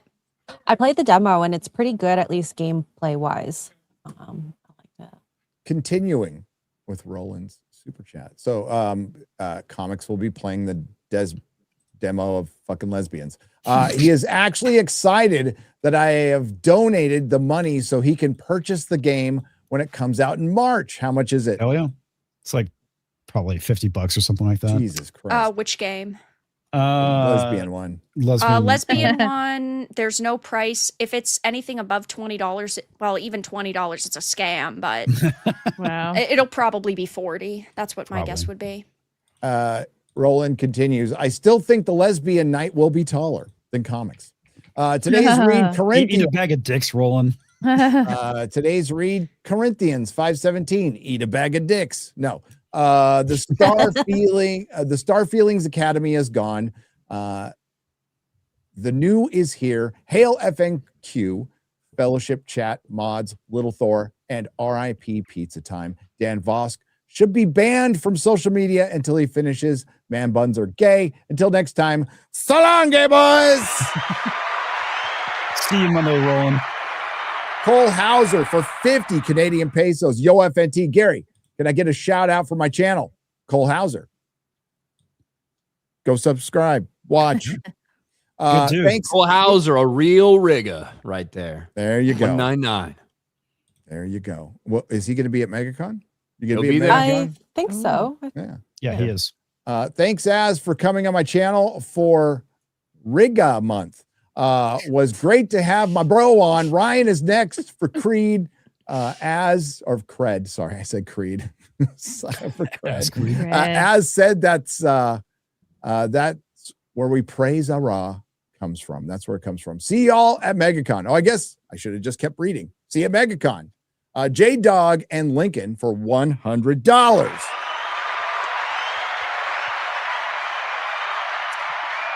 Hail to the panel and the fellowship. Also, happy 44 TJ birthday. It says TJ, but it's supposed to be 44th. Thanks, X-Ray Girl. Birthday to me. I would just like to thank you all for the hard work you do at watching garbage rot in real time so I don't have to. Spending the weekend watching 90s video game movies, Double Dragon and Street Fighter. Sounds not bad. That's not a bad weekend, I don't think. JT McMurdy for 50. Hey, FNT. Jeremy's on FNT, so I must drop a super chat. Sorry, Jeremy, for missing your streams yesterday. Hail to the fellowship. And it says MLM and CLM. No idea what that means. I don't know what it is either. Do you know what it is, Ryan? Say it again. MLM and CLM. MLM and CLM. I don't fucking know. I can't don't know. Sorry. Chat, no. Is that some D-Day Cobra Yeah, it's lore? probably some Cobra Oh, Cat Mod code. Lives Matter and Oh, Chat Mod- Lives Matter. Okay, there you go. Mod lives matter There you and go. chat lives matter. And all lives matter. Remember Well, when that let's was not get considered- carried away. Yeah. That's the biggest lie to come out of the BLM movement, where people are like, no, all lives matter. They fucking don't. Like, let's just be real. BLM would agree. Remember when that was considered racist to say that? Yes. though? Mhm. Some still do. Some Yeah. still do. I just think it's retarded. There's a lot of people who don't deserve to live out there in the world, I think. Race doesn't have anything to do with it. RLM. Red Letter Media. Retarded lives matter. Oh. Eric Guidewall has gifted 20 Nerdrotic memberships, $100.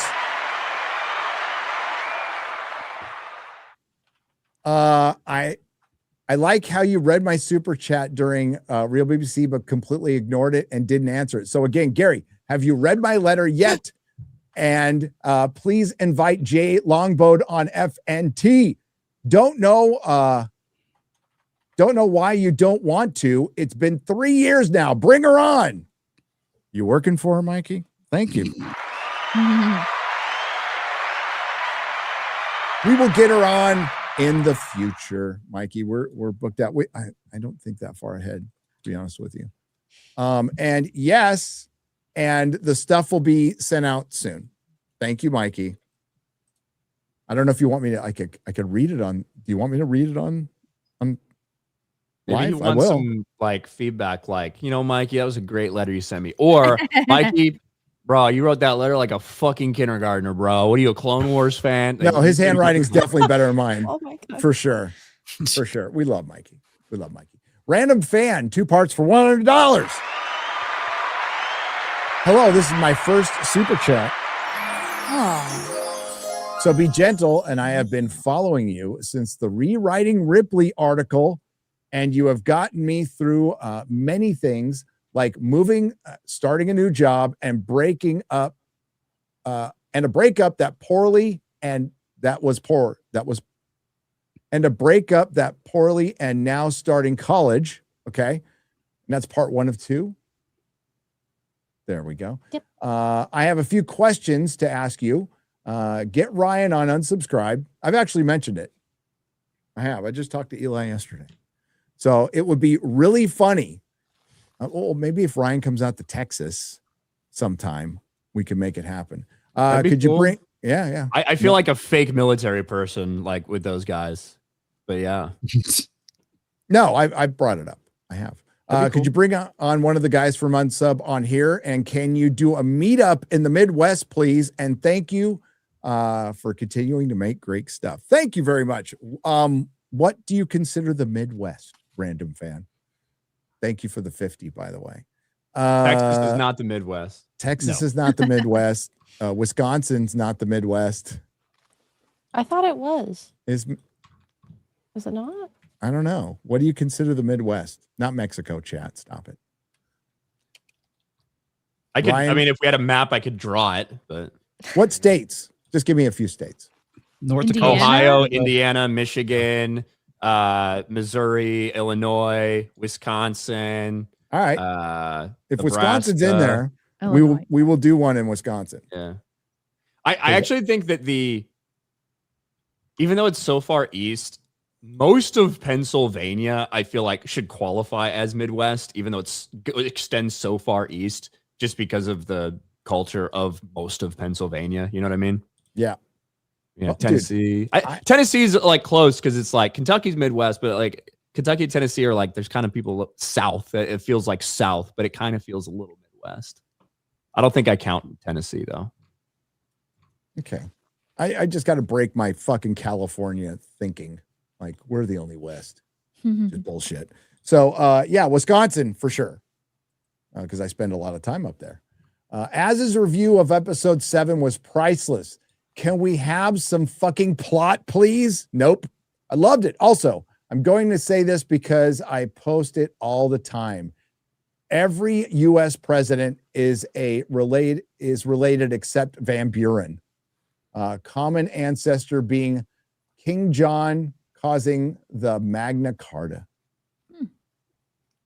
Are they all? I know a bunch of them have connections and are related in some really tangential way, but usually it's a Skull and Bone Society. But yeah.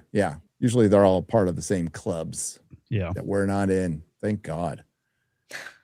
Vegeta 1986 for 50. Hey guys, it boggles my mind how entertainment business think it's a good idea to insult the customers, yet they never stop. Yeah. They never seem to stop. And for another 50. Hello, Gary and the 999.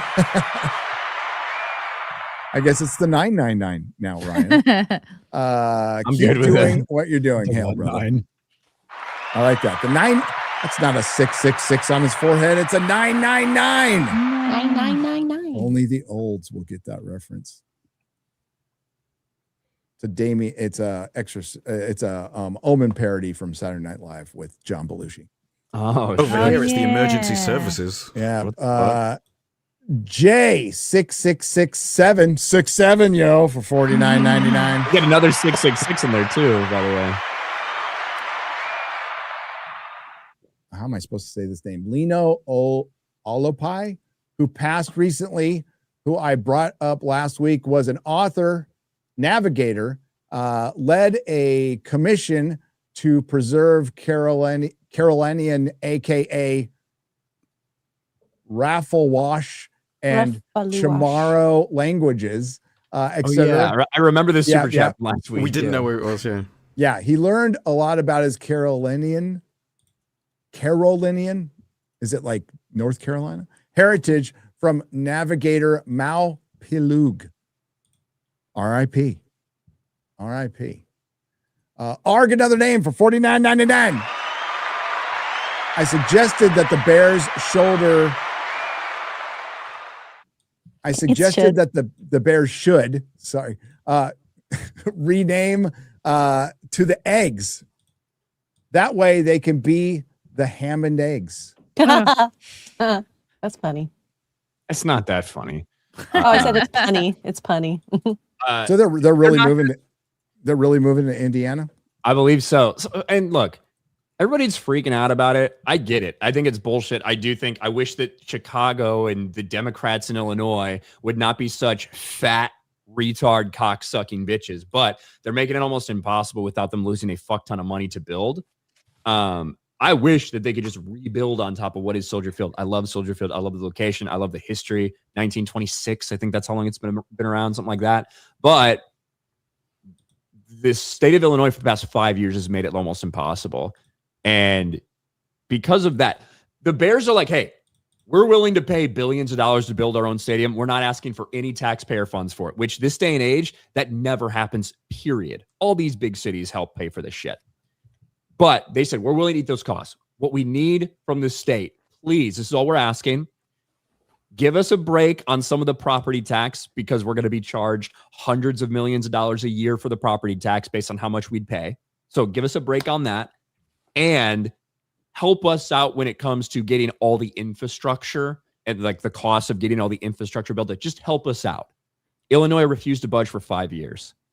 Indiana said, you know what? We'll do anything you need. We'll build all the infrastructure for stuff for free. We won't charge you any property tax. Come and build your shit here. We'll give you the fucking land. Come and build it here. We want you here. And it certainly sounds like it's going to happen. And it's 20 minutes away from Soldier Field. East Chicago is in Indiana. So it's going to be right there. But I get it. It's crazy, but it's actually going to be closer to the current stadium location than the Arlington Heights property would be to Soldier Field. So, and that is Bears country, baby. It's where I grew up. It's fucking Bears country. Fucking 49ers play in Santa Clara. Exactly. It's like almost 50 miles away from San Francisco. The New York Jets and the New York Giants both do not play in New York. They both play in New Jersey. So I just saw a fucking Gavin Newsom post because of the tariff ruling from the Supreme Court. It said Donald Trump has been illegally taxing your groceries, furniture, and cars for over a year. Time for a refund, you motherfucker. Fuck off, you dipshit. Where's the refund for the gas tax, the wealth tax, every fucking tax in California? State. Jesus Christ. Dude, they came after me for the 2 weeks because we split time. You know, I moved here and I was renting a house there while my wife was setting up the house, and they wanted to hit me for the 2 weeks I was in California. Motherfuckers, man. Shut the fuck up, Gavin Newsom. All right. He also had said today that he wants to like ban people under 16 from using social media. So that's going everywhere, it seems. Yeah. It's coincidentally, nearly all countries around the world have all come up with the same policy at the same time. Yeah, whatever has something to do with digital ID that they're trying to push on everybody. Already here in Australia, and it's doing nothing. It's Here you get censored till you're 18, but they want to vote at 16, which is a interesting policy. It really is. No, you're more impressionable at the age of 16 than 18. So what the only source of information you'll have will be your school at that point. Yeah. They tried to lower the age in San Francisco, and even San Franciscans went no and voted it down. It's another way for the Democrats to try and get another stronghold. You think? Yeah. I think so. All right. This will be the last one of the night. Then we're going to take off. It's been a long show today. Thanks for staying, guys. John gets a $50 rant on Rumble. Jeremy's gone, but I know he's listening. Jeremy, can you shut the fuck up trying to slurp Filoni's schlong? Rebels is much more than nerd shit with its problems. The characters from Ahsoka, like they did in Ahsoka, the characters from the Ahsoka acting like they did from Ahsoka. You want to defend Ahsoka? Well, that was his favorite character for a long time. That's how I read it, by the way. That's how it was written. It's also how I read it. Yeah. Thanks, John. Thanks, John. That's just how Jeremy argues. Ryan's making multiple points within one argument, and then he's like, well, you sound like a prequel hater. Well, for one, Ryan's not a prequel hater. 7 years of this shit, okay? Yeah. You think fish should ride bicycles, Ryan? That's your problem. Say hi. Fucking 7 years of slave. Say hi, buddy. You say hello. Hello. Say hi. You say bye-bye. You say bye-bye. Bye-bye. Can you say Rebels is dog shit? Can you say prequels? Can you say bye-bye? Bye. Oh. Little Frankie. You licking it? Now he's going to try to eat the microphone. Yeah. You want to take a bit? Oh, You stink. kid. You stink. He's adorable. You gotta change his diaper, Chrissy. What's that? Why? Look, everyone. Usually when I heard when like when I smell the stinking, I know where it's coming from. That's such a parent thing to do, though. Because sometimes he just farts, and then you change it, and you're like, "There's nothing there." Yep. Right, Frankie. Nice playing with the tape measure. There he is. That's a good boy. All right. We're going to wrap things up. We will have a Square Up Monday night, thanks to Star Trek. So about 8 p.m. I don't know. When do you guys do your stream? Fuck my life is 9. So it's 8. Like, hey, Mom, remember when you sniffed my ass in front of 10,000 people?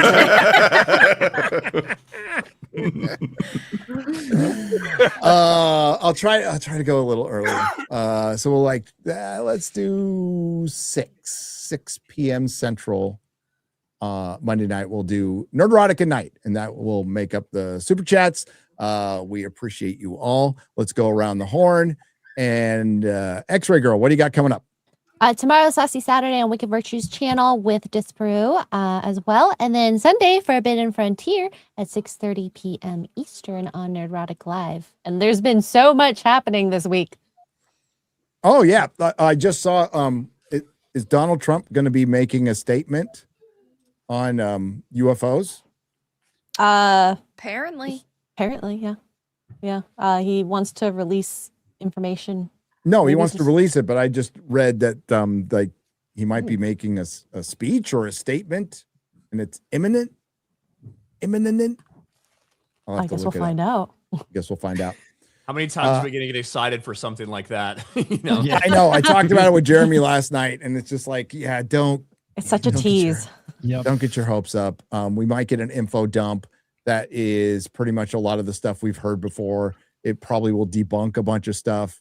And it'll land on political side. So because Donald Trump is releasing this, half the country will not fucking believe it. And on the other hand, if Biden or Obama released it, half the country wouldn't believe it. And we'll see. Man, if he like pulls out a piece of spaceship, that would be fucking awesome. Or, like an alien body. Selfie he took with an alien at Area 51 or some shit. I want him to say, for the last 7 years, the US has been sending people to other planets through an alien device we have discovered called a Stargate. And, that's why we started the Iraq War. Another weapon of mass destruction. Comics. What do you got coming up? Well, apparently I'm going to be playing 20 minutes with this lesbian night game, and then I'll be playing Neverwinter Nights 2, which is a lot of fun. That will be 9 p.m. Central my time. Of course, I stream every Monday and Thursday at 9 p.m. Central, and Roland the Wretched will be joining us this Monday again to talk about A Night of the Seven Kingdoms, which is a fantastic show, minus a few bits. I'll catch you guys next week. I think it's a fantastic show. I think it's a fantastic show. I wouldn't take a second out of it. There's some stuff that could be changed in the last episode, but other than that, I give it a 9 out of 10. What would you change? I agree with what Jeremy said. Basically, making her a little bit more likable. That way, you actually, rather than going, finally, the annoying kid got killed, you actually felt sympathy for what was going on. So pulling more of the emotional heartstrings, I think. And also, I think that would give more weight to why Dunk basically is defending the other girl. All right.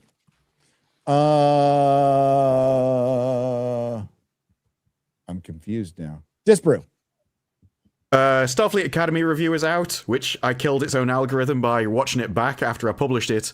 And I thought I'd copied half of the end of the video into the middle of the video, took it down, realized I hadn't, and put it back up again. Oh, God. So, no. At least, the only thing is, at least I caused my own problem, and it's not someone else that I have to blame, so I have to take it on the chin. Anything else, I've got a whole list of topics that I just go to when I need anything, so it'll be something from the list. Right on. You gonna share that list with us? Secret. Your video on Withering Heights. No, because they're all like paragraphs of like rough ideas for a video. Yeah. But you going through like the Withering Heights reviews, just like, I couldn't believe it. I was just yeah, there has been a war between two different groups when it comes to that. And it is, the only people that like it are just, this is so horny, it's amazing. And everyone else is giving like literary critiques on the thing. And it's that they are not on the same level. That's funny. Chrissy. Oh yeah, we got Simcast on Sunday at 9 p.m. Eastern on my channel. Then Monday I'll be on Frank Valbiro's show, Quite Frankly. And then Wednesday I'll have comedian Chris Monty live in studio at 9 o'clock. Sweet. Awesome. Thank you. Shad. So I got a special video coming out on Shadiversity, and Gary Ryan is my helmet. I'm going to rotate the helmet, and I want you to guess what topic or what I tested in the video. As I rotate it. Mace. Oh yes, that's Oh, really? Damn. Yes. We put a coconut in this thing to see, can you actually achieve what they are depicting in Night of the Seven Kingdoms with a certain final, injury of a character. And this is a real helmet. It's actually like Dunks on. Quite similar to Dunks. And that is coming out on Shadiversity in, for me, it's tonight. For everyone in the US, it'll be tomorrow morning. You can see random question, Chad. Would the fact that it's not Baelor's armor have an impact? Are you going to cover in the video? We cover that extensively because that there are a lot of specific setups in the movie. Oh, sorry, in the show that would affect greatly the results. So, I guess I'll watch. Yeah. I'll watch it too. Ryan. Yeah, it's my normal stuff. I stream on Sundays and Wednesday evenings. I also do some bullshit stream on Monday nights. Maybe you'll hear about that later. It's called Fuck My Life, and I feel it right now. I did want to say Eric Dane passed away yesterday after a battle with ALS, the actor. Oh, and that's sad. I'm not a huge, massive fan of his or anything necessarily, but ALS is there's a lot of terrible things. Cancer is awful. A lot of these diseases that you need to wait people.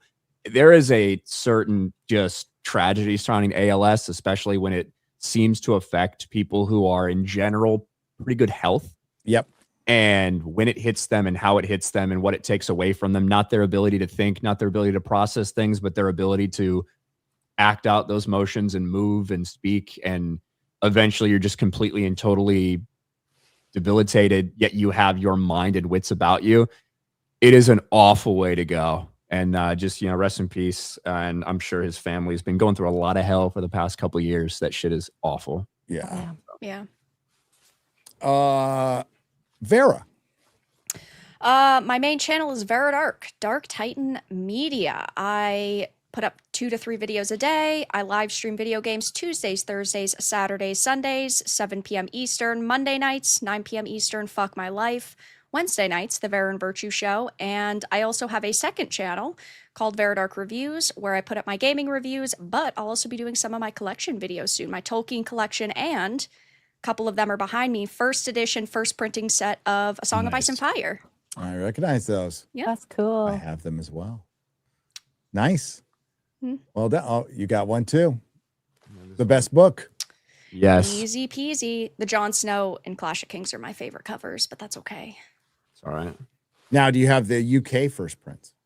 I do not. Which are the true first prints? True, but I prefer these ones because they're they look bigger. way cool. The character arts are sick. Yep. I miss the 90s character fantasy arts. Makes me sad. There, before A Game of Thrones came out, they put a Daenerys chapter in. I have it hanging up. It's a sci-fi magazine. Yes, they did. Yeah. Yes, I have that hanging on my wall. Hell yeah. I got this thing at like half price books or whatever for like $4 or some shit. Whew. I recently purchased one. I think it was like $70. Pretty sick. That's not bad. It's not bad. I do want to. Oh, we saw that. Did you see this? Yeah. Look at that. They got married. Congratulations to Mr. and Mrs. Alec Baldwin's finger. Happy Jessica. These two kids, they met in the chat, fell in love, got married. Look at that. Great couple. Hung out with them in Egypt. Saw them we bring people together We here. do. You know? That's what happens. Shout out to them. That's awesome. Yeah. How many That's other awesome. chats are where people are getting married all the time? You never know. You never know how you might meet somebody, where you might meet somebody. Maybe it'll be online in a chat. Maybe it'll be through Instagram. Who fucking knows? Or maybe you just walk out to the bar and find somebody. I guess There you the go. old-fashioned way. It's Love is proves love, that right, Gary? We are not a hate group. We're a love group. Well, yeah. Sounds a little gay. By the way, me and Gary are going to the UK with each other to see a play later Yes. this year. Yes, we are. Congratulations, you guys. So just released a Harry Potter video, working on Star Trek Sunday or Monday. It'll be out. I don't want to work on it tonight. I don't blame you. Holy shit, that was a rough I'm episode. gonna probably watch some fucking Stargate tonight. That's what I'm gonna do. I watched this episode at least 2 or 3 hours earlier than normal, and I just sat there for 2 or 3 hours before recording, dreading what I was about to do. Dude. Yeah, I had to figure out a way to go about it, and I think I figured out a way to not have to watch it 3 times. So, because if you get Garrett to watch it 3 times. Well, Garrett does, yes. Yeah, Garrett does. Poor Garrett. But I have to go through and pull clips. But honestly, I think there's like 5 elements from the show we're talking about, and the rest of it's just a bunch of bullshit. But bless you guys for getting your 50 minute to 1 hour reviews out of that. That's not bad. Also, shout out to Ripaverse for getting a shout out on Joe Rogan. For Michael Malice, who's using Ripascend, and he's doing a book called Unwanted, which is about basically a psycho. It's not psychobilly. It's more of a country punk band from the 80s, and it looks pretty interesting. Their music's actually pretty fucking good, so I like it a lot. So go check that out. But congrats, Eric, for getting a shout out, and we'll see y'all at MegaCon in a month. It's a month. It's almost like. It's really less than a month because this isn't a full month, you know? So that is coming up 4 weeks, I think. So Yep. And a few tickets left. So make sure you sign up for the RSVP. Link There's is in only the a few description. left. Good God. That's a lot. there are hundreds and hundreds and hundreds of people that have RSVP'd. So it's going to be a packed meetup. Make sure you reserve your spot. It's free and everything, but make sure you reserve your spot. It's going to be crazy. And obviously, we'll have a panel at MegaCon. We're waiting on some final details for that, but expect it to be on Saturday. If you're choosing to just go one day, that's the day I would plan on. But we got to wait for official confirmation from MegaCon for that. Yeah. And there'll be signings at the Ripaverse booth with some of us. And we're still working on the schedule for that. But yeah, it's going to be fun. I can't wait. Going to ride Hagrid this year, guys. You keep promising that, and yeah. it just doesn't happen. No, it's happening. It's happening. Me and Jeremy are both going to ride Hagrid together. We're going to double team Hagrid. When are you going to do that? I don't know. We talked about it last night. The day we go to the park. I don't know. Well, I'm down to try to figure out what day that is. Yeah. I have no idea. There is for people that want to go to Universal, if you go to MegaCon and have a MegaCon ticket, they offer like $100 add-on, which is an exclusive MegaCon Universal party, basically. And it's relatively cheap considering how it won't be very crowded. Ride times will be very short, wait times will be very short for the rides. I think that happens Friday night. I think it starts around 7. So it'd be as we kind of end FNT. If there's anybody that is interested in that and you're purchasing a MegaCon ticket, I think that is available. Awesome. All right. Thanks to the Modrotics. Thanks to everyone who left a super chat and donation. You help keep the lights on. Again, there will be a Square Up Monday night. In the meantime, everybody have a great night. See ya. Here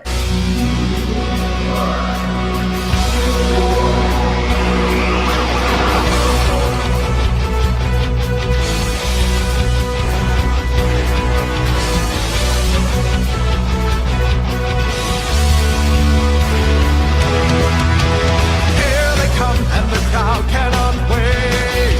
All hail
Do not come.